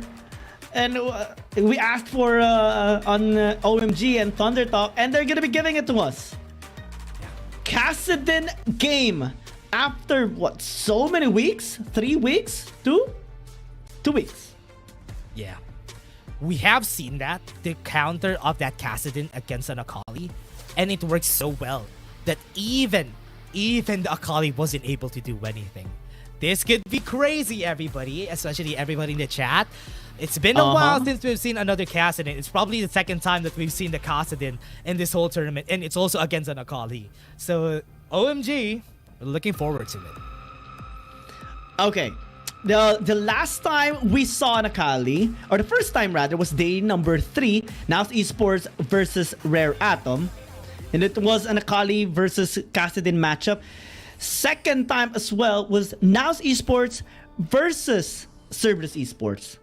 And it was the Kassadin versus Akali matchup as well. So far, 100% win rate in this tournament so far, especially with that matchup. Let's see if OMG 100%. has outwitted. It's just one game. Well, for sure, yes, it's a one. Oh, two games, sorry. So yeah, for sure, it's 100% again. I mean, but again, it's statistics, everybody. It's statistics. It's just raw It's 100% win. Yeah, bro. I agree. Yeah. So let's see if this Kassadin is actually gonna win here. Yeah, I'm excited. If ever we get to that point in where, yes, it's a very different game, that the Kassadin isn't level 16 Kassadin win, but it's still a good counter. Just because of the fact that the Kassadin could just not even burst. He's gonna survive the laning phase against Akali. Especially with your passive, and also just trying to poke out Z as much as possible. Relatively, you are just gonna be able to sustain yourself much more, or at least resist the pokes coming in from the Akali, and Z is gonna be forced to respect SMK as much as possible here. 15 with the Senna. It's Z we're talking about here. So it's Z. It's gonna be real hard. SMK didn't really had the best game during the last one. He was the reason why it was hard for OMG to win, because he died a lot before the dragon fights. So OMG still needs to be Same careful position around too. Z. Yeah. Hopefully this time it's not gonna happen, because that was really, really odd to actually see. And it was actually even Z that punished him twice as well. 3 people topside though. Not level 5 on next buy. So they're not gonna continue this fight. If he got level 5 there, that could have been a kill angle. But because he wasn't, that just forced him away. So it's a very smart start here for OMG, just respecting the amount of damage that now he could deal in the early game. It's by level 5, but aren't really in position. That's why he was supposed to be MVP. He was 2,050. That's inhuman. I mean, that game was long. Yes, honestly, that was a given. But that was still 51k, even higher than, way higher than what everybody had. Yeah. I'm trying to recall the one time. I believe we saw already a 3,000 per minute. I believe it was Genza with a Zoe, but it was not in this tournament. It was in the C Champs one. But it is, that was still obnoxious. I think this is the highest so far in the tournament right now. 2,149. Crazy. But and it's if we're gonna be its taking first appearance here too. Yeah. And 15, honestly, if they're gonna be sticking with somebody, I think 15 should be the one that they're sticking to here for the side of OMG, because 15 played so well against a team like ThunderTalk. But here, waiting for the first objective before we go into it. Let's take a look at this, the win conditions of both of our sides. ThunderTalk really wants to go for the picks. They want to take down the back line, or at least the Aatrox as fast as they could, then take a look at the other guys. After that, let's take a look at the other ones. On the other team, what they want to do, get to mid-game and make this very odd. Oh, almost great. Good body slam, but it's a good flash too. 15 is ready. Doesn't want to get any casualty on himself. So far, no deaths in this series. Wants to stay alive. Wants to keep that record up. And also just wants to not give any advantage here on the side of ThunderTalk. Really good reaction time there. Right at the split second, they almost got taken out. This is really scary. The more that we move into the later stages, the higher chances it is for them to just, ThunderTalk to just, or rather OMG to just win this easily, because remember, even if it's not the same, Kassadin is still a strong late game threat for this one. Just can't help but notice, you know, X-Buy with the Nova skin there of Long. Oh yeah, really good Lee Sin. My favorite skin so far on the Lee Sin, except for the alongside rather with the God, what skin is that? Godfist Lee Sin. The Godfist. It's just so good. Okay, Monster. Justice Punch. They had the vision out there. They won't have stasis yet as the Blight's gonna fall, and OMG takes it in the bag, and this is gonna be an easy Drake take. CC chain on point as well. Monster followed up by Inyan and 15. Now Dragon's Rage. What a Dragon's Rage! That's perfect though. Now with the Hero's Entrance, that's gonna stop them from going in. Z might fall down here, but that's gonna be the stop right there from Inyan. They got the steal too, and this is gonna be Thunder Talk looking for more, but X-Buy is just gonna be backing away from here. Sonic Wave is gonna be able to hit. That is a good timing. Could have been a great outplay, but still, Thunder Talk got one in the end, and that is the Dragon. Oh yeah, Dragon is really good, but so far in this game, OMG has been the one getting the kills here. So far, 4-0. Started off with actually, that was the first interaction. White got taken down. Never mind. What a it was kill. yeah, Shin just bonk. Not even close. Not buddy. even looking, man. That was a fadeaway. That was a fadeaway. Yeah. He dunked. But it was still a good try, honestly, for this members of Thunder Talk. But again, OMG now has the advantage. Monster with that engage a while ago was the reason why they won. Now with SMY out of the picture, that could pose a problem for them. But they're gonna be starting this. OMG looking for the next fight. They're looking for Indian if ever. If is gonna be hard with a mist, just running around. And Thunder Talk is looking for it. Still 2k HP. Still can't even get close. But now with that, that's gonna be an easy takedown for them. OMG's gonna be running away with this. With that chain of corruption, that's gonna be a very dead monster. But they still got what they needed. RH very important here on the side of OMG, especially that Thunder Talk already got the first objective a while ago. Wait a second. Oh no.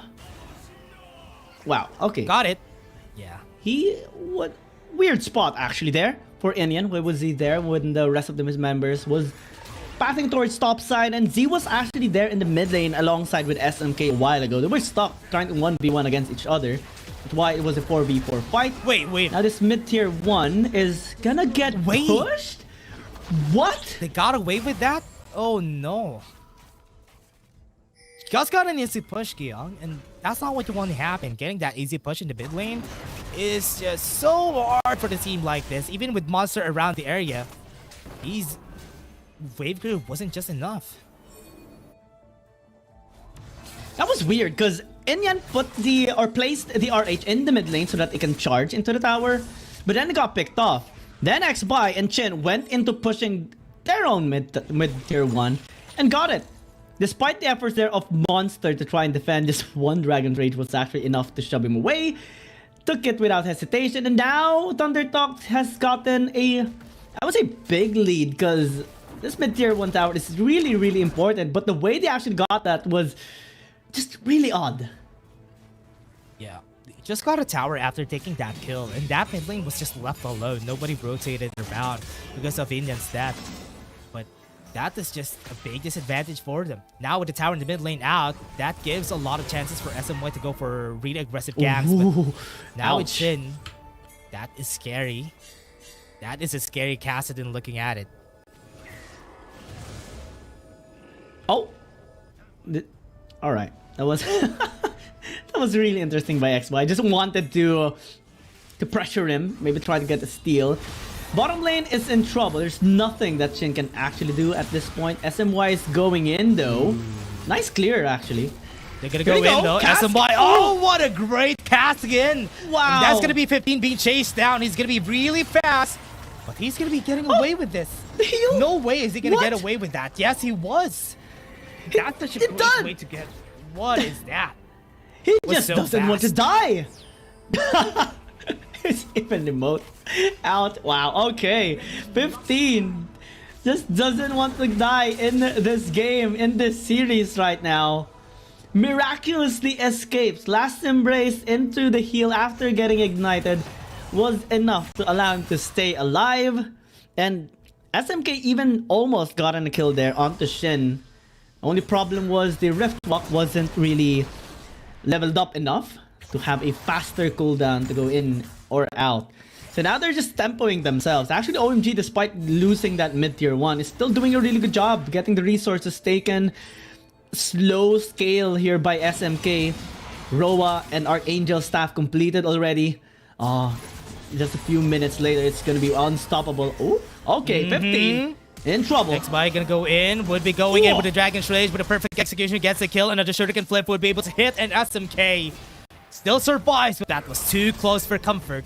Now bot lane is gonna be taken down. Yeah, good trade here by OMG. Now they are being collapsed here by Thunder Talk, especially with the Dragon up. Can Inyan get this objective this time?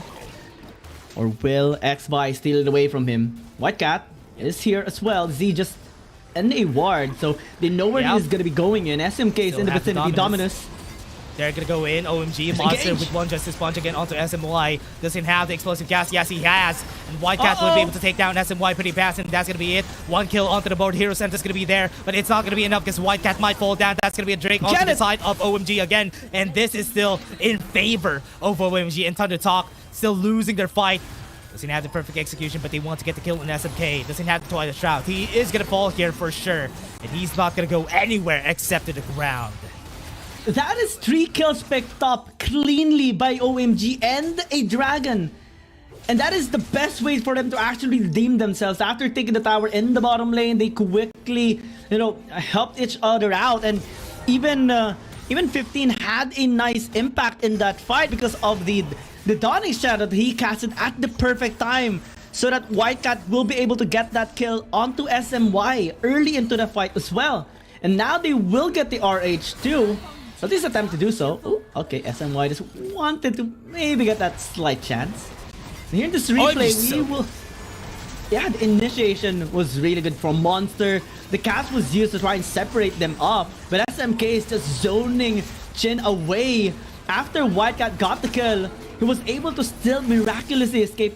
15, despite dying from the top lane, was able to help just in time. And Z, I think that was a big mistake going in once more. Yeah, just capitalize on the moment. Try to get the kill into Monster, but the piercing arrow as well, not enough to take down Monster. So unfortunate there for the Thunder Talk. This is just really hard for Thunder Talk right now. OMG, after that win from the second game, they just woke up. They just woke up and they chose this one. And this is what's hard about Z. The reason why it's hard for the Akali to actually fight against the Kassadin is that you can't really execute him pretty fast compared to the other champions. And so far, it has been posing a problem. Explosive cast. They're going to be holding on to SMY. They still have the seismic strike. They're going to go in. White Cat going to be the target. They still have it. The Dragon Strays onto 5. But it's still not going to be perfect because A are not going to be able to move forward. Yeah, no follow-up coming in. They're just being zoned away here by the members of OMG despite that magnificent Dragon's Rage. They just couldn't engage right now. Things are just too scary, especially when OMG are piled up. They need to find the angle. They need to trim them down first, and that is the goal here. That is the responsibility of Chin. So far, the arrows are not really hurting that much on the side of OMG. Whenever he tries to poke them out, not much are being felt here by the members of OMG. Again, they have really solid front lines, and it's really hard to reach the back lines at this point. Upside though, getting pushed is at least a small win for Thunder Talk, as OMG is focused on more on zoning them away. Cask? Yep, got it with the cast again. And they're still not going to be able to get any kills here though. So that's why it is really hard. The longer this game goes, the easier it is for OMG to just stomp over the members here of Thunder Talk. And they haven't got the early game too. So slowly but surely, this late game is looking like OMG's game. Oh yeah. SMK is level 13 already. So close to being just that monster. Only needs the items actually. Maybe in like 3 minutes. we'll see him having no hesitation going in towards Thunder Talk. But right now, they're sitting comfortably. I mean, this is a massive scaling lineup. Triple scaling champions, but they're the ones who have the gold lead. And that gives me the vibe of the previous series a while ago, whereas J-Team had the Jax, the Aatrox, and the Corki, even the Ashe, but they still managed to win against BRU massively in that game. OMG just having so much discipline in here against Thunder Talk, negating the prowess as well by Z. And he has his champion again. We hyped up this pick by Z so much in the series because of his performance, especially in their prior games. But now we see him really struggle, especially with his Cassidy matchup. Yeah, it's honestly really hard for us to really think about this game, because honestly, Gyeong, they have been struggling quite a lot here for the team. They haven't found any success during the last, all of the fights, honestly, all of the fights here for the members of Thunder Talk. They can't even execute anybody in the side of OMG. Now, how are they going to approach this? How are they going to continue with the kills? How are they going to continue with these fights? They took the Drake a while ago, but now they don't have the capabilities of getting any kills here. What do? It's starting to be a little more tough. They're trying to initiate here. Wildcat is serving the front line. Z has a nice position, but is being zoned away by SMK. Can he actually enter here? SMK is just blocking his path, and he knows that the Akali just might be there. The moment he enters the area, he's gonna be putting himself in harm's way as well. Wildcat pushing mid, but took a bit of damage there. Oh, the zone. Oh. It's a flank. SMK has his damage. Z was able to get the Shuriken flip, forcing that away already. That's gonna be a good stasis down for the side of OMG. Now OMG is gonna be starting this. They're looking for the chance to prowl against the members here. Still are hesitating. Yeah, they're still hesitating. Far. Actually, that's gonna be the Justice Punch. He will go in. Explosive cast, and this is gonna be Z. Gonna be having a chance. A lot of stasis has been popped already.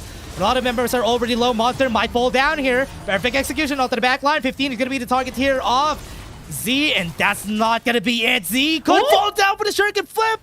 Almost getting close. He has it. Okay, 5-point strike to get the end. And Inyan is gonna be getting the kill on Z. Wait a second. Too fast and for comfort. SMK gonna move forward. So has a Sonic Wave. Gonna go close, but Wildcat might be able to get the Demolition Justice. A lot of damage has already been dealt onto the members right here of Thunder Talk. They still got a 2-for-1. 2-for-1. OMG still has this dragon in the bag. And I don't think X-Bike can actually risk going into him right now, because the Baron is up and the SMK was still able to do his work despite being a little bit late in the fight. And now as OMG gets another dragon, this is just going to be a much bigger challenge now for Thunder Talk. A while ago, Shin got taken out so early, especially with the help there of 15. The Dawning Shadow just dealing enough damage there to help Wildcat finish him off with the Demacian Strike. And Thunder Talk right now at this game, if Chin won't be able to deal the damage, if Z is going to be having a hard time getting to the back line, what can be their take here? Because all of their angles, all of their choices has been negligible at this point. All of the fights, they keep losing. They have been blocked. Another taunts coming in. Was able to shut them down. This could be the chance. So Monster falls. That's gonna be, could be a Baron call here for the side of Thunder Talk. Have vision. They haven't seen anyone just yet. Yeah, they're looking for more. Vision. Oh, they see Wildcat. Last cone. No way. Oh. Shin just pulled him back, and now SMY could be caught here. Inyan is gonna be going for the mid lane, but this is gonna be pushed. But Thunder Talk still not giving up. Baron is still possible. They want to force them out. They want to choke them in. They want to establish one sneaky death brush, but I think OMG already anticipated that. SMK is in the ward, so that's info for them. But again, despite all their efforts, still a net profit here for OMG. Again, they're not feeling the pressure just yet here for Thunder Talk, except for that one pick off onto Monster. And Thunder Talk, clock is ticking. Elder Dragon about to spawn up. And this is where we see the massive fights. Even earlier, we have seen an incredible performance coming in.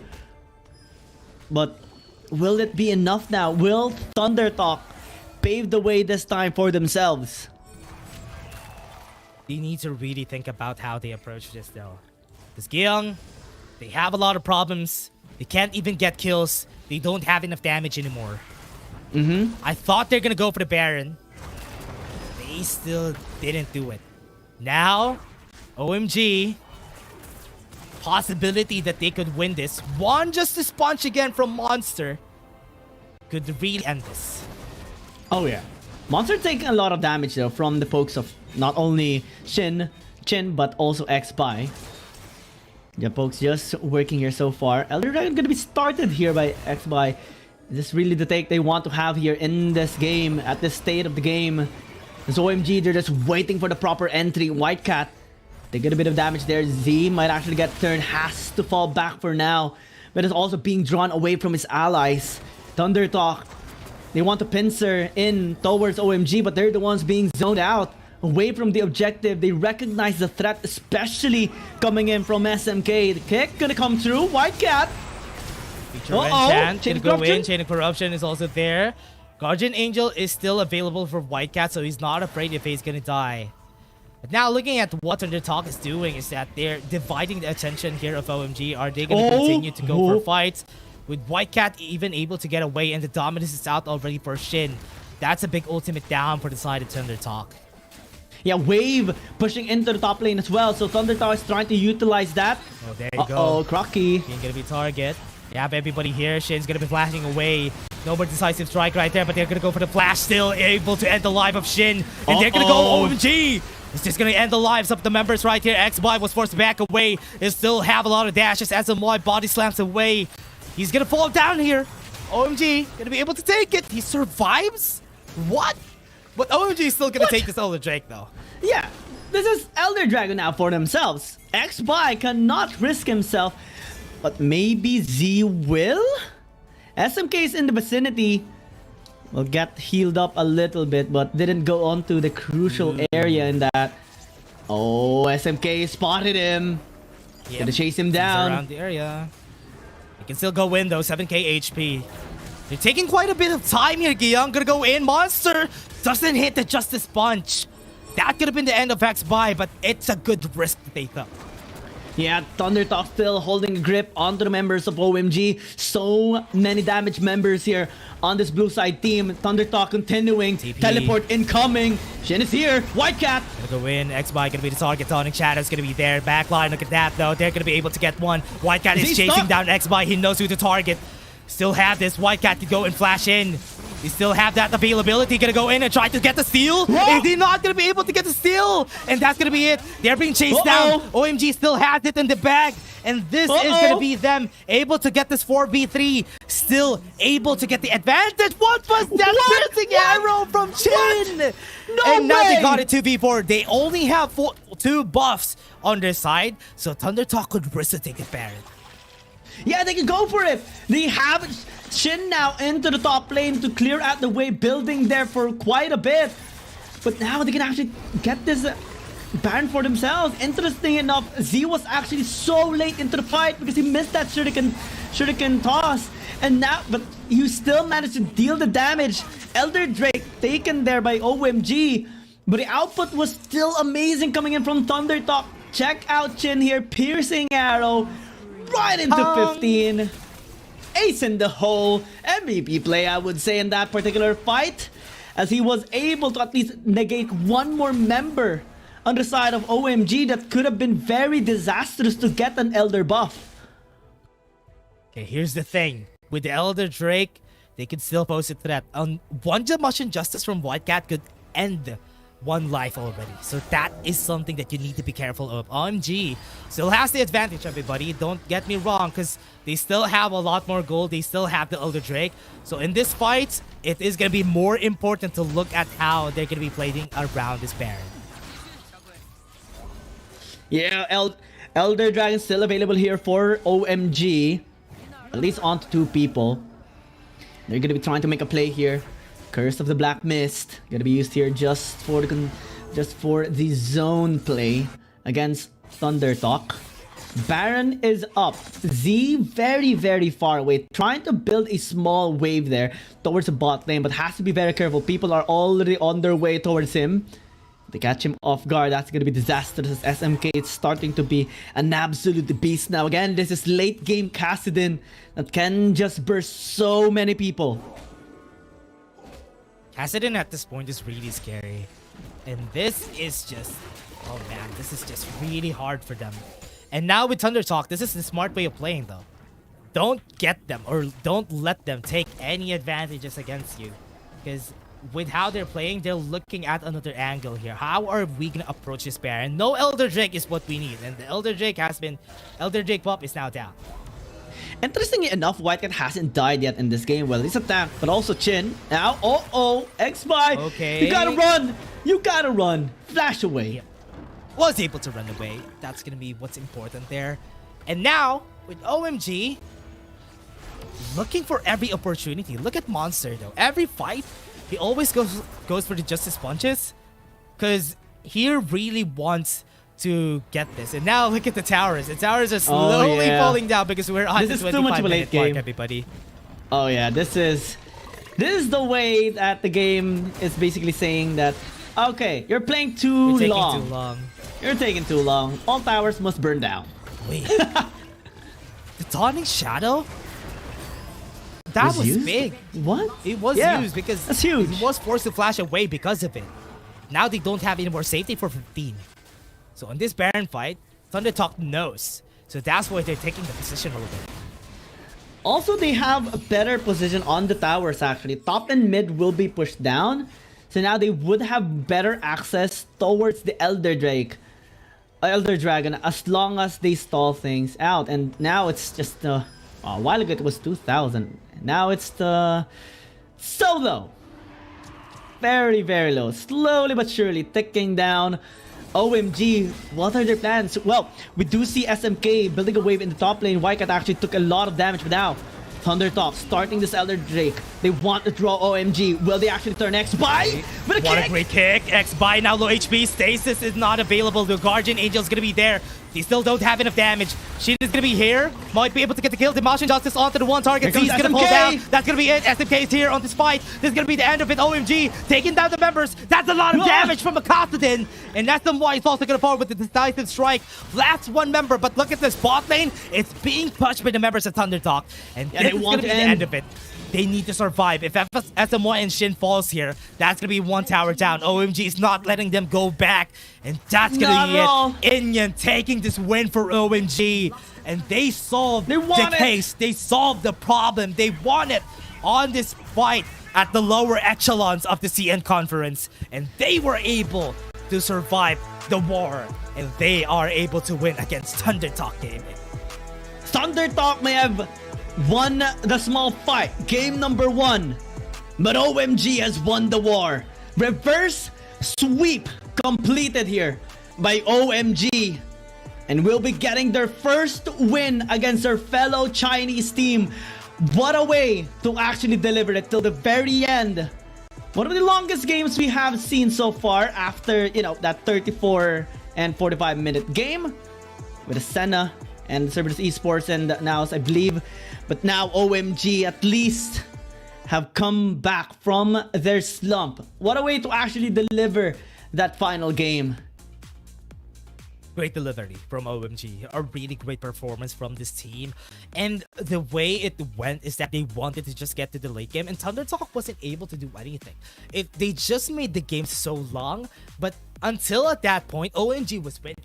OMG always had the advantage so far, but they really had the hard time moving forward, deciding on whether they want to take the Elder Drake or not. But in the end, they were still able to get it. They decided to just go for the fight. Let's just take this fight and just go away with it. And it was the best decision yet for them, getting this 2-1 victory against Thunder Talk. Oh yeah, we can't help but feel really happy here for OMG, especially that they are kind of recently just struggling against other teams. Recently just lost against Keep Best Gaming just last Thursday, and again, as we stated before, both of these teams do struggle against their fellow Chinese teams. This series has been a really big challenge for them. The way they actually addressed the Akali of Z is so interesting. Seeing the Kassadin here of SMK and also 15's performance, especially in that game number 2, was just the necessary performance that OMG needed to come back in the series. And it was really interesting as well that Thunder Talk in that last fight, X-Spy wanted to go in, popped in with the Dragon's Rage, but we saw OMG just completely collapsing onto him, punished his overextension, and then the flank by SMK, because he went from topside, clearing out the wave, trying to build a wave lead because the towers were falling down. But after he flanked, everyone just disappeared. It was only the Renekton and the Gragas that stayed live, but not enough to actually defend. Yeah, and honestly, that was a game in where OMG really is expected to win, because that late game on the Kassadin, late game on the Senna, those were the points in where the Senna, even without the damage, the amount of sustain, the uptime of the healing from the Senna is just crazy. That's why during that last fight, we saw them having still very healthy. Everybody was still very healthy at that point. And there you go. That was such a great win. If we're going to be having an MVP from that game, I don't believe it's going to be SMK. Because during that game, I think Inyan really did so well. Yeah. I mean, he was able to get the necessary objectives there for OMG as well. Wycat actually did tremendous job as well with the Garen, just being that solid frontline here for OMG. Yeah.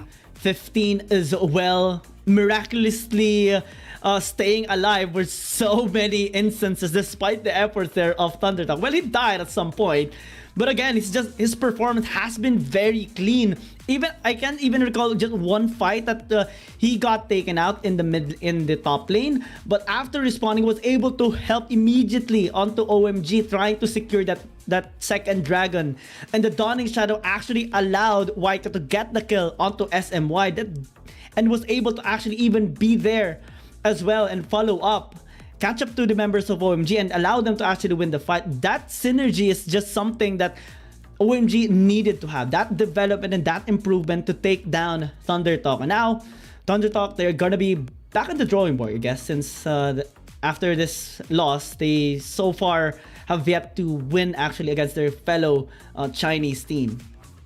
Yeah, and that's gonna be something that they need to solve for Thundertalk, because there's a lot of blunders during those whole fights, especially during the big objectives.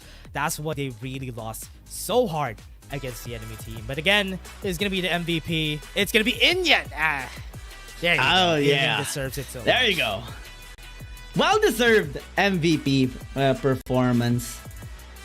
Did have a relatively high kill participation, but overall this ability as a jungler, securing the objectives and also making the necessary call to actually end that game. Pretty much bring the decision, actually just push the bottom lane and end the misery there of Thundertalk as well. But also, I just want to commend every single member as well outside of OMG. This is a big improvement that they have made over time, especially after their loss against Keep Best Gaming.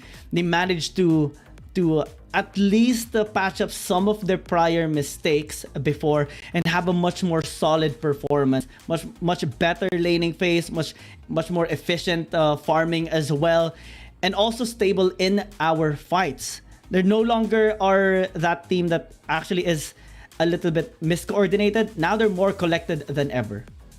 Yeah, OMG really needed that win, that extra push that they need in order for them, especially their fans, to really herald towards them after the losses that they had so far. It's going to be rallying towards them, and I really love this development from OMG, especially with Inyan also stepping up together with Whitecat during that last game. It is also going to be important. But again, thank you very much everyone for watching. We still have another series. See you guys in just a bit.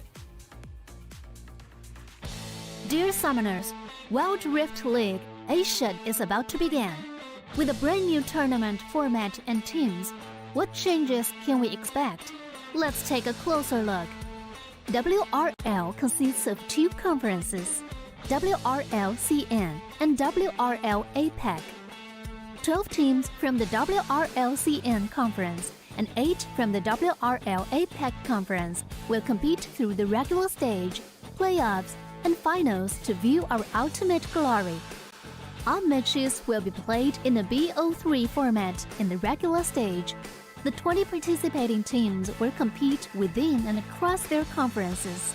Each team will play a single round robin with every other team within their conference once, and half of the teams from the other conference once. Throughout the regular stage, teams will be ranked based on their points within their conference. The top 8 teams from the WRL conference and the top 4 teams from the WRL APAC conference will qualify for the playoffs. The playoffs will also be held separately for each conference, adopting a BO7 double elimination format. Only the top 2 teams from each conference's playoffs will advance to the finals, vying for the championship. Of course, a new tournament brings unique challenges. The Wild Rift League Asia Season 1 WRL A1 Finals will be a 3-day extravaganza. On the first day of the finals, the 4 qualifying teams will play a single round robin in BO1 format. The top-ranked team will advance directly to the grand finals, while the remaining 3 teams will battle it out in a single elimination bracket on the second day to secure a spot in the grand finals on the third day. The 2 teams that make it to the grand finals will face off in the BO7 showdown to claim the championship. Additionally, in both the WRL A1 regular stage and finals, teams will participate in the Fight for Side FFS match before the official games commence.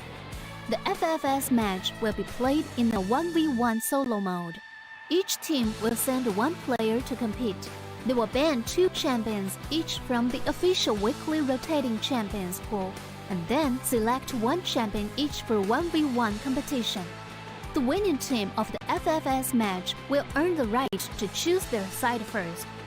Wild Rift League Asia Season 1 regular stage will officially kick off on April 8th, with 20 top-tier teams assembled and ready for action. Who will climb to the summit and seize the crown? Let's wait and see.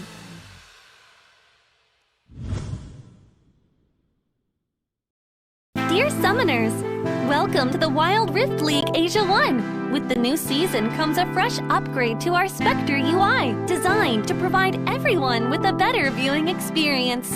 First thing is about the original UI information at the top bar. We make it into a functioning ring design in the upper left corner.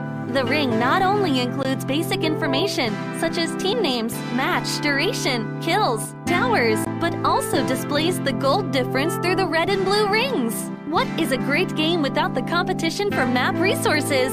When a team takes down the elemental dragons and gets the buffs, the stunning special effects not only make the acquisition of resources more ceremonious, but the elemental dragon's specific color-coded buff energy blocks will also be intuitively embedded in the corresponding red and blue sides. Whether a team speeds up the match tempo by getting Rift Herald, expanding their lead by killing Baron Nashor, or stealing the Elder Drake for the final victory, the countdown timer special effects and the resource-specific color coding will help summoners watching the game to quickly understand what is going on in the game and capture the critical information. Additionally, we will display the whole in-game map on the top right corner. When the elemental dragons, Rift Herald, or Baron Nashor is about to spawn, the corresponding resources exclusive countdown will appear in the top left corner of the map in real time, providing clearer information on team tactics and map resources. The new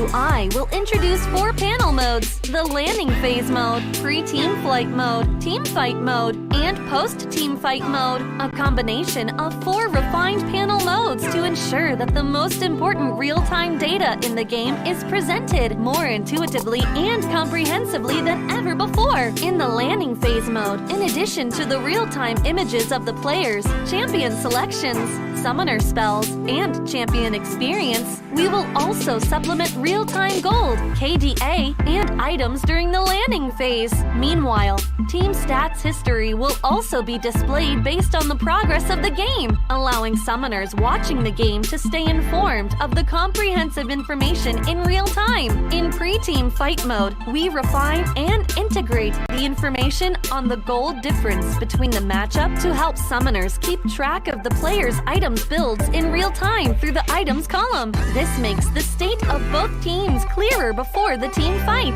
In the highly anticipated team fight mode, we visualize the damage dealt comparison. The real-time dynamic display of champions' avatars can be more intuitively express the damage dealt of each player during the team fight. The closer to the red-blue intersection, the damage is higher. We maximize the screen space for exciting team fights and gameplays. After the fierce team fight, we integrate the damage comparison of each champion to help summoners quickly understand the damage difference between the champions in each matchup during the team fight. Depending on the different game situations, there are more diverse UI combinations waiting for summoners to unlock. Our comprehensive, intuitive, and comfortable UI design aims to provide summoners with a better, more informative, and higher quality viewing experience. The exciting first season of Wild Rift League Asia is waiting for you. Summoners, we'll see you in the Rift. Dear Summoners, Wild Rift League Asia is about to begin. With a brand new tournament format and teams, what changes can we expect?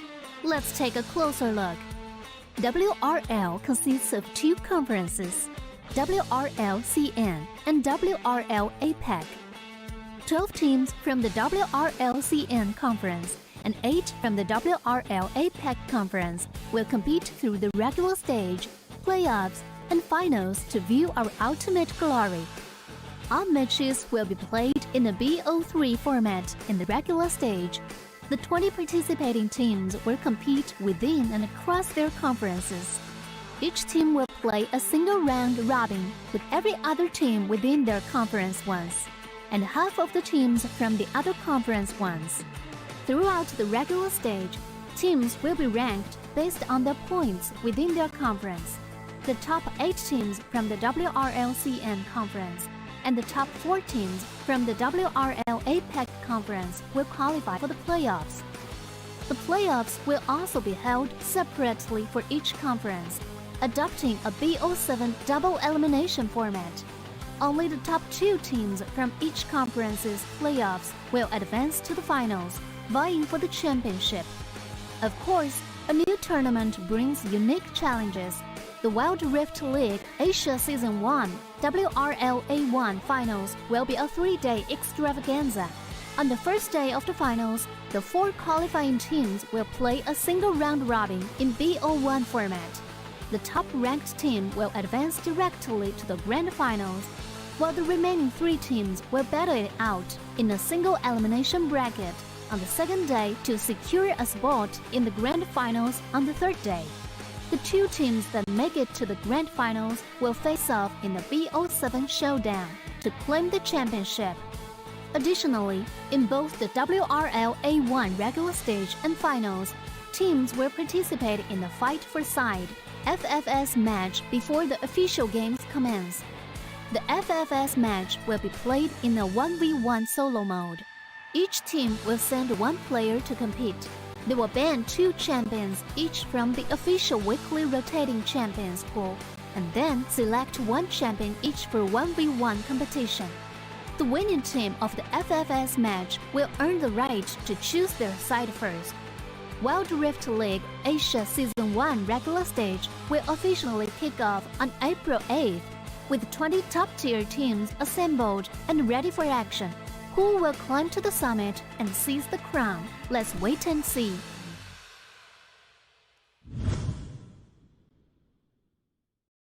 Dear Summoners, welcome to the Wild Rift League Asia 1. With the new season comes a fresh upgrade to our Spectre UI, designed to provide everyone with a better viewing experience.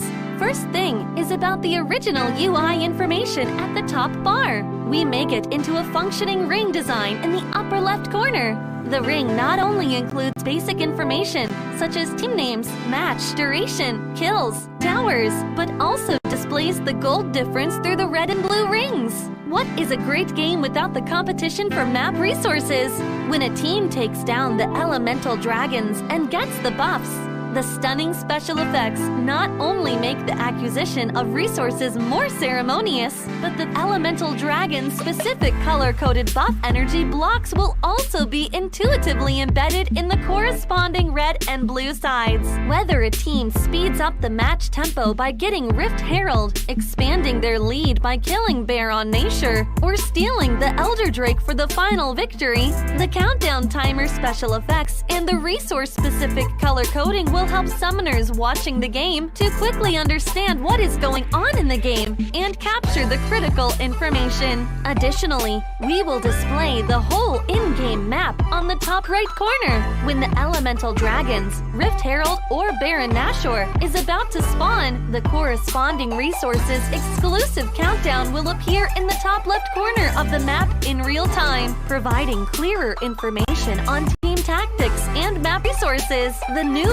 UI will introduce 4 panel modes: the landing phase mode, pre-team flight mode, team fight mode, and post-team fight mode, a combination of 4 refined panel modes to ensure that the most important real-time data in the game is presented more intuitively and comprehensively than ever before. In the landing phase mode, in addition to the real-time images of the players, champion selections, summoner spells, and champion experience, we will also supplement real-time gold, KDA, and items during the landing phase. Meanwhile, team stats history will also be displayed based on the progress of the game, allowing summoners watching the game to stay informed of the comprehensive information in real time. In pre-team fight mode, we refine and integrate the information on the gold difference between the matchup to help summoners keep track of the players' items builds in real time through the items column. This makes the state of both teams clearer before the team fight. In the highly anticipated team fight mode, we visualize the damage dealt comparison. The real-time dynamic display of champions' avatars can be more intuitively express the damage dealt of each player during the team fight. The closer to the red-blue intersection, the damage is higher. We maximize the screen space for exciting team fights and gameplays. After the fierce team fight, we integrate the damage comparison of each champion to help summoners quickly understand the damage difference between the champions in each matchup during the team fight. Depending on the different game situations, there are more diverse UI combinations waiting for summoners to unlock. Our comprehensive, intuitive, and comfortable UI design aims to provide summoners with a better, more informative, and higher quality viewing experience. The exciting first season of Wild Rift League Asia is waiting for you. Summoners, we'll see you in the Rift. Dear Summoners, Wild Rift League Asia is about to begin. With a brand new tournament format and teams, what changes can we expect? Let's take a closer look. WRL consists of 2 conferences, WRL CN and WRL APEC. 12 teams from the WRL CN conference and 8 from the WRL APEC conference will compete through the regular stage, playoffs, and finals to view our ultimate glory. Still the game that we're looking forward to, KBG versus CES. Is Meliodas around or is he not? That is going to be the question here. If Meliodas is here, this could be at least possible for CES. But if not, would Y1 be able to step up on this game against the best team so far in this tournament, KBG? I mean, it's Skip Best Gaming, man. It's Skip Best Gaming. They're just so dominating right now. Coming off a win against OMG just last Thursday. 4-game win streak, all against Chinese teams, by the way. And the only team to beat EDG so far, and it happened just last Sunday as well. And the only team that was able to defeat them so far is Nova Esports, and that was during day number 1. And so far, they're just really looking to continue their dominance. So Cerberus Esports, it's going to be one of the highest mountains to actually climb, but let's see if it's gonna be possible. I mean, still, we have one question. Will Meliodas be here? And if he is here, can he actually keep up with our KBG? Yeah, it could be possible because remember, different play styles from the Tone and different play style from Meliodas. Meliodas is usually the carry here when it comes to these games, but it's gonna be way different if he's not here. Y1 has struggled quite a lot during the last games. Oh no! No! Meliodas is not around! No! End this for No. them though. Because honestly, Giyang, I did expect if ever Y1 is gonna be the one playing. Yes, he's not a bad player, but against these teams, against the CN teams, Meliodas is super needed for CES to do much on his games. But again, still possible.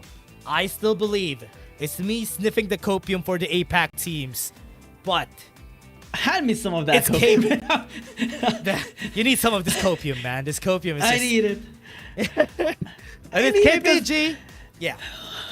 Because Cerberus Esports, they're coming up in loss against Rare Atom and recently lost against J-Team as well. And now they're going to be facing off one of the best, if not the best, Chinese teams right now. So much win streak on the side of Keep Best Gaming.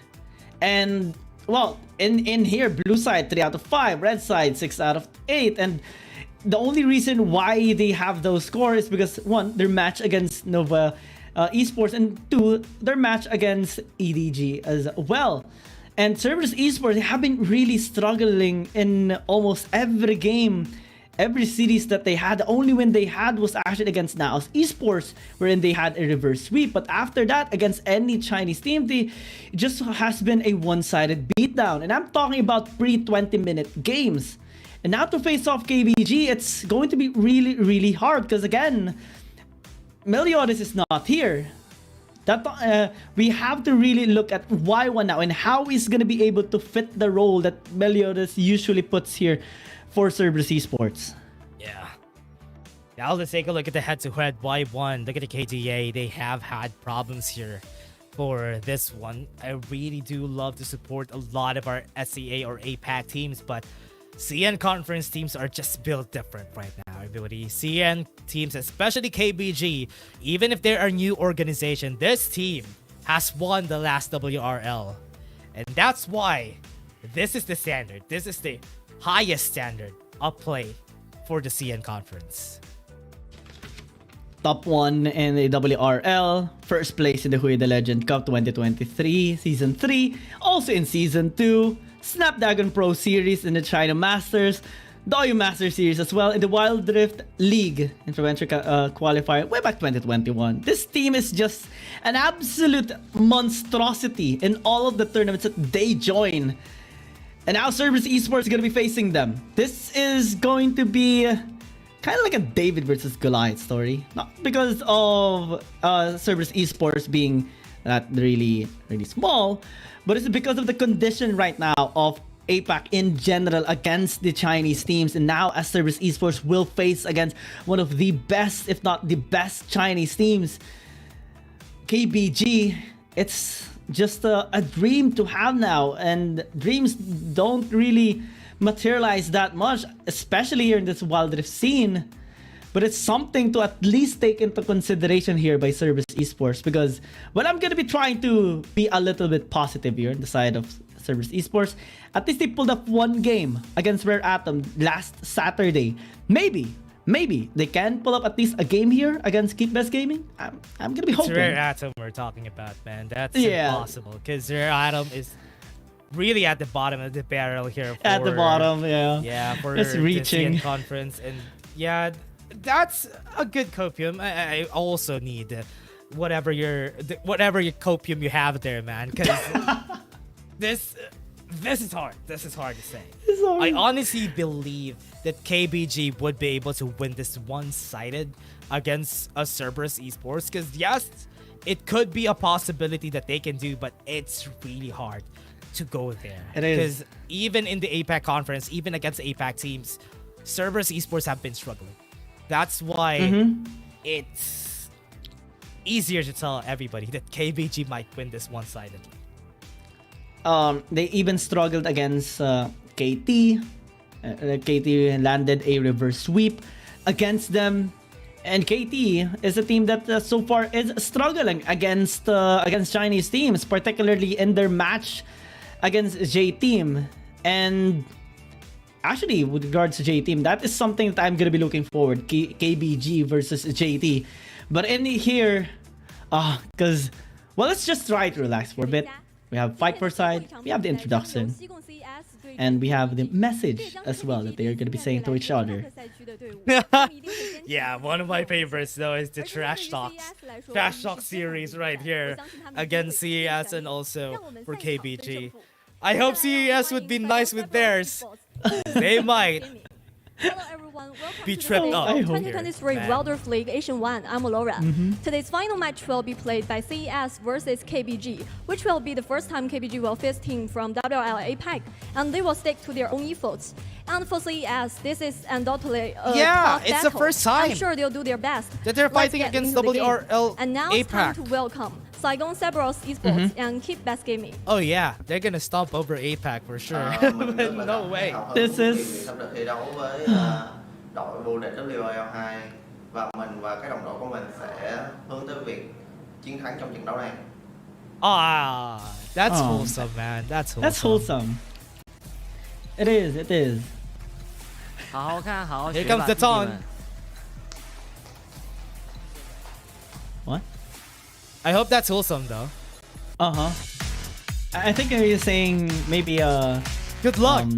Good luck. Have fun and let's have a nice time in this series. Yeah, they're definitely gonna have fun though. KBG for sure. They're gonna have fun here. But hey, look at the squad from APAC. And now here comes KBG. Honestly, I love this group photo from KBG. Look at the group photo. Oh yeah, man. That's so cool. I love it. I love it. It's just so much 首先让我们有 personality 请 being shown KBG 战队 here 登场， on 欢迎 their 单人路 photo. 选手 In the solo lane, KG. Really afraid. I remember the bit that we did. Remember last week 下面有 from 请打野选 with 手 KG here. In the jungle, Look at that, BO3. KG. The mats. Oh man. You know what's hard about this?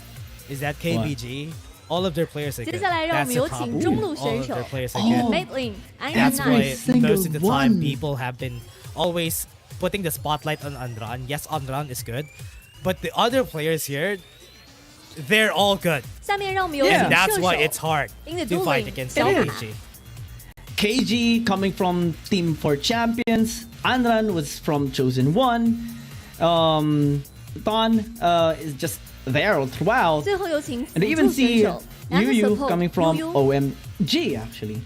And this team has been on its top form ever since, well, after their loss against Nova 接下 Esports. 来有 They've 请 just 西贡 been CES 战队 dominating 亮相 every single 欢迎 Chinese 单人 team 路 they 选 come 手 In the across. solo And lane, Taku. they're looking to have again this first match against an APAC. 下面有请打野选手 In the jungle, Y1.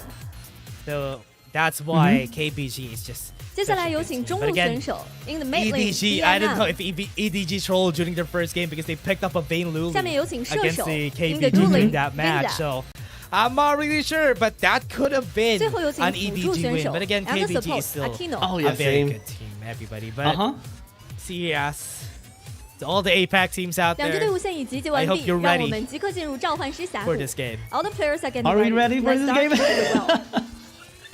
Oh, we are as well. I am. Skip-S Gaming. Skip-S Gaming. I'm holding on for dear life here. The side of Service Adran. Esports. He really loves playing in the fight for side, doesn't he? Yeah. He loves to flex his skills, man. He always loves to flex his skills. Oh my. And he is, I believe he's still undefeated in the fight for side. He played 3 times already. One against FPX, EDG, and OMG. And they won every single game in that. Actually, lost one. It was a battle against Ize when they battled against Nova Esports. But that's very, very long ago. Now it's just looking to continue his win streak. Now with Illusion getting banned, I am looking at a... What do you think? A Rengar angle. Ooh.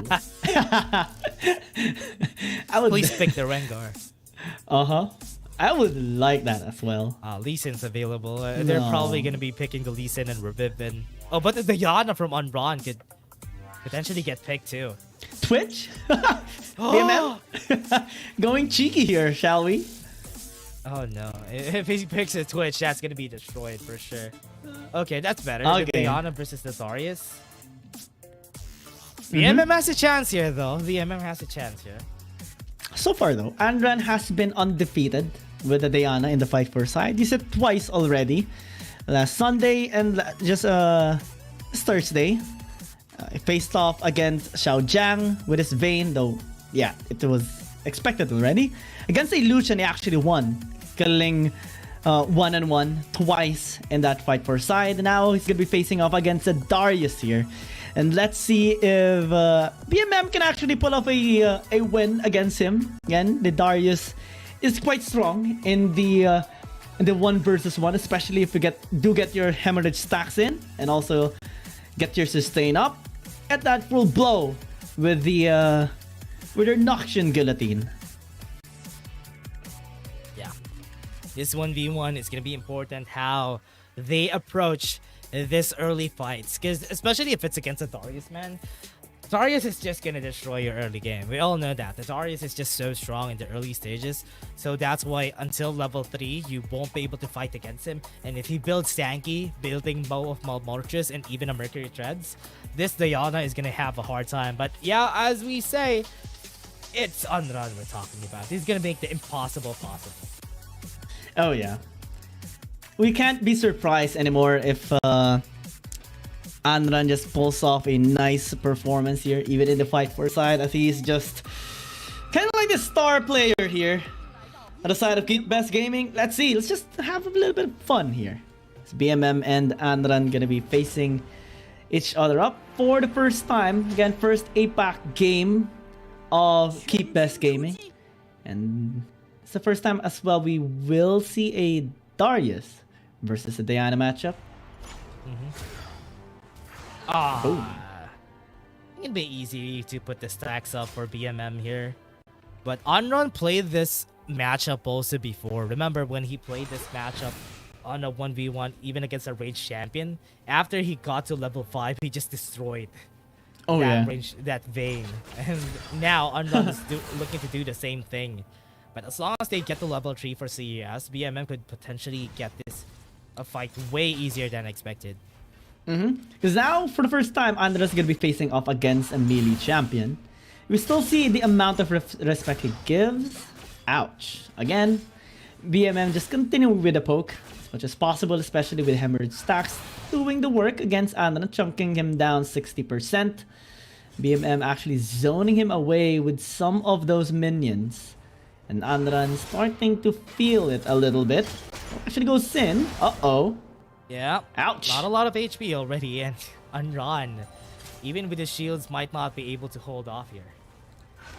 Has to respect BMM, but actually is landing a couple of those crescent attacks as well onto BMM, chunking him down, also getting the CS taken as much as possible. And well, it is the early game. Andres is going to be waiting for his level 5 so that he can try to go with an outplay here against BMM, which is similar to how he did against Xiao Jiang and 1-on-1 during their fight for side battle.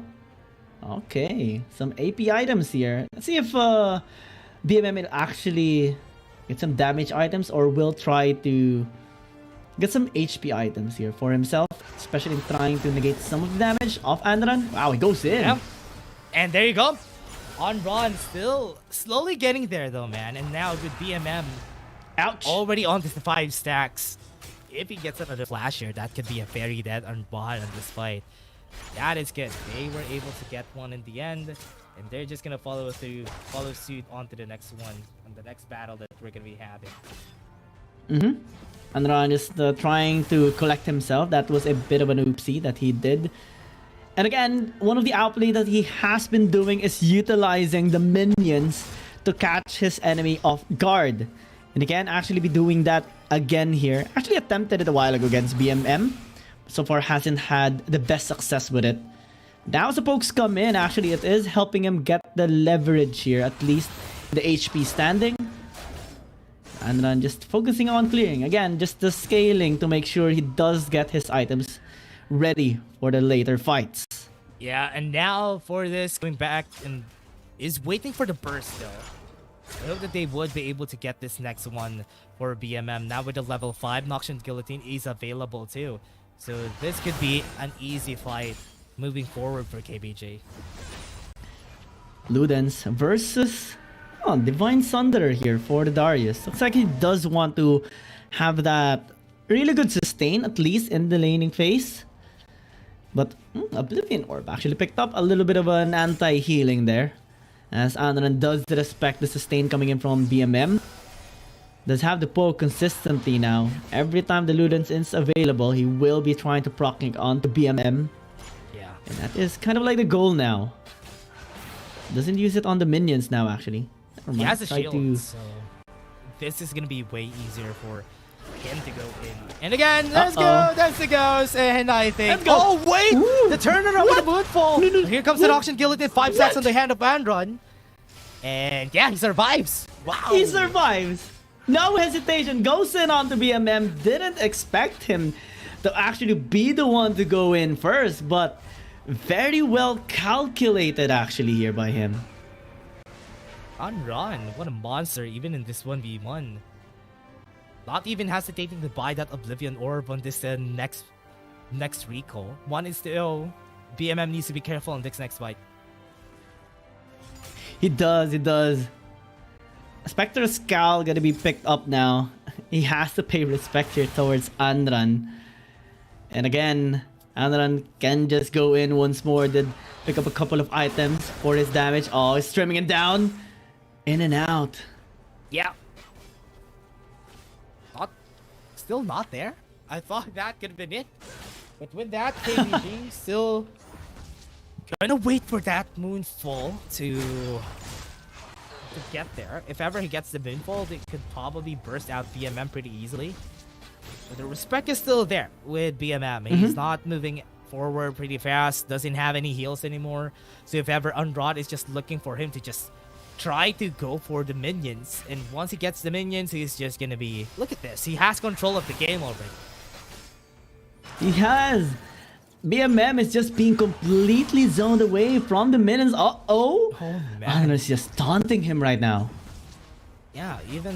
I think BMM could potentially die here. Look at the ghost, gonna go in, has the moonfall, that's gonna be the shielding, and this might be it, and Ron takes the win! Wow! And what a great showing again from this man. He does not fail this 1v1. He doesn't fail. This is why we love this guy. He is so ambitious. He is so flashy. Even on the fight for side, he gets the wins taken for himself. That gives leverage here for Keep Best Gaming and all of the fight for side. Side selection priority for KBG. Cerberus Esports. That's going to be a bit of a head scratcher moment there for BMM. Kind of had some expectations there for BMM, especially in that match. But, well, it is Anran. Yeah, it's still gonna be hard though, because oh man, that's lose, and Ron just probably gonna be taking the blue side here for... Oh no, never mind. I think they're gonna be taking the red side for KBG. They just want to react with what CS wants to go for. They have a relatively high win rate and their red side as well, so they're gonna be very, very comfortable just being there. The red side, again, reacting to what Cerberus Esports will take with their first pick.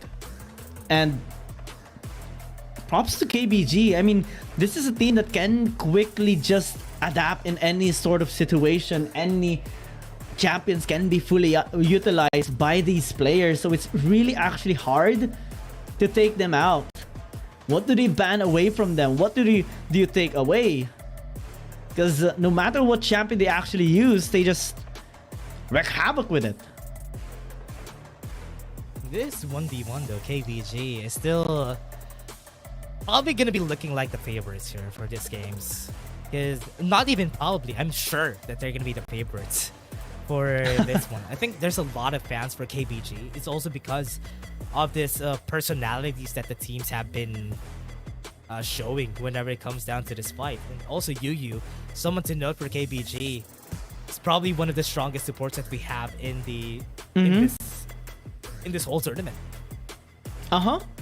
And he's very flexible with the support role as well, able to even land an MVP performance against EDG during the game number 1 with his Rakan. And he also uses the Gragas. KBG as well uses the Orianna after they saw it being used by EDG, and they managed to pull it off against EDG as well.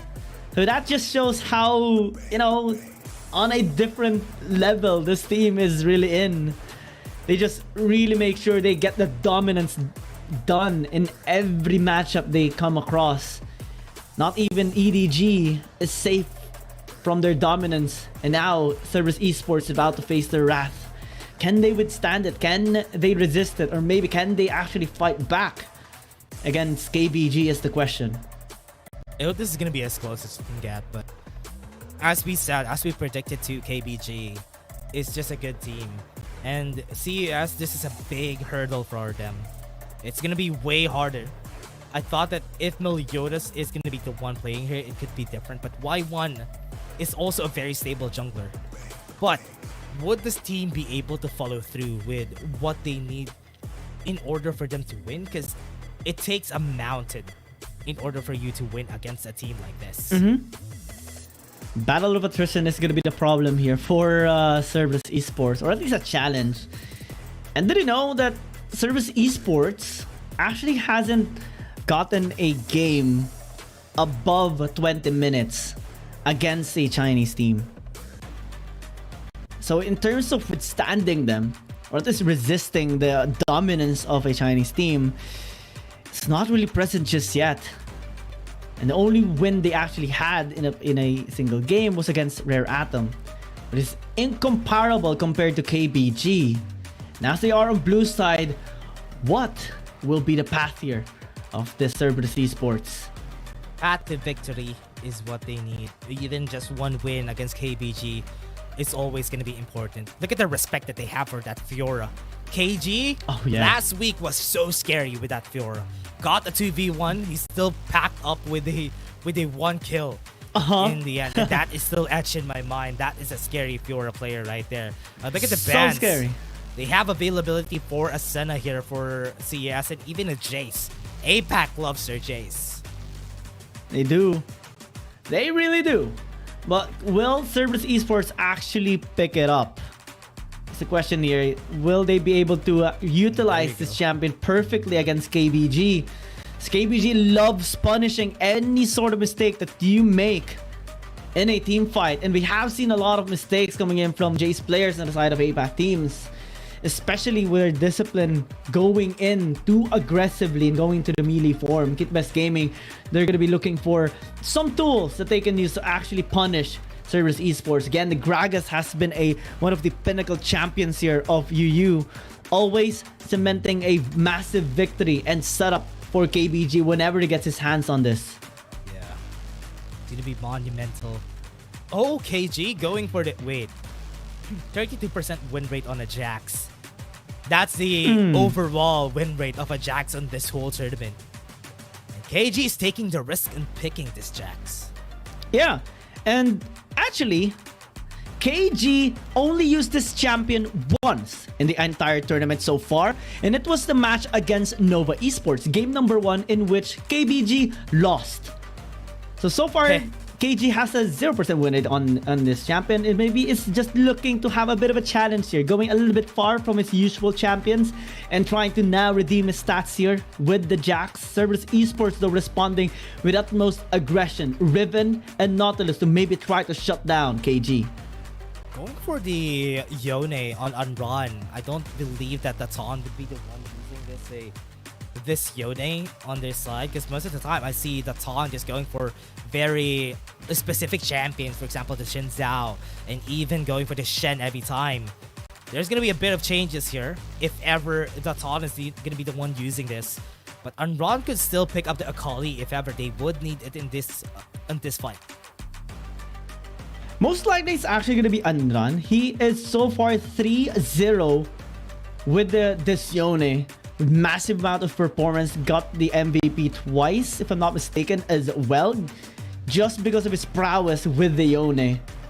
But if it is going to be going towards the Ton as well, it's not going to be so bad as well. They have removed the Kha'Zix and... Oh, okay, never mind. As I said, Xin Zhao. Yeah. And that's what I expect from the Tone. The Xin Zhao is something that I expect every time. And on this composition, 3 melees already, a great Crescent Guard could put them off guard together with Explosive Cask. And he's just so good with his champion as well. The Ton is going to be looking for those isolation plays to catch Cerberus Esports off guard and put them in a bad spot. Akali gonna be the response here of Cerberus Esports. Should be nice in terms of having that really good bursting damage. But what will be their other front line? Looks like the Jace is gonna be the one in the bottom lane. Okay, that's what you needed. I honestly believe that it's a very well-balanced composition on both sides. Because with KBG, what they needed was really an Ashe on Shalma, because they needed a bit of CC in order for this Unrod and KG be able to get that DPS that they need. So here on the other side, we do have a lot of burst from Cerberus Esports. The problem here is, how is KBG going to be able to get close here? Because the amount of burst that CES poses is a big threat too. So in the early game, we do believe that CES would have the advantage. KBG would really wait for that late game in order for them to push through with this composition. Level 5 is the key here for KBG. 4-minute mark, they are going to be making the plays to try and set the tempo up for themselves. But in the meantime, pre-4 minutes, that is the window of opportunity here for Cerberus Esports. They should look for ways they can actually pin down KG. They have Riven in the top lane. They have Lee Sin as well. The Nautilus, so many early game champions to actually create the momentum that Cerberus Esports needs to take down KBG. Are they going to be able to start this off really great? Because with CES, if ever they start on a great foot against the members right there at KBG, I do hope that they can at least get one. At least that one, man. I mean, still, Cerberus Esports, they have been really, really trying hard, and this effort is really recognizable. Having to get... Oh no. That's a bit of an oopsie there. Genza took a lot of damage. Not a good start already. We jinxed it, Guillaume. We jinxed it. Oh, I'm sorry. Man. I apologize. Oh man, this is really bad. Because starting off like that on a Jace of all champions, Genza. Why? Well, at least he didn't die. I think that's not the worst thing that can happen to Cerberus Esports at that point. Just got surprised there seeing Yu and Xiaoma. He used his flash, right? He used it, yeah. If he did, that's bad. That's a bad trade right there. I'm trying to recall, because I believe I heard a flash. But I don't think it doesn't have any reason to actually flash, given it the position he is in so far. Yeah. It should. Oh man, this is really hard to start off with. Got one from Akeno. And this is really expected on this lane most of the time, is that this is going to be KG struggling in the earlier stages of the game. They really need their jungler here if ever Y1 goes to the top lane. that could be what they need. As long as they get this early game, it's gonna be good for CES at least.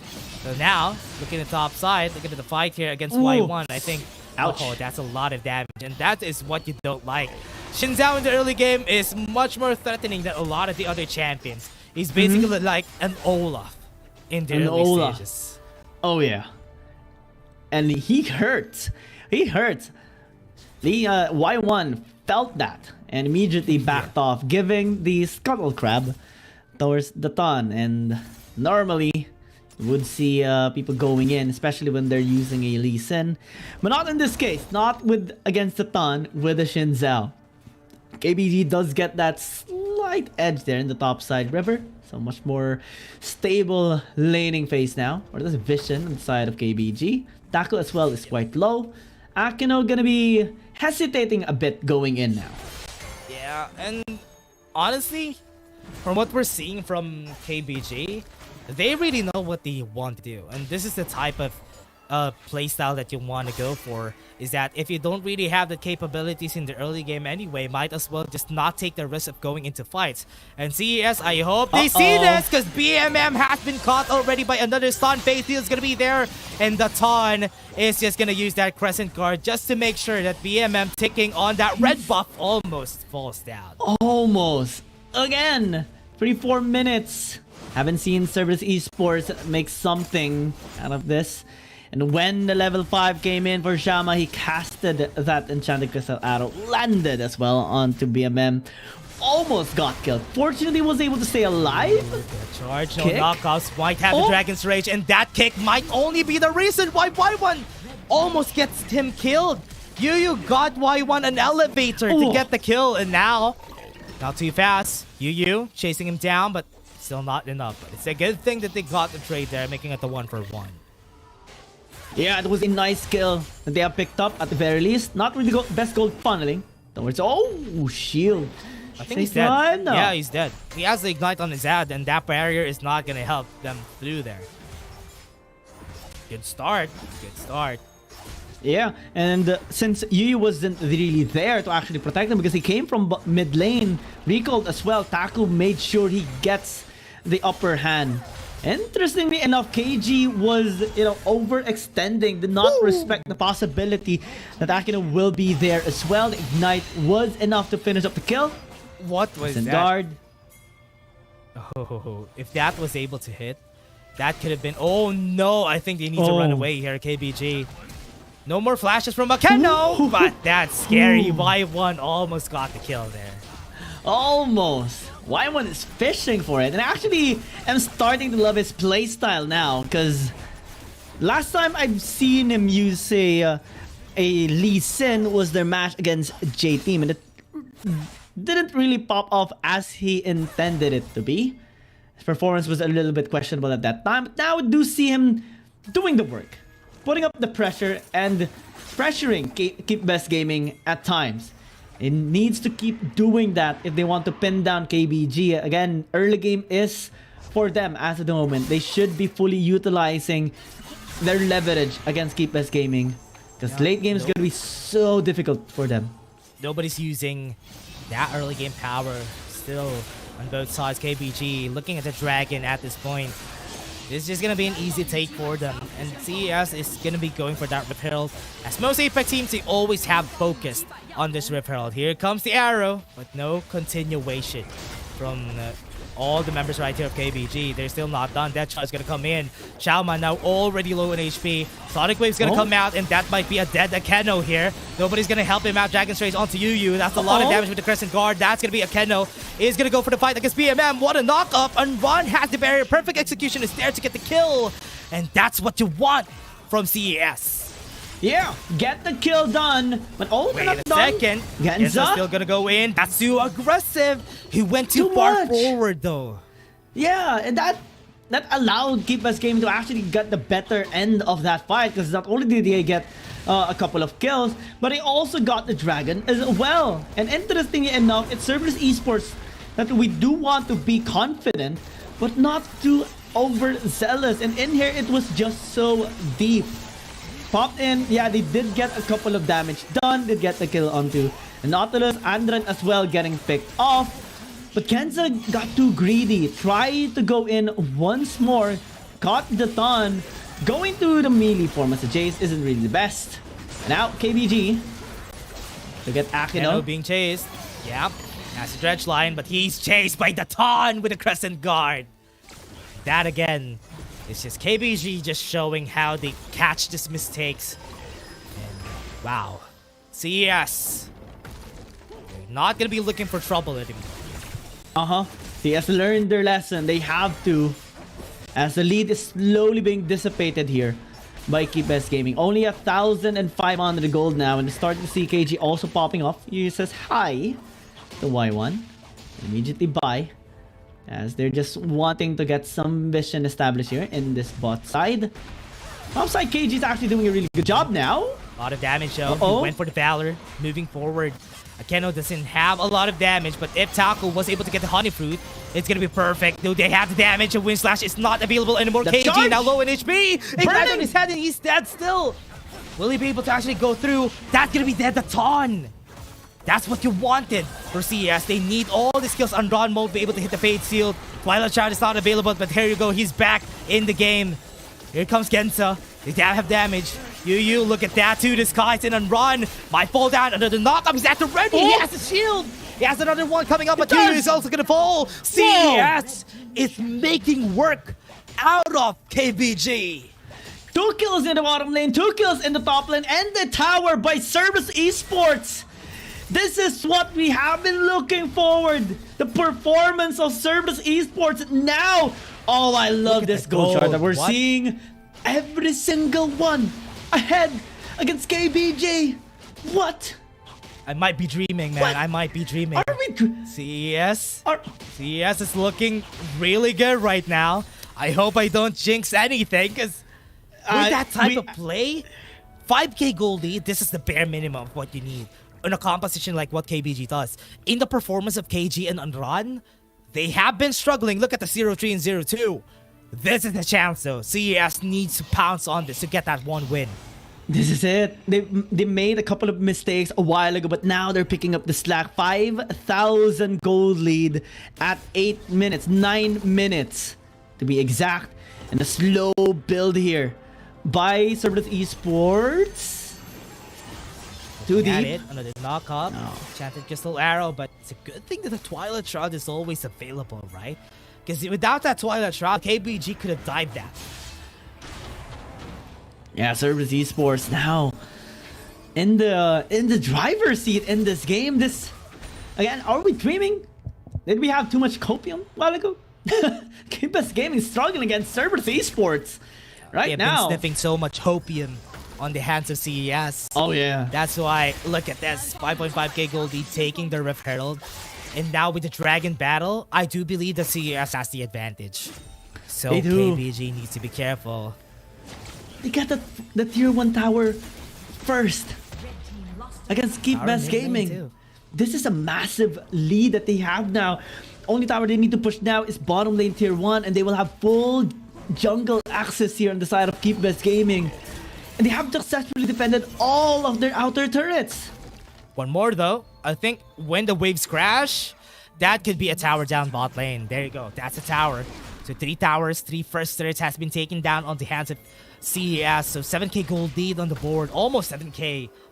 Man, oh man. This is going to be a good battle in the Infernal Drake.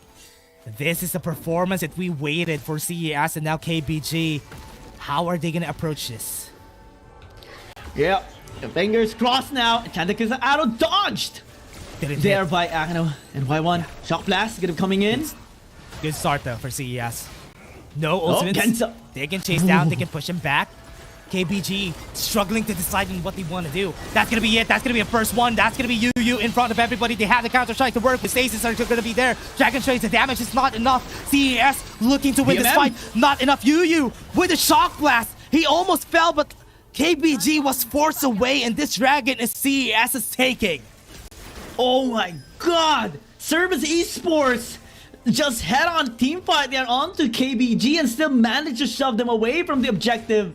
Managed to take the dragon for themselves, and even if they didn't get any kills in that, still still an objective that they have took. Still a massive win here for Cerberus Esports, one step at a time. Lead after lead, now building towards 8,000. Keep Best Gaming cannot enter the fight properly as they intended it to be. We saw Andran even struggling a while to get in, simply because of the pressure that BM actually is putting onto him, trying to chase him down. Cerberus Esports is getting small steps by small steps, a little further in this game, and a little more. They're gonna be reaching that point in the game that it's really, really hard to actually turn around. 8,000 gold lead now, almost 10k. No way that KBG are losing against CES. First time is a struggle for them. They haven't prepared for this first APAC team. And this could be the reason why they might lose their first game against an APAC team. But CES need to be careful. Remember, KBG wins on these times in where they struggle. That is when they decide that they're just gonna change things up. Look at this fight though.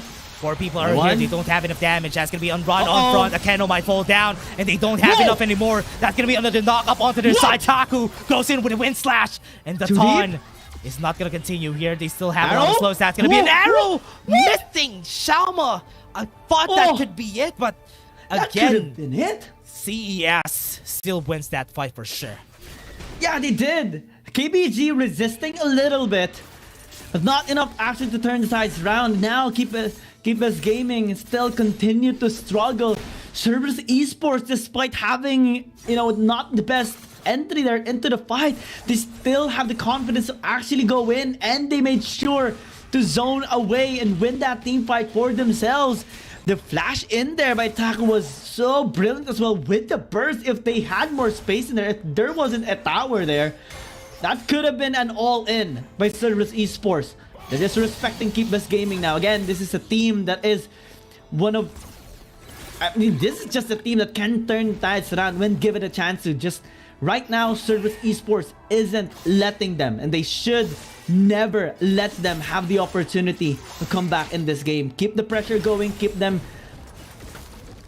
hands off them, keep their eyes on them as well. Watch their movements at all times, because anytime soon, maybe, just maybe, Keep Best Gaming will land a really good strike onto them. Yeah. CES, look at how they're playing.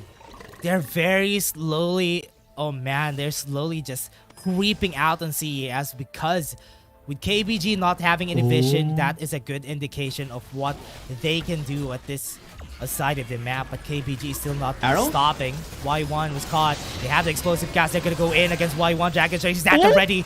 That's a good stasis. Timing's just right to the skies. Oh no, Gensa! You shouldn't do that! Gensa! Why? To the skies, and now he's gonna go to the ground! And KBG just turned it around with just that. Now they still have BMM, and they're still gonna go in. This is gonna go in. They have the damage, low HP onto Akeno. He slowly went forward, and that's gonna be it. Akeno is gonna fall. 4 members are down. And what is that? They lost because of one mistake from CES. Oh, make that 2 as well, because Y1 got picked up there, tried to go in after getting hit by the arrow, but the to the skies, another to the one though, ground. and Janik is no arrow, gonna be going for the knock-up. Taku played so well this game, but he's not gonna fall here. He's not gonna stop. He still keeps the pressure, and that's why the Baron was not taken. Oh, so much respect by Keep Best Gaming towards Taku right there. Finally are going to be getting a replay of that. 1-1 got initiated. Cast was used. Actually missing the dredge line. Their kick was almost enough. Tried to buy enough time with a stasis, but Genza went in to the ground. As he fell down, tried to go in with a second time, trying to burst down Yu, but the stasis there by him actually prevented some of the casualties that could have been done there by Taku. BMM almost got the second perfect execution strike to the back line, but the damage was just so high on the side of Keep Best Gaming. Also, the crowd control held them down for so long that they gated most of the damage capability. Yeah, KBG turned the tides around, but again, CES still has a 7k gold lead, man. That was just one loss in that fight. They still have the capabilities. They just lost a bit of their shutdown golds. That might exactly be what KBG needs. Drake is available. They're starting it right now. No vision for KBG. But look at the Ton. Look at the confidence from this man wanting to go in. That's another arrow coming in though. It's still not going to be enough. That's going to be another kill. Oh no, BMM falls and CES is looking for that next one. They're going for the back line. They have a knock-up still. They still have the face shield for Unrun. They're looking for it. Look at Taku, too aggressive. He's going to fall. Y1 going to go with a kick. A fade shield onto the back line. Gensai is going to fall down here. And that's going to be another knock-up from Unrun. And they look at one mistake. And Unrun was able to get it. And CES just struggled and just fell again on just one battle. After one mistake, one crucial moment that Keep Best Gaming has been looking for. And that is getting the kill onto BMM. And after that, it's just one of the cleanest A's again here in this game. Complete wipeout there onto the members of Cerberus Esports. They only lost one, but now they will get the objective that they have been longing for a long time. BMM just getting caught, which is so bad for them. They lack the damage now to go into the team fight, try to actually sustain them. And they get it. Absolutely free as well. It's just so difficult now for Cerberus Esports. Yone of Andran was just so massive here in this fight as well. Getting the proper timing with the Fate sealed. Getting 2 kills in that fight. Everything now in favor of Keep Best Gaming. Still a goal lead for CES, but KBG late game. That's what they're waiting for. Even with this goal lead, look at Unrun's damage. And also BMM's damage because he wasn't able to do anything that fight. He died 0. Nothing. Nada. Picked off. So bad there for Cerberus Esports. Now we're seeing them struggle. A while ago, they were making the plays. They were making the dominance. Arrow incoming. Missing target, only hitting. Andron was like, what? He has been hit, man. He has been hit. He has been hit. It's out. Yeah. Friendly fire. Friendly fire. 18 minutes on the clock. We thought this game is going to be fast, but it's a good thing that CES was still able to hold on. But KBG is just a different beast. Everybody, the Ton might be making a mistake here. Stasis is available. Look at the back line. They are not available. They have been dismantled. The Ton is going to be running away, but it's still possible for CS to actually win this fight. Chaoma is going to fall down, and that's a lot of the members. Big blunder now for KBG. They fight back. They're still fighting back. Cerberus Esports gotten the kills there onto the crucial members of Keep Best Gaming. Can they actually push this tower down? CU still holding off with a wave with a Baron buff. Top side was pushed so far a while ago. This Esports, will they get this tower down? Can they actually contest? No, they give this tower down. Cerberus Esports still in the game despite those 2 fight wins there by Keep Best Gaming. Even with a Baron down, this is just great wild rip that we're seeing right now. 20 minutes in the game, still have a 3k gold lead in the composition of CES. And so far, this Elder Drake is going to be the biggest one fight that they were looking for. KBG, all hands on deck for them in order for them to win this. Everybody's available now. Y1 needs to be careful around there. Dragon's Rage was used already. So that is a big ultimate down for the side of CES. Elder Dragon's gonna be the biggest objective now. Cerberus Esports, this can go either way. But we have seen a massive performance by Datan in getting these objectives for themselves. So far, 2 Dragons. And even the Baron for themselves a while ago. Cerberus Esports will not have the vision with the Scuttle Crab. At this point, you will consider anything to have a lead in this situation. Again, the arrows of Xiaoma has been the pivotal point there for Keep Best Gaming. If he lands it onto Cerberus Esports, it can be a win. Datan spots him out. 7,500. Yep, they don't have any more HP. They're gonna go in. Look at his backline. BMM gonna go in with the damage. Not gonna be enough because they don't have the burst just yet. Crescent Guard onto the Dawn just for them to push back the members of CES. They don't have enough damage. They still have a lot of HP. Great Dragon's Rage onto their side. But KBG with a face seal gonna be able to get the kill on the Keno. And KBG still survives that. Low HP and a lot of members of CES. They're gonna be backing away here to get some regens. Numbers advantage now for Keep Best Gaming. They're starting the Elder Dragon. Y1 is here, trying to get this red buff, but will he get there in time? We see now 8,000. Y1 has no vision, no ward. Have to sniff it out. Sniff it out. At least they do. They stopped it. So this is a chance though. KBG Wave top lane. are still hesitating because Y1 could potentially steal this and turn the tides around for against KBG. But now, with CES waiting for their teammate to spawn, that could be one chance that they need here in order for them to still fight against KBG. Cerberus Esports has been looking for that angle. Top side again is one of the biggest pressure now of both teams. The tower inhib here of Cerberus Esports very low already. You know, top side is also cleared out here for Keep Best Game again. This Elder Drake has been the one that's been turning fights around for today's games. But who will actually get the leverage here? KG already building a wave. Taku has to take it up, clean it for himself. And with the Riven Jax matchup, it can be actually detrimental here for Taku. Has to play this out safely. KG is just waiting by the area. Xiaoma's arrows has been, you know, the turning point here of Keep Best Gaming. Whenever it connects, they'll set up a play. Present guard at the ready. Akeno, that charge would be able to get the knock up. Akeno still available with the flash.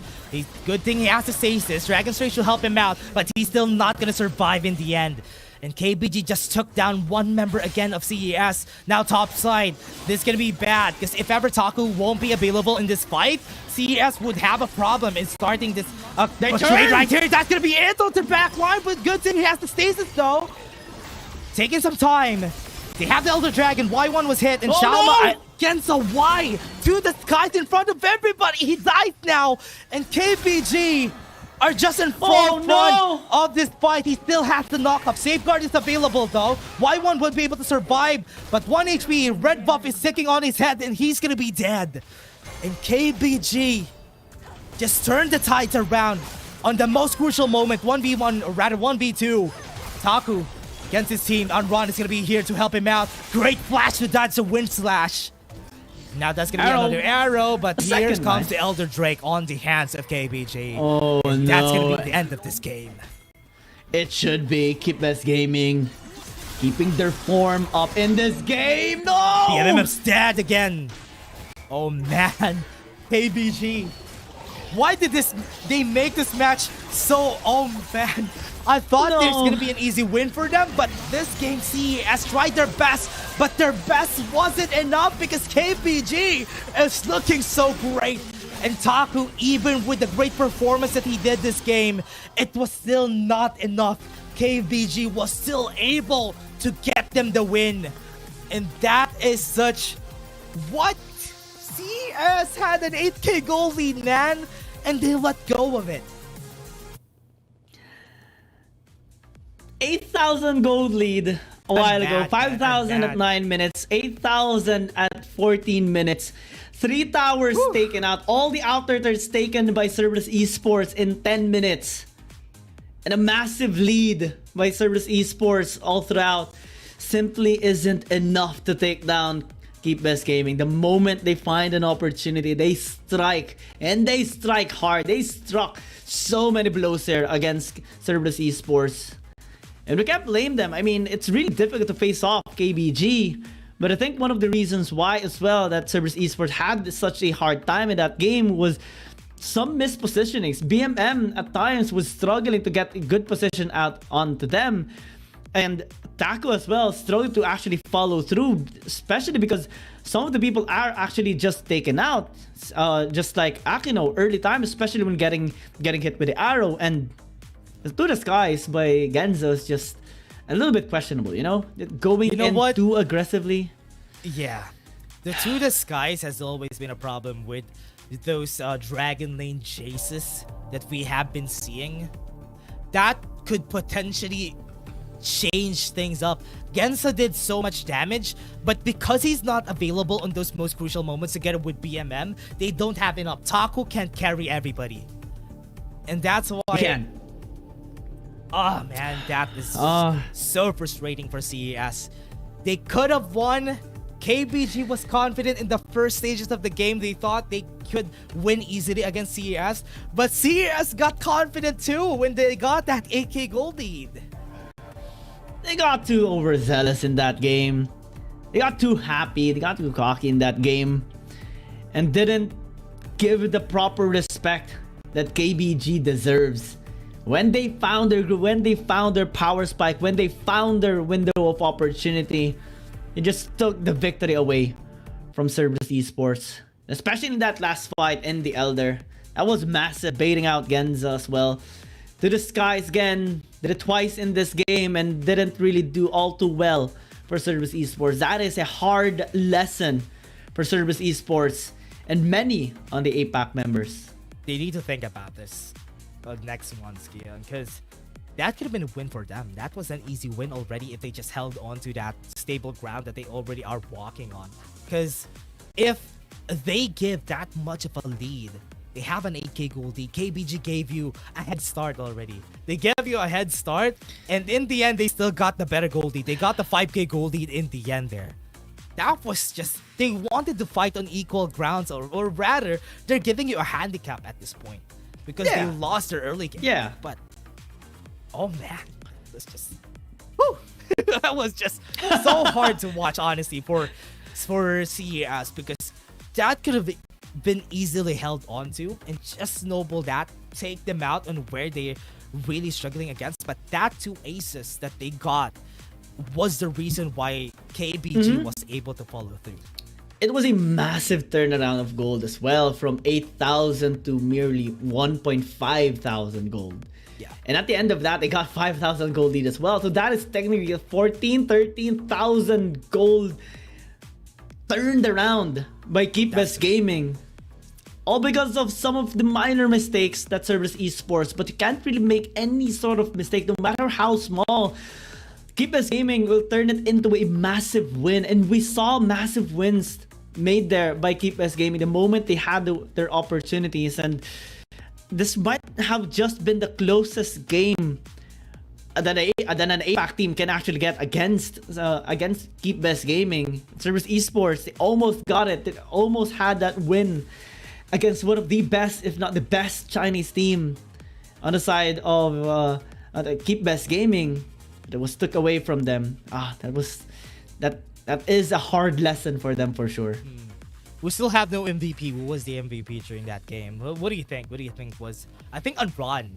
Yeah, Unron could be the MVP there for the target. All I can say too is that Shalma did so much with the enchanted crystal arrows. On the early to mid game, he wasn't hitting much of those enchanted crystal arrows, but when it mattered, he was able to. But yeah, it's really unfair to say that Unron will be able to get this win here, because everybody was waiting for Unron to get the MVP, because when he got his items, he was scary, man. He was scary. Oh yeah. Once he gets close, you're dead.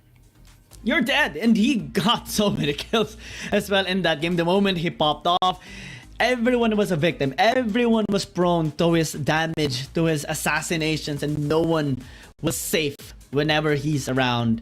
And props as well to Shava. I mean, the enchanted crystal arrows was the one who actually enabled the place there for KeepBest Gaming. That's something that is needed to be taken note here by Cerberus Esports, especially in the next game. Really great performance from the side right here at KBG, but also really good for CES. But thank you very much, everyone. We're just gonna be taking a short break. See you guys in just a bit. Dear Summoners, Wild Rift League Asia is about to begin. With a brand new tournament format and teams, what changes can we expect? Let's take a closer look. WRL consists of 2 conferences, WRL CN and WRL APAC. 12 teams from the WRL CN conference and 8 from the WRL APAC conference will compete through the regular stage, playoffs, and finals to view our ultimate glory. All matches will be played in the BO3 format in the regular stage. The 20 participating teams will compete within and across their conferences. Each team will play a single round robin with every other team within their conference once, and half of the teams from the other conference once. Throughout the regular stage, teams will be ranked based on their points within their conference. The top 8 teams from the WRL-CN conference and the top 4 teams from the WRL APAC conference will qualify for the playoffs. The playoffs will also be held separately for each conference, adopting a BO7 double elimination format. only the top 2 teams from each conference's playoffs will advance to the finals, vying for the championship. Of course, a new tournament brings unique challenges. The Wild Rift League Asia Season 1 WRL A1 Finals will be a 3-day extravaganza. On the first day of the finals, the 4 qualifying teams will play a single round robin in BO3 format. The top-ranked team will advance directly to the grand finals, while the remaining 3 teams will battle it out in a single elimination bracket on the second day to secure a spot in the grand finals on the third day. The 2 teams that make it to the grand finals will face off in the BO7 showdown to claim the championship. Additionally, in both the WRL A1 regular stage and finals, teams will participate in the Fight for Side FFS match before the official games commence. The FFS match will be played in a 1v1 solo mode. Each team will send 1 player to compete. They will ban 2 champions each from the official weekly rotating champions pool, and then select 1 champion each for 1v1 competition. The winning team of the FFS match will earn the right to choose their side first. Wild Rift League Asia Season 1 regular stage will officially kick off on April 8th, with 20 top-tier teams assembled and ready for action. Who will climb to the summit and seize the crown? Let's wait and see.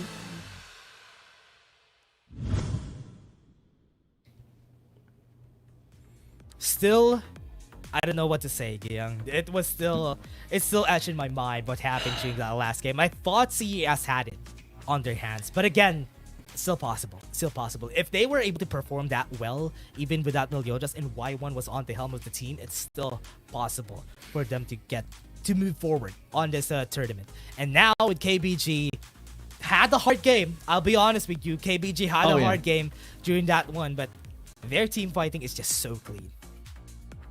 It was a tough game for them. It took 24 minutes, and I believe that's the longest game that Cerberus Esports actually had against a Chinese team. Again, we recalled earlier 18 minutes was the fastest game, 19 minutes by Cerberus Esports against Chinese team. But now they held strong against one of the best teams in the Chinese region. But it's not really because of them resisting. It's more of Keep-Best Gaming keeping their pace coming back into the game. Hopefully, we see more of a discipline on the side of Cerberus Esports, especially in team fights in general, knowing when to actually go in or out or how to actually go in.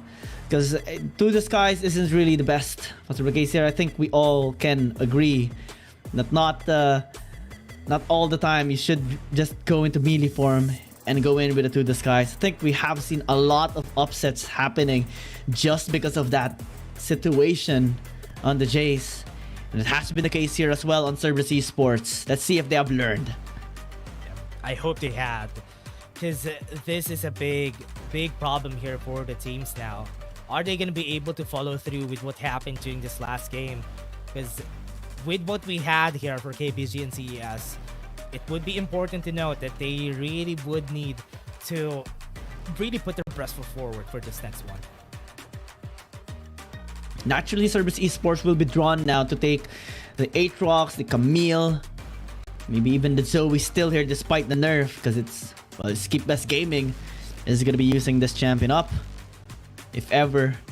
Shan's going to be taken away, which has been a common ban here on the blue side.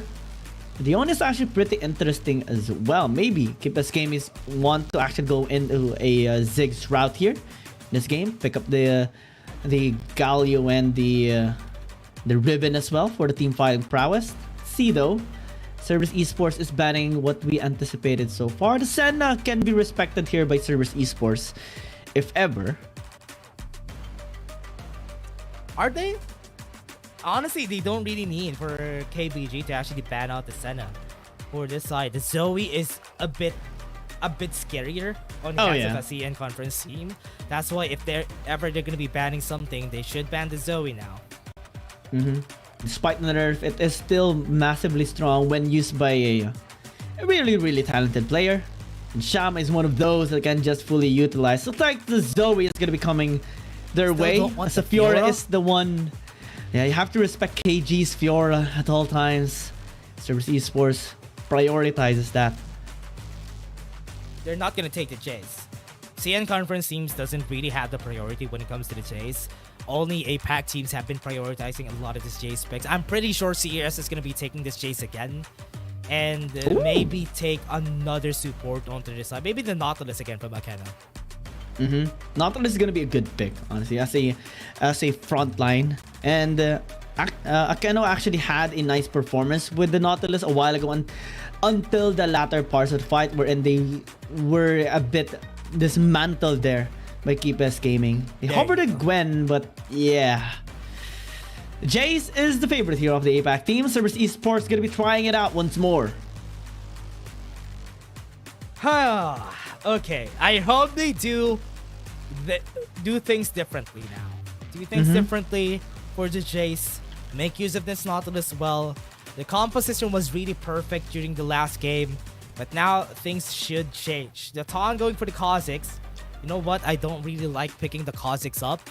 But I don't know if the Ton is confident in picking this up on the first rotation, because it's still possible that they could still swap this out with another champion, because the Senna is still available though. Oh, okay. Looks like they do want to pick this champion up pretty don't even early. Want the Senna. Yeah, they are confident right now. Very, very confident against Cerberus Esports. And despite it being a risk, this game is still gonna be picking it up. Cerberus Esports going with actually what has been working for them so far. Crowd control is necessary. Some isolation kit would be necessary for team fights here. Cerberus Esports Wukong should serve as a proper frontline as well there to supplement those crowd controls on the side of Cerberus Esports. How are they gonna continue with this? The Wukong is good. CES is really good at drafting against a KBG, but most of the time it only fails just because of the macro, the decision that they had. A while ago, their composition was also good, but still weren't able to follow through with the performance that was expected of them.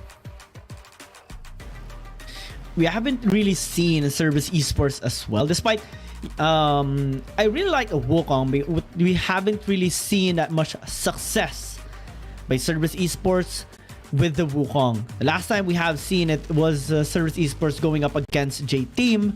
Y1 was the one who used this, but it wasn't enough for them to actually land that win and push it to a game number 3 against J-Team. Now, it's a second chance to actually fully utilize this champion. I'm loving what I see. The Renekton gonna be coming their way. Many frontline power champions, early game prowess as well with this Renekton. Can they set the tempo up this time again?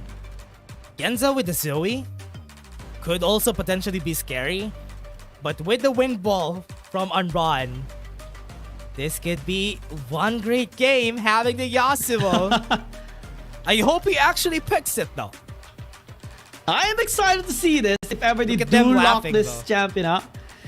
They're locking it in. Oh my. And going with the Jarvan too? I thought they're gonna go with the Jarvan. What? Malphite. Okay, they're thinking That's about possible, it. Though. They're thinking about it. Malphite? We haven't seen this for so long. They're playing with us, man. If they pick this Malphite, oh man, that's why KG was laughing. That's why he was laughing, because they're forcing him to use the Malphite. What are they doing? Oh my gosh. We see a Lilia as well. Wow, okay. What is this game, man? What is this game? This is a game of... I got breaking boundaries right now. We see a Wukong. I actually love the composition here of Cerberus Esports, despite the Yasuo pick. But I am gonna be scared so much in this game. Wombo combo by Keepes Gaming and the cleanup by the Ton is gonna be present for them. Cerberus Esports, they have to be ready. Will the Lilia of Y1 set the game up here for Cerberus Esports? It's very difficult to use this champion because it really relies on late game scaling. In the early game, you're pretty much negligible and only relying on your lilting lullaby. But when you get that perfect ult in the late game, that is a massive turnaround. Oh man, I am not sure what to say. Oh man, I'm still processing this Yasuo Malphite pick in this highest level of play. And man, I hope that Unrun entertains us with this. Oh, we are about to be entertained. So hold your horses. We are about to see an amazing game here. Then the last time we have seen a Yasuo, actually, it was a match of OMG versus J-Team. SMK picked up the Yasuo, and actually it wasn't the one that allowed OMG to win that game. It was actually still Whitecat with a Gwen. But still, interestingly enough, we're gonna be seeing another Yasuo here. And always fond of this. Oh, okay. Exhaust has been popped already. They already have Ignite on the head of Genza. They're still not going to be able to take any kills right here, but it happened again. What happened during game 1 happened again. That Genza is now low on HP. He's not going to be helping out the Keno here in this fight. So that is just going to be forced. That's just going to be them forced to recall on both sides. Recall respect here for East Akino for now. A little bit of respect here by Shama as well. And Yuyu recalling as well. Genza going to be staying in the lane to get the XP and gold up for himself. Andra picked and they made huge damage. 32%. Yeah, he was just an absolute beast. Picked up the MVP as well in the previous game. Now using the brother, the Yasuo here. The initial samurai that has been doing so much work in Wild Rift. Yeah, stuns coming in. They don't have enough burst. Don't have the Kaldemik just yet. Another knockup from Akeno. That's going to be forcing him to just go away because of that one knockup. That's a pay respect there as well. Almost a first blood there by Andro9. If ever did, push a little bit further, but was respecting as well the retaliation coming in from BMM. If ever, was still very aggressive in the laning phase. Actually was the one who initiated first against Anran. Now in the bottom lane, Genza, hope he will have a much better discipline here in the laning phase, especially in the team fights later on. See, is picking up the Jace once more. Let's talk about this Lilia. We haven't seen a Lilia that much in the WRLA. And one of the reasons why people have been picking up the Lilia is when you have a lot of engagements. What's great about the Lilia is that when it comes to this fight, if you don't get bursted at the first bout, the Lilia is just going to punish you with the ultimate. The Lilting Lullaby is something that is going to be scary here for KBG. If they don't get the burst on everybody after just one unstoppable force to the last breath, that could potentially be what they need on the side of CES. Just one swing into a Lilting Lullaby can turn the fight around. That's a gamble that Cerberus Esports wants to have here in this game. And everyone from the side of Keep Best Gaming will be going in. But except for Shelma, of course. But every single one of them should be very, very cautious of the Lilia here of Y1. The Malphite is actually pretty interesting. More than a year since we last seen a Malphite. And we have seen a lot of champions actually, especially in the ADC department, being freshly picked up here after a long time. Especially with the transition of the meta. Cerberus Esports are seen under a ward. You're going to be dodging that red line. Goes in. Knockup's gonna happen though. Here comes the last breath. That's the Wombo combo together with that ultimate. That's gonna be the Lilting Lullaby. Gonna be chasing down on Ron. He wasn't able to get the Honey Fruit. That's a satchel charge in order for them to get the kill. But the Taun needs to be careful because that damage is just so much. They got a 3-4-1 just with one Wombo combo. Not even the Malphite though. Yeah, not even the Malphite. It was actually the Cassie actually helped out Andron to get that last breath. Not to the best target, but the retaliation of Keep Best Gaming was much more efficient against Cerberus Esports. I think that it only catch the Yuyu there. And Andron got picked off. Megan Fernabum did a lot of work as well. The Taun just following up, getting those isolated damage and just overall punishment there by Keepa's game is such a massive swing and synergy. The moment they went in, everyone followed up. That gold swing after just one kill, not even given to the Mans that is expected to take it on Ron. I thought it could be that, but with the Ton starting that out, he was able to get a lot of kills already just because of that. And we're not even seeing KG on these battles, but it's still okay because still got the kill anyway. And now double objectives suitors, or rather, objectives gonna be coming out.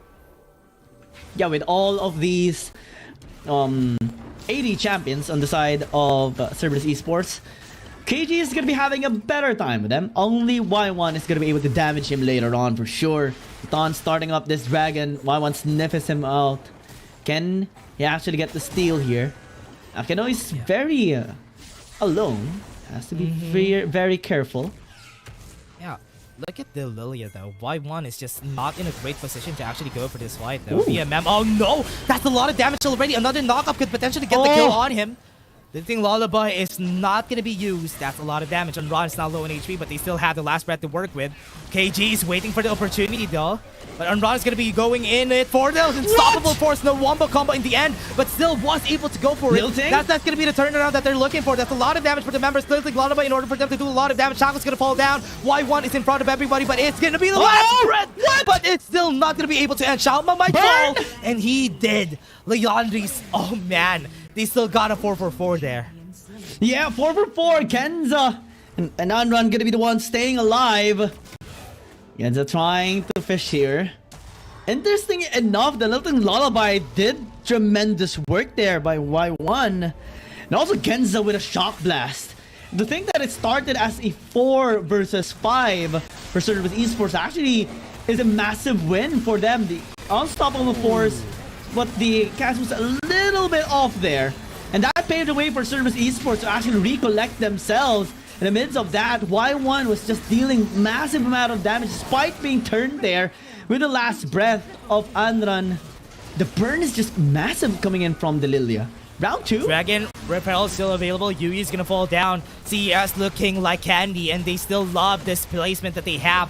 Bouncing bombs, look at that. That damage from KG is enough to get the kill there. That's a love burst, and that is KBG losing again in this fight. They lost their jungler though, but that's another flash coming in. 2 versus 3. That's such a great rate for CES. Yeah, now they have access towards this mid tier 1. And again, similar to game number 1, they are going to be winning some of these early game fights. And KBG, well, it is still them. Despite this loss, we cannot discount them just yet. They're just able to turn tides around the moment they really need to and the moment they decide to. Right now, it is a small but sizable lead here by Cerberus Esports, taking that tier 1 tower in the mid lane, getting that team fight win as well there. They're just looking again. The dragon hasn't been taken just yet. Still not done. They're not Fight's done. Still not done, everybody. We still have a lot of objectives available. They still want to go for that next fight, and CES already got 1 tower in the mid lane, so that's a big win for them. And now we're looking at the Ton. How is he gonna be playing this out? Because it's still really hard to find space for most of the players right here. Genza too aggressive. He might fall down. That's a lot of damage going in. Genza's gonna fall, and that's a lot of knockups. And that's what they needed. Another 4v5 available right here for the side right now. They have a lot of ultimates coming out. Look at this. He went in. And that's you. You're going to be dead. Not enough damage on the side of KBG. CES still looking for any opportunities because they don't have any more bursts. They're going to be backing off a little bit. Y1 still is here. KBG just trying to zone them away again. The cooldowns are there. Cerberus Esports recognizes they can still fight. But maybe they have to fall back.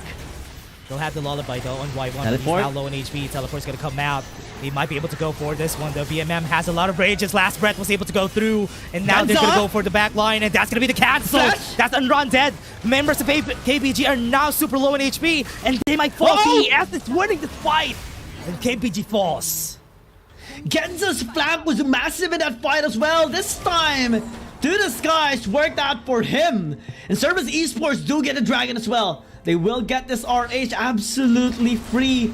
Massive turnaround. We're starting to see a gold lead now for Cerberus Esports. Even a push there initiated by BMM in the bottom lane. Slowly but surely, Cerberus Esports is getting some wins in this game, and KBG Gaming are struggling. I don't want to get too excited just yet, but I am. But this is again Cerberus Esports taking control, and in this fight we saw them having a nice turnaround because KBG went in already. Last breath was made, but Anran still got obliterated, and the flank by Genza was so massive, putting KG and another member of KBG stuck in that dragon pit that couldn't escape anymore, and that paved the way for Cerberus Esports to just clean them out. KBG has been very confident about this place. They haven't been weaving their ultimates together like what we expected from them, and that might be the punishment. Look at this. Last breath gonna come out again. Another CC. Unrun is gonna be the next target. They have the little lullaby. This might be the fall of Unrun. Time and time again, he's being chased down. Another CC, and that's gonna be enough damage. And KBG still struggling on this fight. They don't have enough damage. A ton might fall down. That's gonna be another their unstoppable force. Not gonna do enough. And CES looking like they got the advantage again. 3-4-1 again! 3 team fights in a row. They have won now. And KBG Gaming are struggling in this game in the team fights. BMM having the absolute confidence to actually go in, because he knows there is going to be the follow-up coming from Y1, the follow-up from Taco, the follow-up from everyone on the side of Cerberus Esports, and they do not hesitate now. We're seeing a massive gold lead actually being initiated. Look at that turnaround. 7,000 gold lead now by Cerberus Esports. Similar to game number 1. I don't want to jinx it. But Cerberus Esports is having the best tempo now. Yeah.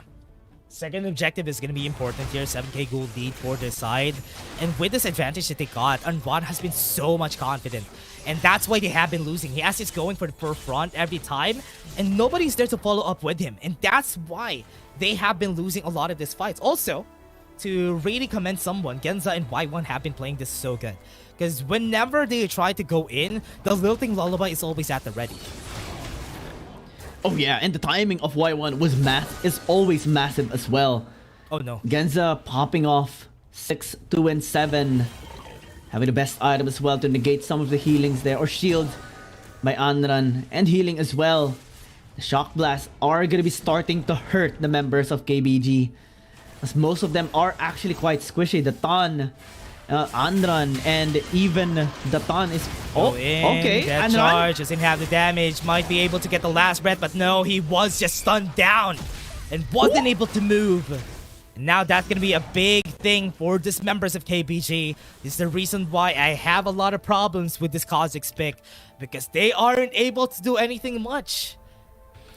And basically, KBG Gaming are just not respecting Cerberus Esports at this point. They should be recognizing the possible turnarounds that Cerberus Esports can actually make.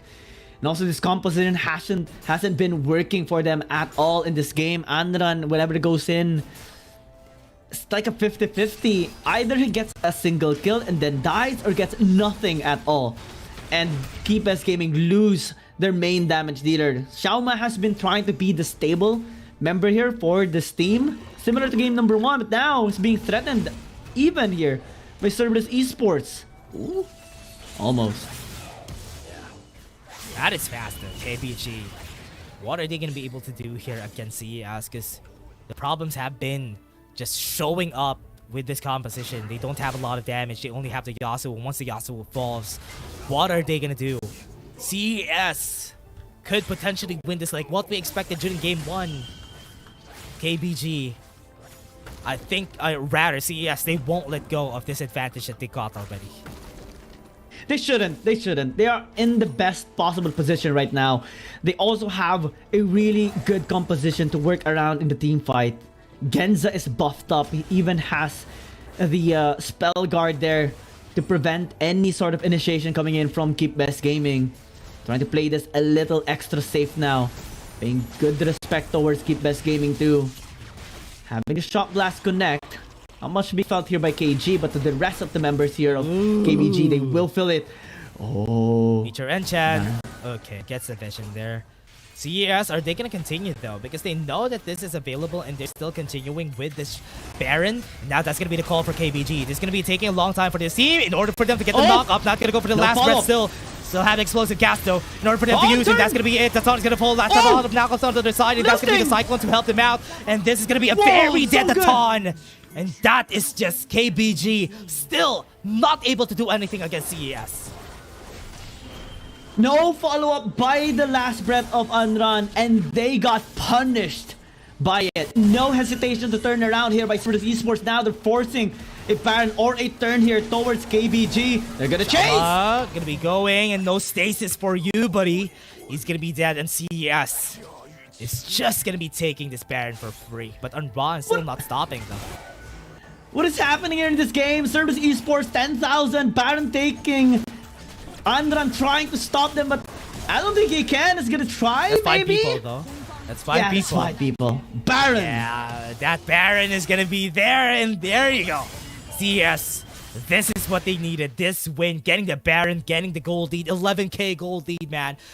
They are not gonna lose this for sure. Red team lost a turret. Oh my god, 10,000 goal lead in 15 minutes. A Baron taken there. Cerberus Esports having their eyes on the Dragon as well. Can KBG contest? I don't think so. They shouldn't. They have to give this away. Cerberus Esports scaling and scaling towards the late game. And we have talked about Lilia being massively strong in the late game. We saw Y1 a while ago with the lilting lullaby, catching the members of KBG off guard, and the damage is being massive there in the team fight as well. Now as they build momentum, it should be unstoppable now. KBG, they simply cannot resist them at all.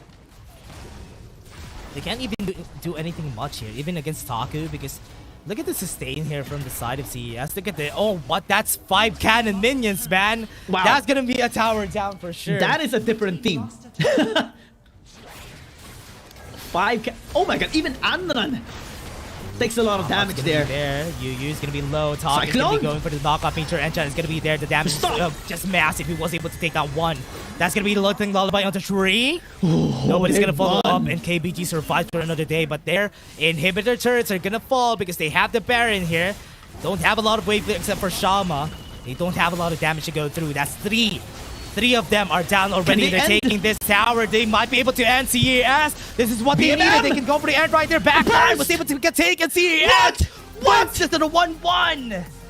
17 minutes as well. Much faster than game number 1. Oh my god. Cerberus Esports. They done it. They punished the disrespect coming in from Keep Best Gaming. Basically, that game was disrespect. I mean, pulling out the Malphite and the Yasuo. And Cerberus Esports says, oh, no, not on our watch. Not on our watch. Pull up the Lilia. Y1 was a massive with his champion as well. The team fight is, I can't believe I'm saying this, but this is a massive one-sided beatdown by Cerberus Esports. 12,000 gold at the very end, and definitely have given a bit of a lesson here towards KBG. You should not disrespect Cerberus Esports. Close in the early game though. I thought that they would be able to get it, but as long as they got that early game, they just held on it. CES just won, and that's what you needed during game 1. KBG, of all teams, have lost 1 game against CES, against an APAC team. So that gives us a lot of opportunity here. But again, that was, as we said, that was a pick that we didn't expect, the Yasuo versus Malphite. If KG picked something else there, maybe a Gwen, that could have been a different story. But because he picked a Malphite, he wasn't able to do anything. And that's why CES, this is a good one for the history books right here. Oh yeah, 16 minutes and 53 seconds. Much faster than game number 1. Cerberus Esports, I love seeing this graph now that we're seeing it on Cerberus Esports side. Keep Best Gaming, this is a lesson they will never forget for sure. We are going to be seeing them going with a standard draft in game number 3. Because this one, we didn't even see Anran pop off at all. And I do love the timing of Taco as well with the Cyclone. Because whenever KG actually goes in, the Cyclone, all the follow-up of KBG are actually cancelled, and they get set up by Y1's Lilia lilting lullaby. And everyone, even in that last fight a while ago, we saw everyone sprinting away, trying to get away from Cerberus Esports, because they know if they get slept within a fight, they're just gonna be dead. Yeah, this is gonna be big for APAC, especially for all the fans right here. And again, it's also because of the fact that they went for the Yasuo modified here for the side of KBG, but still, CES, their performance that game was off the roofs, everybody. And that could potentially change things here up for KBG. Are they going to take the last game seriously? Or are they going to continue with this draft that we're seeing right now? They're going to go serious for sure. I hope so. I don't think anyone would try to disrespect anyone twice in a row. Game number 2 should be a lesson already. I mean, and it's still keep best gaming. Maybe they can just adjust it a little bit, not have the Malphite anymore, fill up the Gwen instead. I don't know. It will be known later on. But that game number 2 was very, very fun to see. Cerberus Esports I was screaming, by the way, internally and also externally, just having the best of time. And for sure, the fans of Cerberus Esports also had a fun time in that game number 2. Yeah, that was a great game, honestly. And I really thought that they had a chance there for KBG to actually win. But again, MVP of the game is going to be Y1. Honestly, this is a very well-deserved win for Y1. Because he did so much during that game. He was the reason why Unrun was afraid of getting close to them during that last parts. We anticipated this as well. Late game Lilia, or when you give the tempo to a Lilia, it's going to be very, very difficult for the draft of KBG to actually even work. Lilting Lullabies all on point. And I can't wait for game number 3, because this one, I guess we are going to be seeing KBG going back to Cerberus, or unless they want another round of that game number 2. Yeah, that was a frustrating game 1 though for CES, but now when they got the lead, they just went through the goal to the home run with it, and that's what you need. But again, everybody, we're just going to be taking a short break. We're having your casters for today. See you guys in just a bit. Dear Summoners, Wild Rift League Asia is about to begin. With a brand new tournament format and teams, what changes can we expect? Let's take a closer look. WRL consists of 2 conferences, WRL CN and WRL APAC. 12 teams from WRL CN conference and 8 from the WRL APAC conference will compete through the regular stage, playoffs, and finals to view our ultimate glory.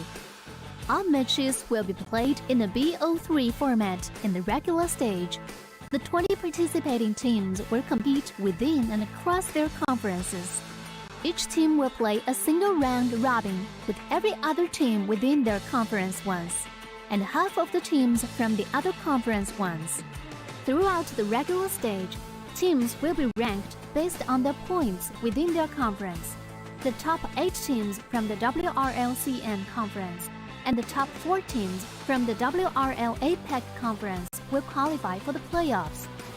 The playoffs will also be held separately for each conference, adopting a BO7 double elimination format.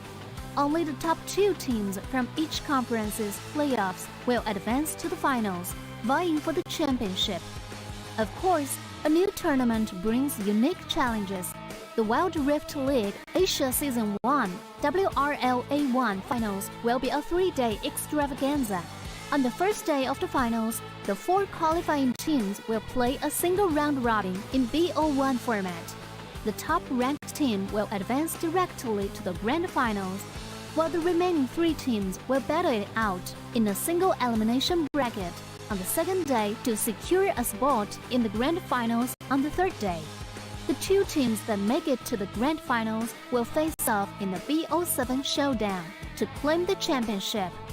Additionally, in both the WRL A1 regular stage and finals, teams will participate in the Fight for Side FFS match before the official games commence.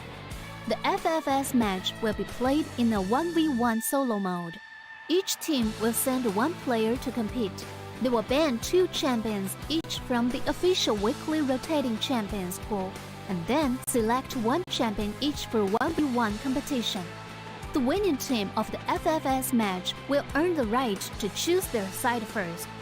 Wild Rift League Asia Season 1 regular stage will officially kick off on April 8th, with 20 top-tier teams assembled and ready for action. Who will climb to the summit and seize the crown? Let's wait and see.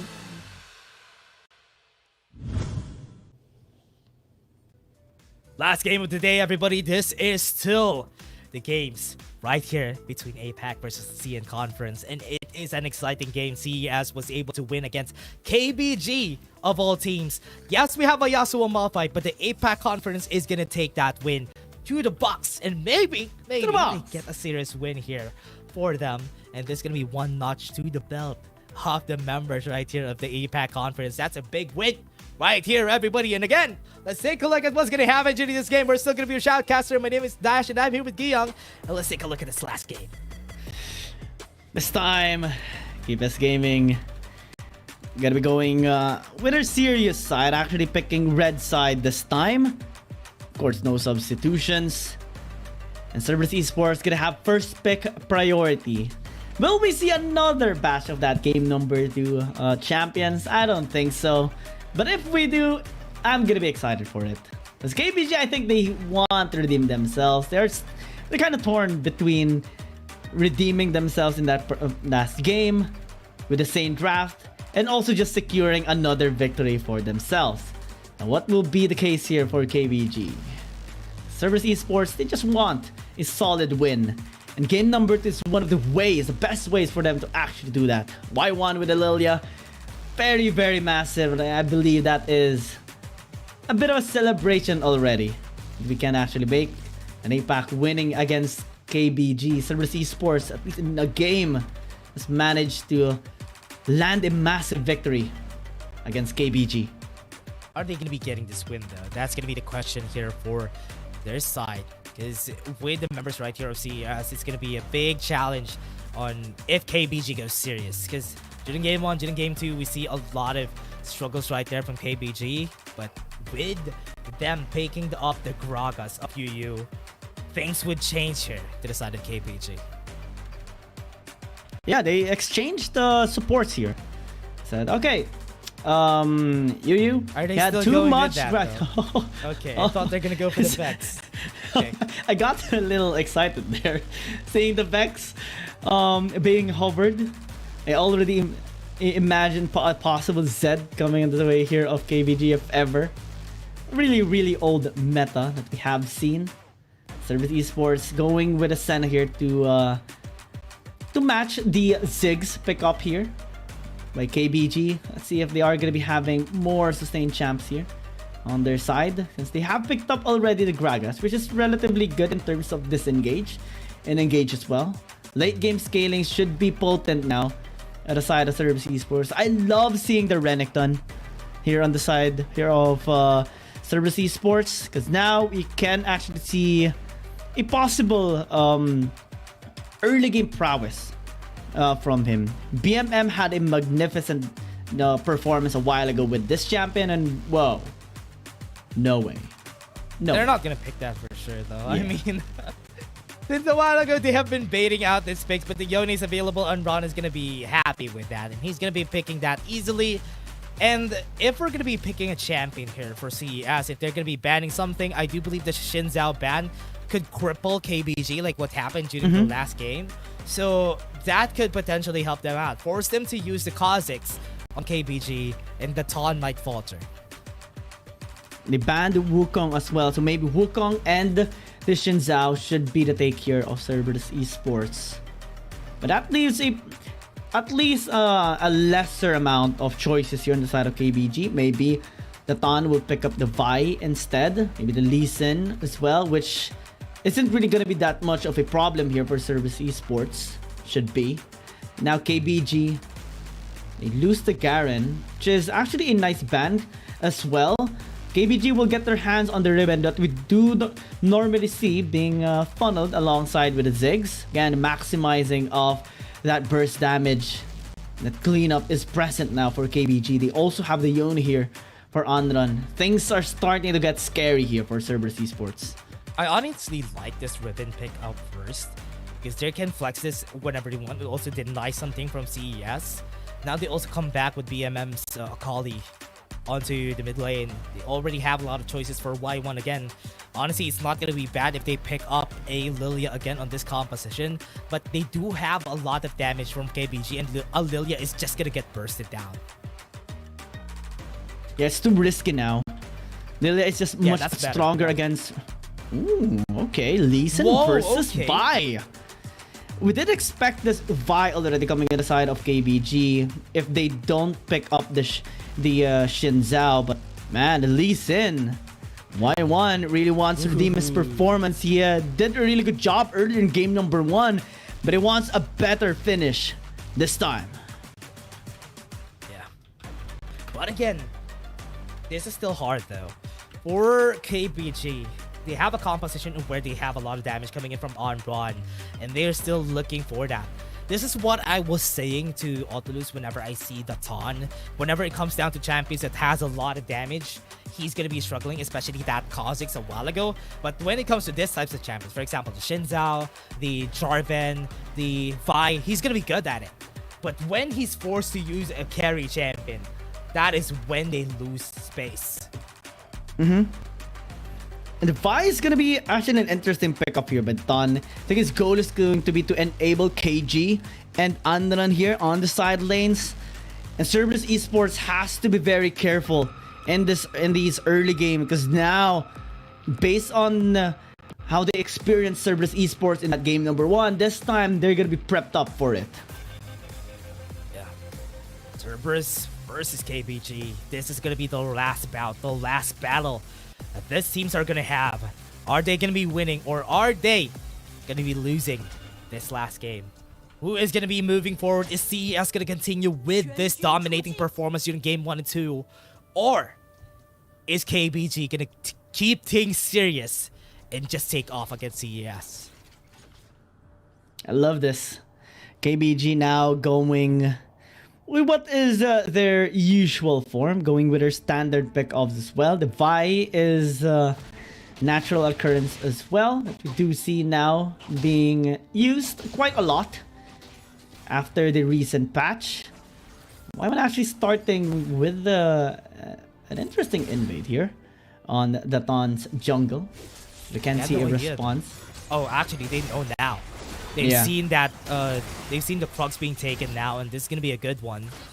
With that start, this is gonna go. And this is what's hard about this for CES though, is that even in that early game, they might struggle because of that early game start for Y1. But because they have been discovered, the Ton is just gonna go to the red buff. And well, can Y1 actually reach him in time? It did pick up the red buff a while ago. Okay, they're gonna be meeting each other. Level 3 on the Ton. He says hello. At the Sonic Wave, they can go in if ever they want to. BMM might go here as fast as he could. But Y1 is gonna have a problem here. Comes the damage, but it's still not gonna continue in their favor. Just gonna be running away with their wins, and the scuttle is just gonna be taken. It's already a nice win there, at least on the side of Cerberus Esports. What they got in there was the flash of the Ton. And now KBG gonna be at least not having that utility. BMM might be in trouble. That's the last embrace at least to save him. Yeah, and this is gonna be a fight that the Keno is just gonna be winning against KG. This is a really hard lane to fight against whenever you're fighting a Gragas.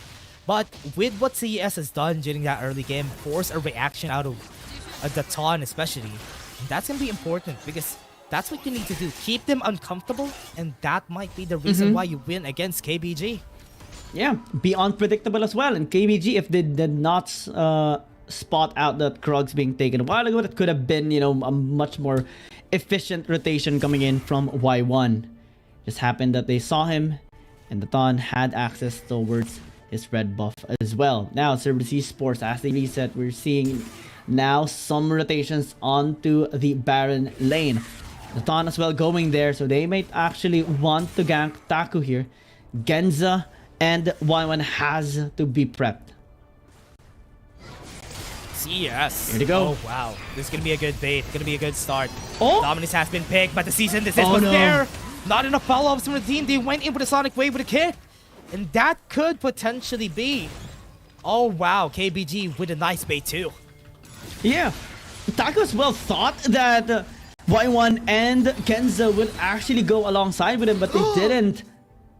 Ooh, almost. That was scary, though. That dredge line, if that hit, he could have been dead. Could have been a nice turnaround actually by Cerberus Esports a while ago. Huh. Brotherhood struggle. maybe everybody, maybe it's because Yasuo lost a while ago and Unrun is playing way better with this Yone. So yeah, that could be true, everybody. That could be true. I just love that we had that kind of small trivia. That's good maybe. Okay, that lightened the mood here in this game so much. It's all because of our production. Thank you so much. Thank you, Prod. Thank you. That's true. And here, topside Taku. This is what you don't want to happen. When you're using a Renekton, you do really want to fight against a Riven, because when the Dragon Lane swaps against you, you don't have enough range in order for you to touch that Ziggs. And that's why Taku has been struggling on the top side of the map, is because he's not fighting against a Riven. Right now, yeah. It's so hard now actually for Taku, especially after that one death that he experienced in the top lane. Just a slight miscoordination coming in from Cerberus Esports, and then a full force coming in from KBG. And now they have to really find a way to actually get back in this game, even if it's just one death. 1k gold lead, and now Yu went in, Dredge line to the death charge back. Inferno Bomb is at the red explosive cast is there, but here comes to help. Yu's gonna be running away on the right direction.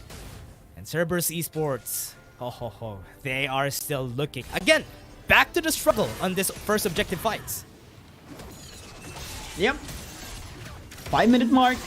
Again, we are gonna be seeing a swap of objectives here. KBG getting, I think, is still the better late game scaling objective. Let's see if Cerberus Esports can actually utilize this in the mid lane, because again, the Ziggs is a big problem, and Cerberus Esports wants to deny the Rift Herald away from KBG, which is understandable, but it's how they actually utilize this RH that can pose a problem, as constantly KBG is being able to shove the wave in the mid lane.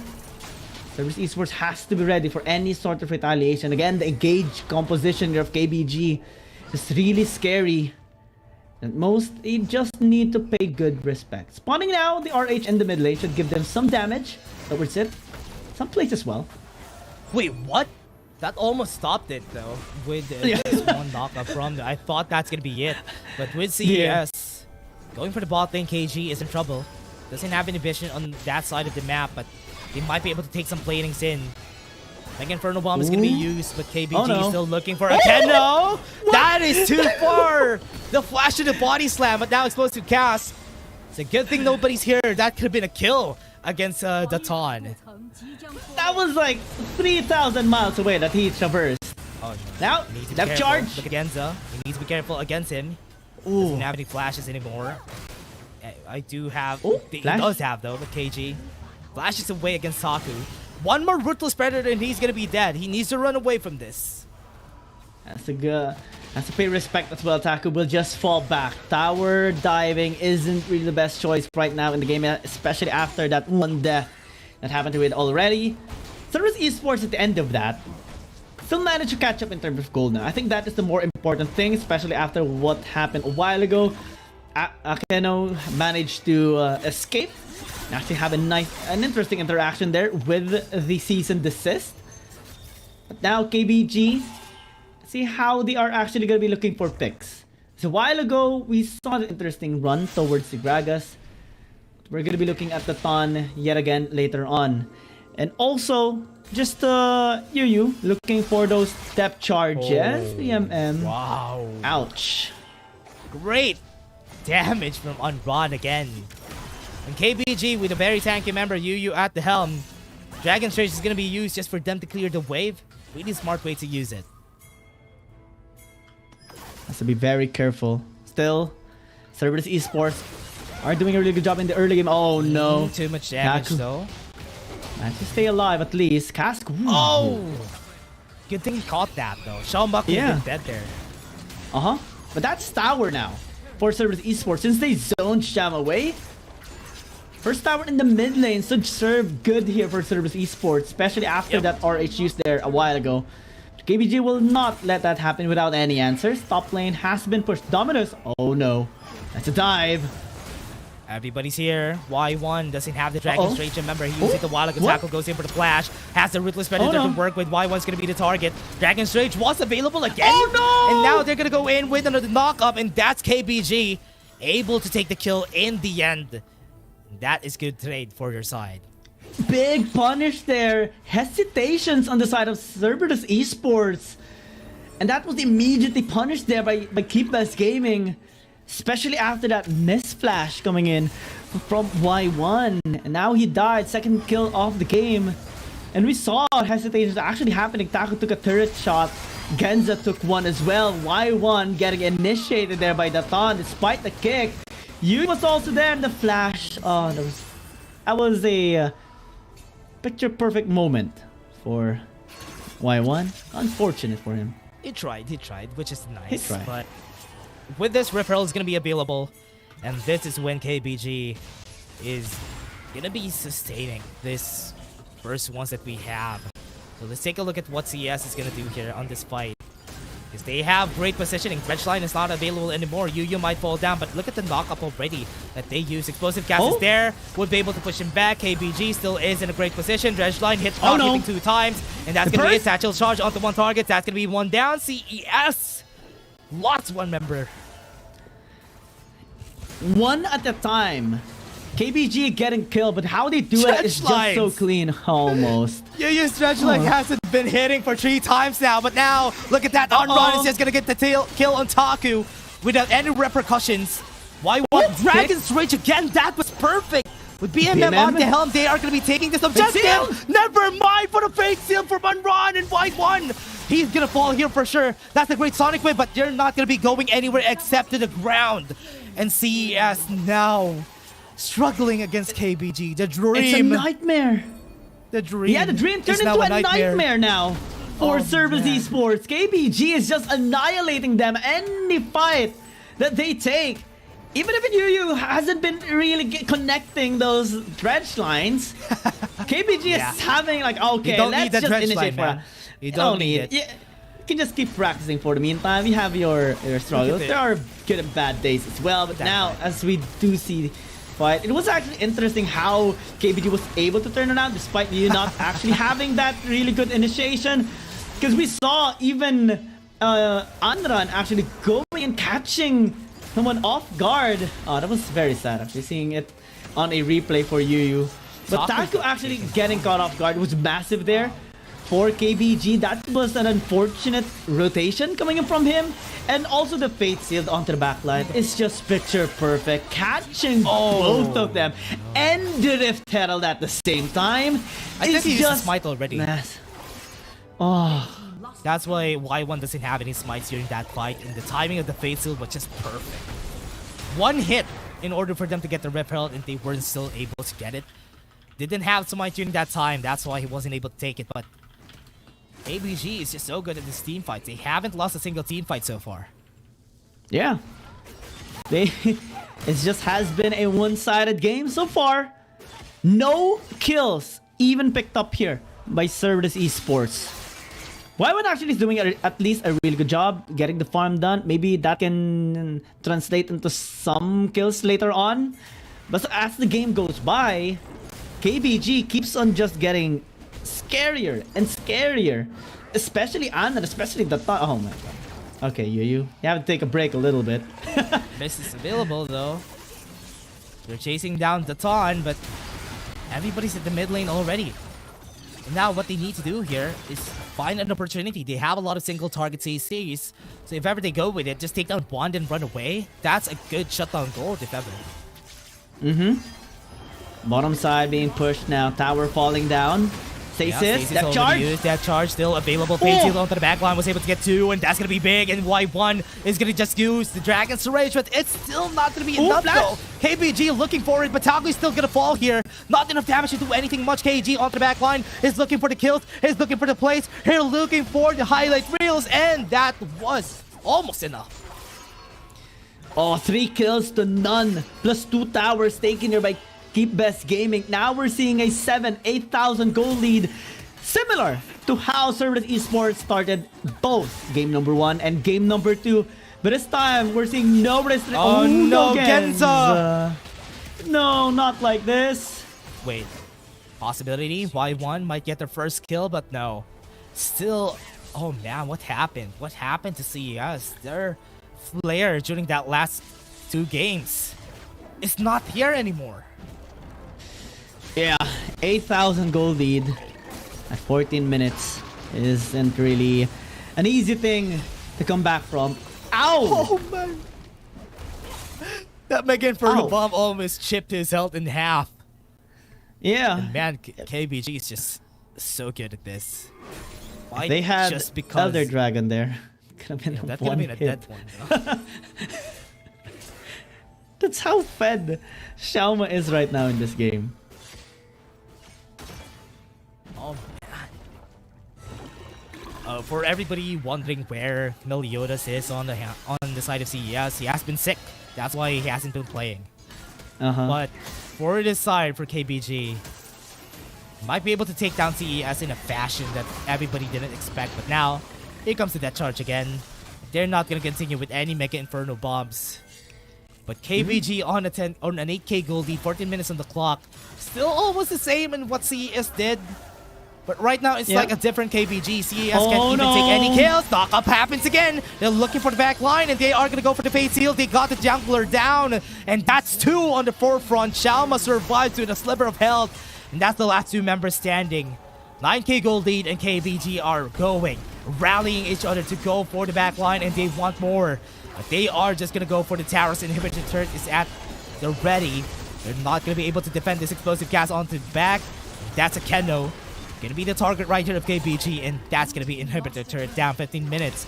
But they still want to end this. They're still not stopping everybody. A Keno might fall here. That's Stasis to go for the bait, but he's still gonna be the target of Cease and Desist, and that's gonna be a dead one. At least 1 kill on the board. They're not gonna end the game just yet, but we can already know where this is going. They just want the best possible time now, getting finally all the elemental drakes. 10,000 gold lead at 16 minutes. Wow, this KBG is just giving Cerberus Esports this one-sided beatdown and simply cannot resist any of it. Oh no, Y1. I'm just like, oh my god! No, the Fate Seal, he's dead. Wow, okay. With the Mega Inferno Bomb too, they're brutal right here, man. No mercy. KBG Gaming is showing no restraints at all. Oh. Ooh, okay. Unrun flash, because once he gets hit by the Ruthless Predator, he's probably dead. But Taku already used up his ultimate. Look at the aggression coming in from Yu. Doesn't even care. He's so tanky. They have the knock-up. Stasis is available. Now they got baited. KG already on the back line with a cease and desist on the Crocodile. Crocodile's dead and for dinner. And CES is looking for BMM to go for the last one. He's gonna fall. Broken Wings is gonna be there. Valor to go for the shields and the taunt. They think they want to get the kill here. He's just baiting him out. The flashes happen, and that's gonna be the damage against the falls. That's gonna be the last of CES. And 1:20. KBG. Why did you do this? Why did you give us the APAC conference such hope? Some hope. Yeah. And that's just brutal to just shut them down, That's just mean, man. That's just mean, KBG. And just kidding. I mean, it's KBG Gaming. Massive performance overall. Basically just giving us a really interesting series here. And that game number 3 was as clean as it gets. Anran being a massive player with the Yone, KG as well with the Riven, and we have seen now the Vi being picked up by the Ton. Also, just a very stable performance overall here by KBG Gaming. Cerberus Esports, they had a really nice game number 2, but they did expect this outcome already. MVP for Unrun for sure. I really expect Unrun to just take the MVP here. But again, everybody, that was just honestly a good series. Game 1 and Game 2, with KBG playing around, it was great. CES got a lot of the leads. They gave everything on those last games. And they even gave the Jax to KG, which he doesn't really play that much. But with what happened during that Game 1 and Game 2, I do believe that it is still possible for the APAC conference. What is the record now at this point, Gyung? Is it 216 for the APAC conference against? I don't even want to count anymore. Yeah, 216. Yeah. It's a long road now for the APAC teams, but that just shows how really strong our Chinese teams are. The discipline, the creativity, the way they set up strategies mid-fight is just on a different dimension. And in this game, we just saw another reason why they are the best team ever. A one-sided beatdown, only a single kill that Esports has gotten in the entire game. When they go serious, they go hard. This is a hard win. 1:20. Everybody, it's almost a perfect game if you ask me. If they didn't give that last kill over to CES. Oh man, it's just so much. So much. This Lee Sin from Y1 performed so well during game 1, but this last game, he wasn't even able to do anything. And it is understandable. I mean, the lineup of KBG Gaming as well was really scary, dominating solo laners, and also just massive pickoffs all the way. They caught Cerberus Esports at times as well, being isolated and making some mistakes. Without hesitation as well, they commit on it, and that's just pure discipline on the side of KBG Gaming. Almost a perfect game. Almost all towers taken out, all objectives as well, and all the kills. And just on the members there against the Cerberus Esports. Very, very clean execution by one of the best teams right now. Really good for them. KBG, first time facing against an APAC team. They pull out the Yasuo in a malfight. And they got a 1:20. They got a lot of wins here on these games. Even if they lose against CES, but also for the APAC conference, for all the fans of the APAC teams right there. Getting a win against KBG is a big hurdle. And getting that one was important for the APAC conference as a whole. And that put a dent on KBG's record because they got a 2-1 against CES. Oh yeah, I mean, that is already a celebration. I would take that any time of day. I actually am happy to see that game happen. And you can't help but feel happy as well for Cerberus Esports. We have anticipated already a massive win there by KBG Gaming. But it was fun as well, just seeing a game win by them. And also KBG going at the very end, going serious. Anran with, of course, the MVP. Oh, this guy is just full of talent. Full talent. Oh man, I won't even deny it. This guy looks good too. He has everything, man. He has everything. That's why it's such a great win for KBG. But here, let's take a look at the results of the day. 2-0 for J Team, 2-1 on the last two games. This is such a great series, especially game 2, or rather series 2 was such a great series. It was super close on both sides. And we did see as well, of course, again, the last match, Cerberus Esports is having such a massive performance at the very end. Actually, a lot of game number 3s today. And we have yet to see a comeback of the APAC teams, a resistance of the APAC teams, a win from the APAC teams against these really strong Chinese teams. J-Team now still sitting at the very top. We have yet to see them actually struggling against any team right now. Maybe when they face off against KBG Gaming, it is actually going to be next week, May 5. So that is a game to actually look out for, as they have so far been dominating the scene.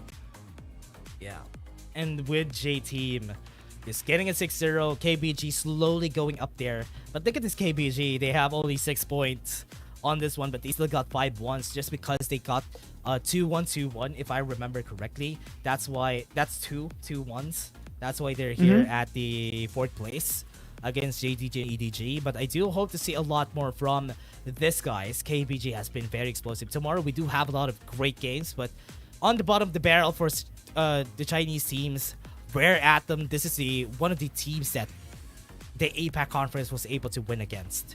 Naos has been performing so well during the past games that they had, But BRU, all of these top 4 teams that we have already fought against CN teams. But Roster Y against EDG tomorrow, everybody. That's going to be the hottest game of tomorrow, because they are going to be having a hand against the CN team.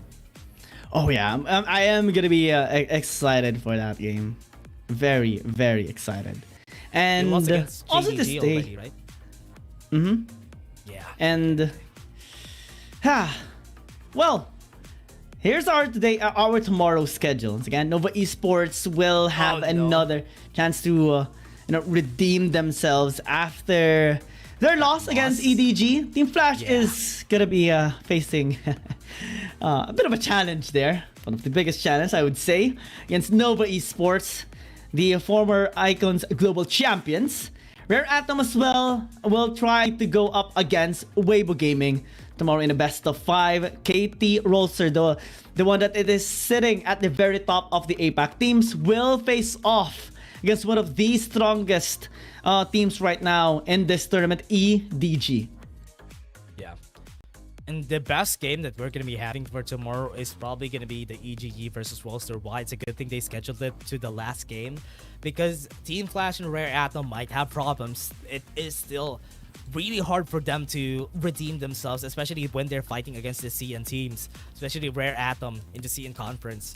But again, everybody, everything is up to par. But before we head into, or rather we close this day out, Giang, any messages for our viewers right now?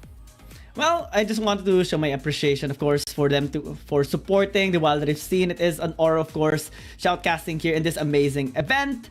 And I'm happy to be just part of here, watching the teams, watching our top teams right now in this tournament, giving their all for the game that they love. Yeah, best Wild Rift is always here in the WRLA, and I love to see every team's fighting against each other. But again, thank you very much to Riot Games, VNG Games, and also to Coca-Cola. This event wouldn't be possible without you, and thank you very much for having us here. The viewers, thank you very much for staying. And again, we have been your shoutcasters for today. I'm Dash, and I was here with Giyang. See you guys tomorrow for more Wild Rift matches.